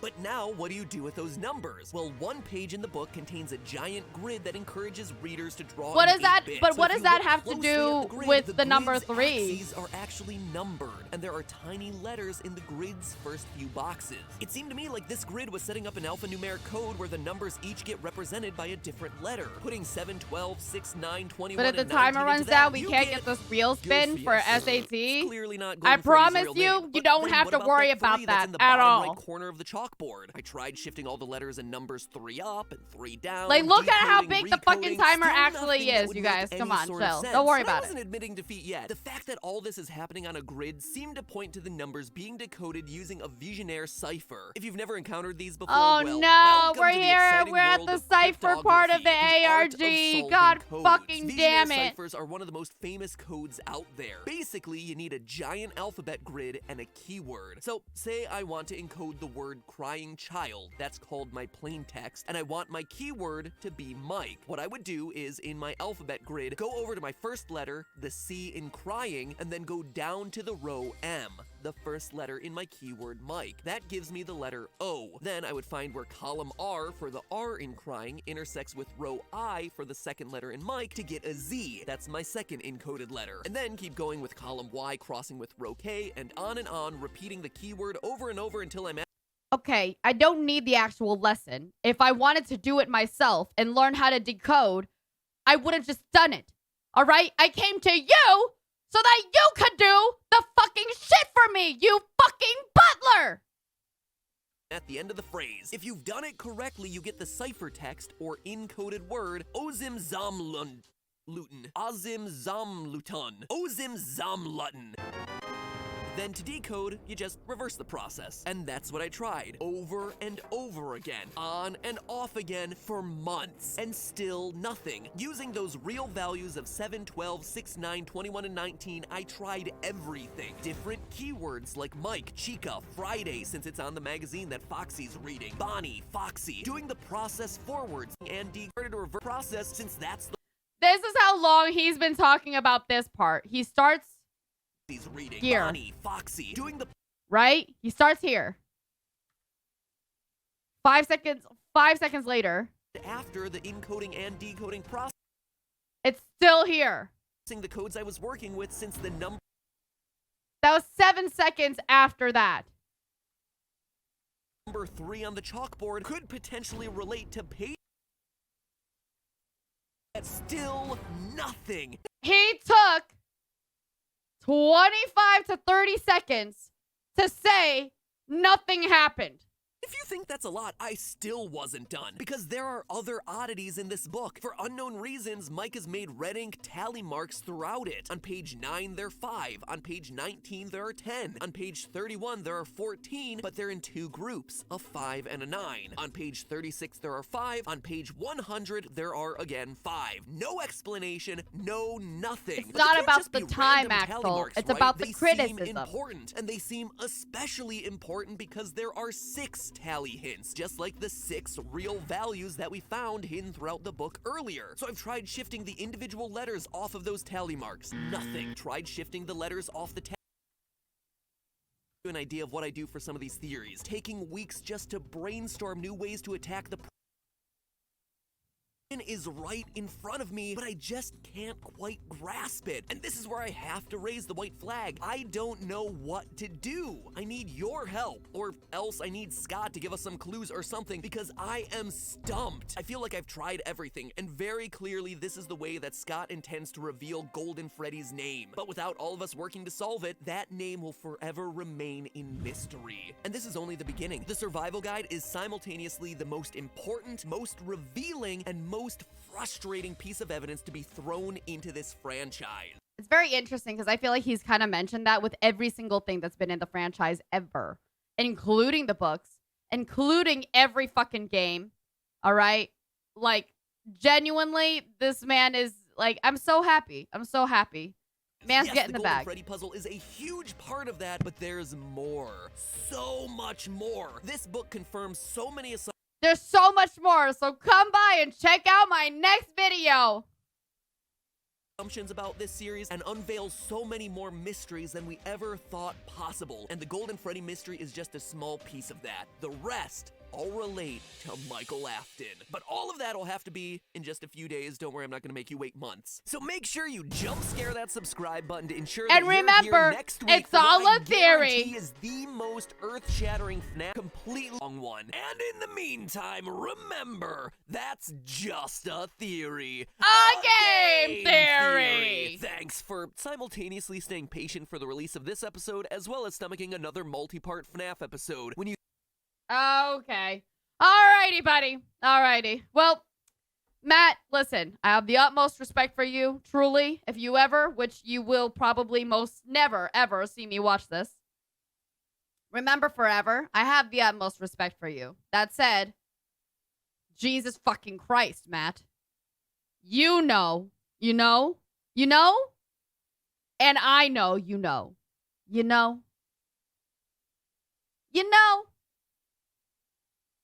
Alrighty, everyone. Thank you very, very much for hanging out and doing my FNAF day with us. All right.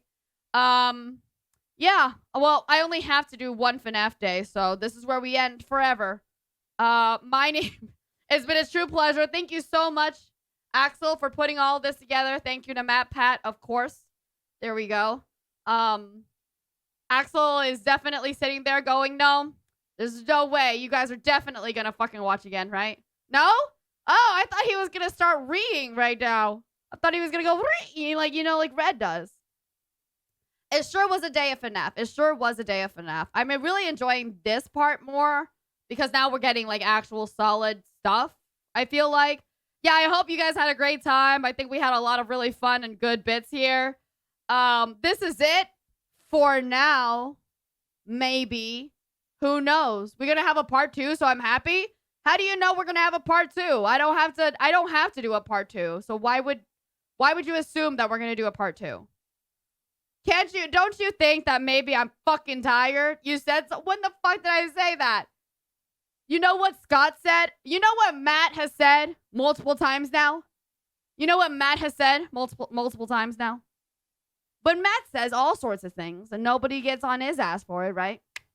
Anyways, my name is Lilybelle. I love to travel, but I suck at geography. I will be gone this weekend. I will be out of town for an event that I have to go to. But I really appreciate you guys. I will see you guys on Monday. All right? Monday. How do I do this?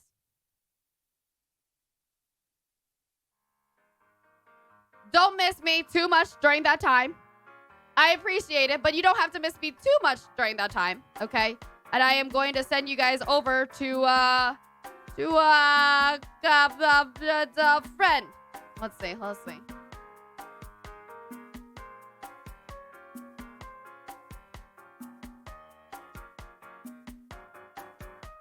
Let's see. You know what? I'm going to send you guys over to somebody. If you're in my community, you know who they are. All right. Here. What's the timer at? 387.49. There you go. Once again, thank you so much. I genuinely actually did have a pretty great time watching FNAF so far. My name is Lilybelle. I love to travel, but I suck at geography.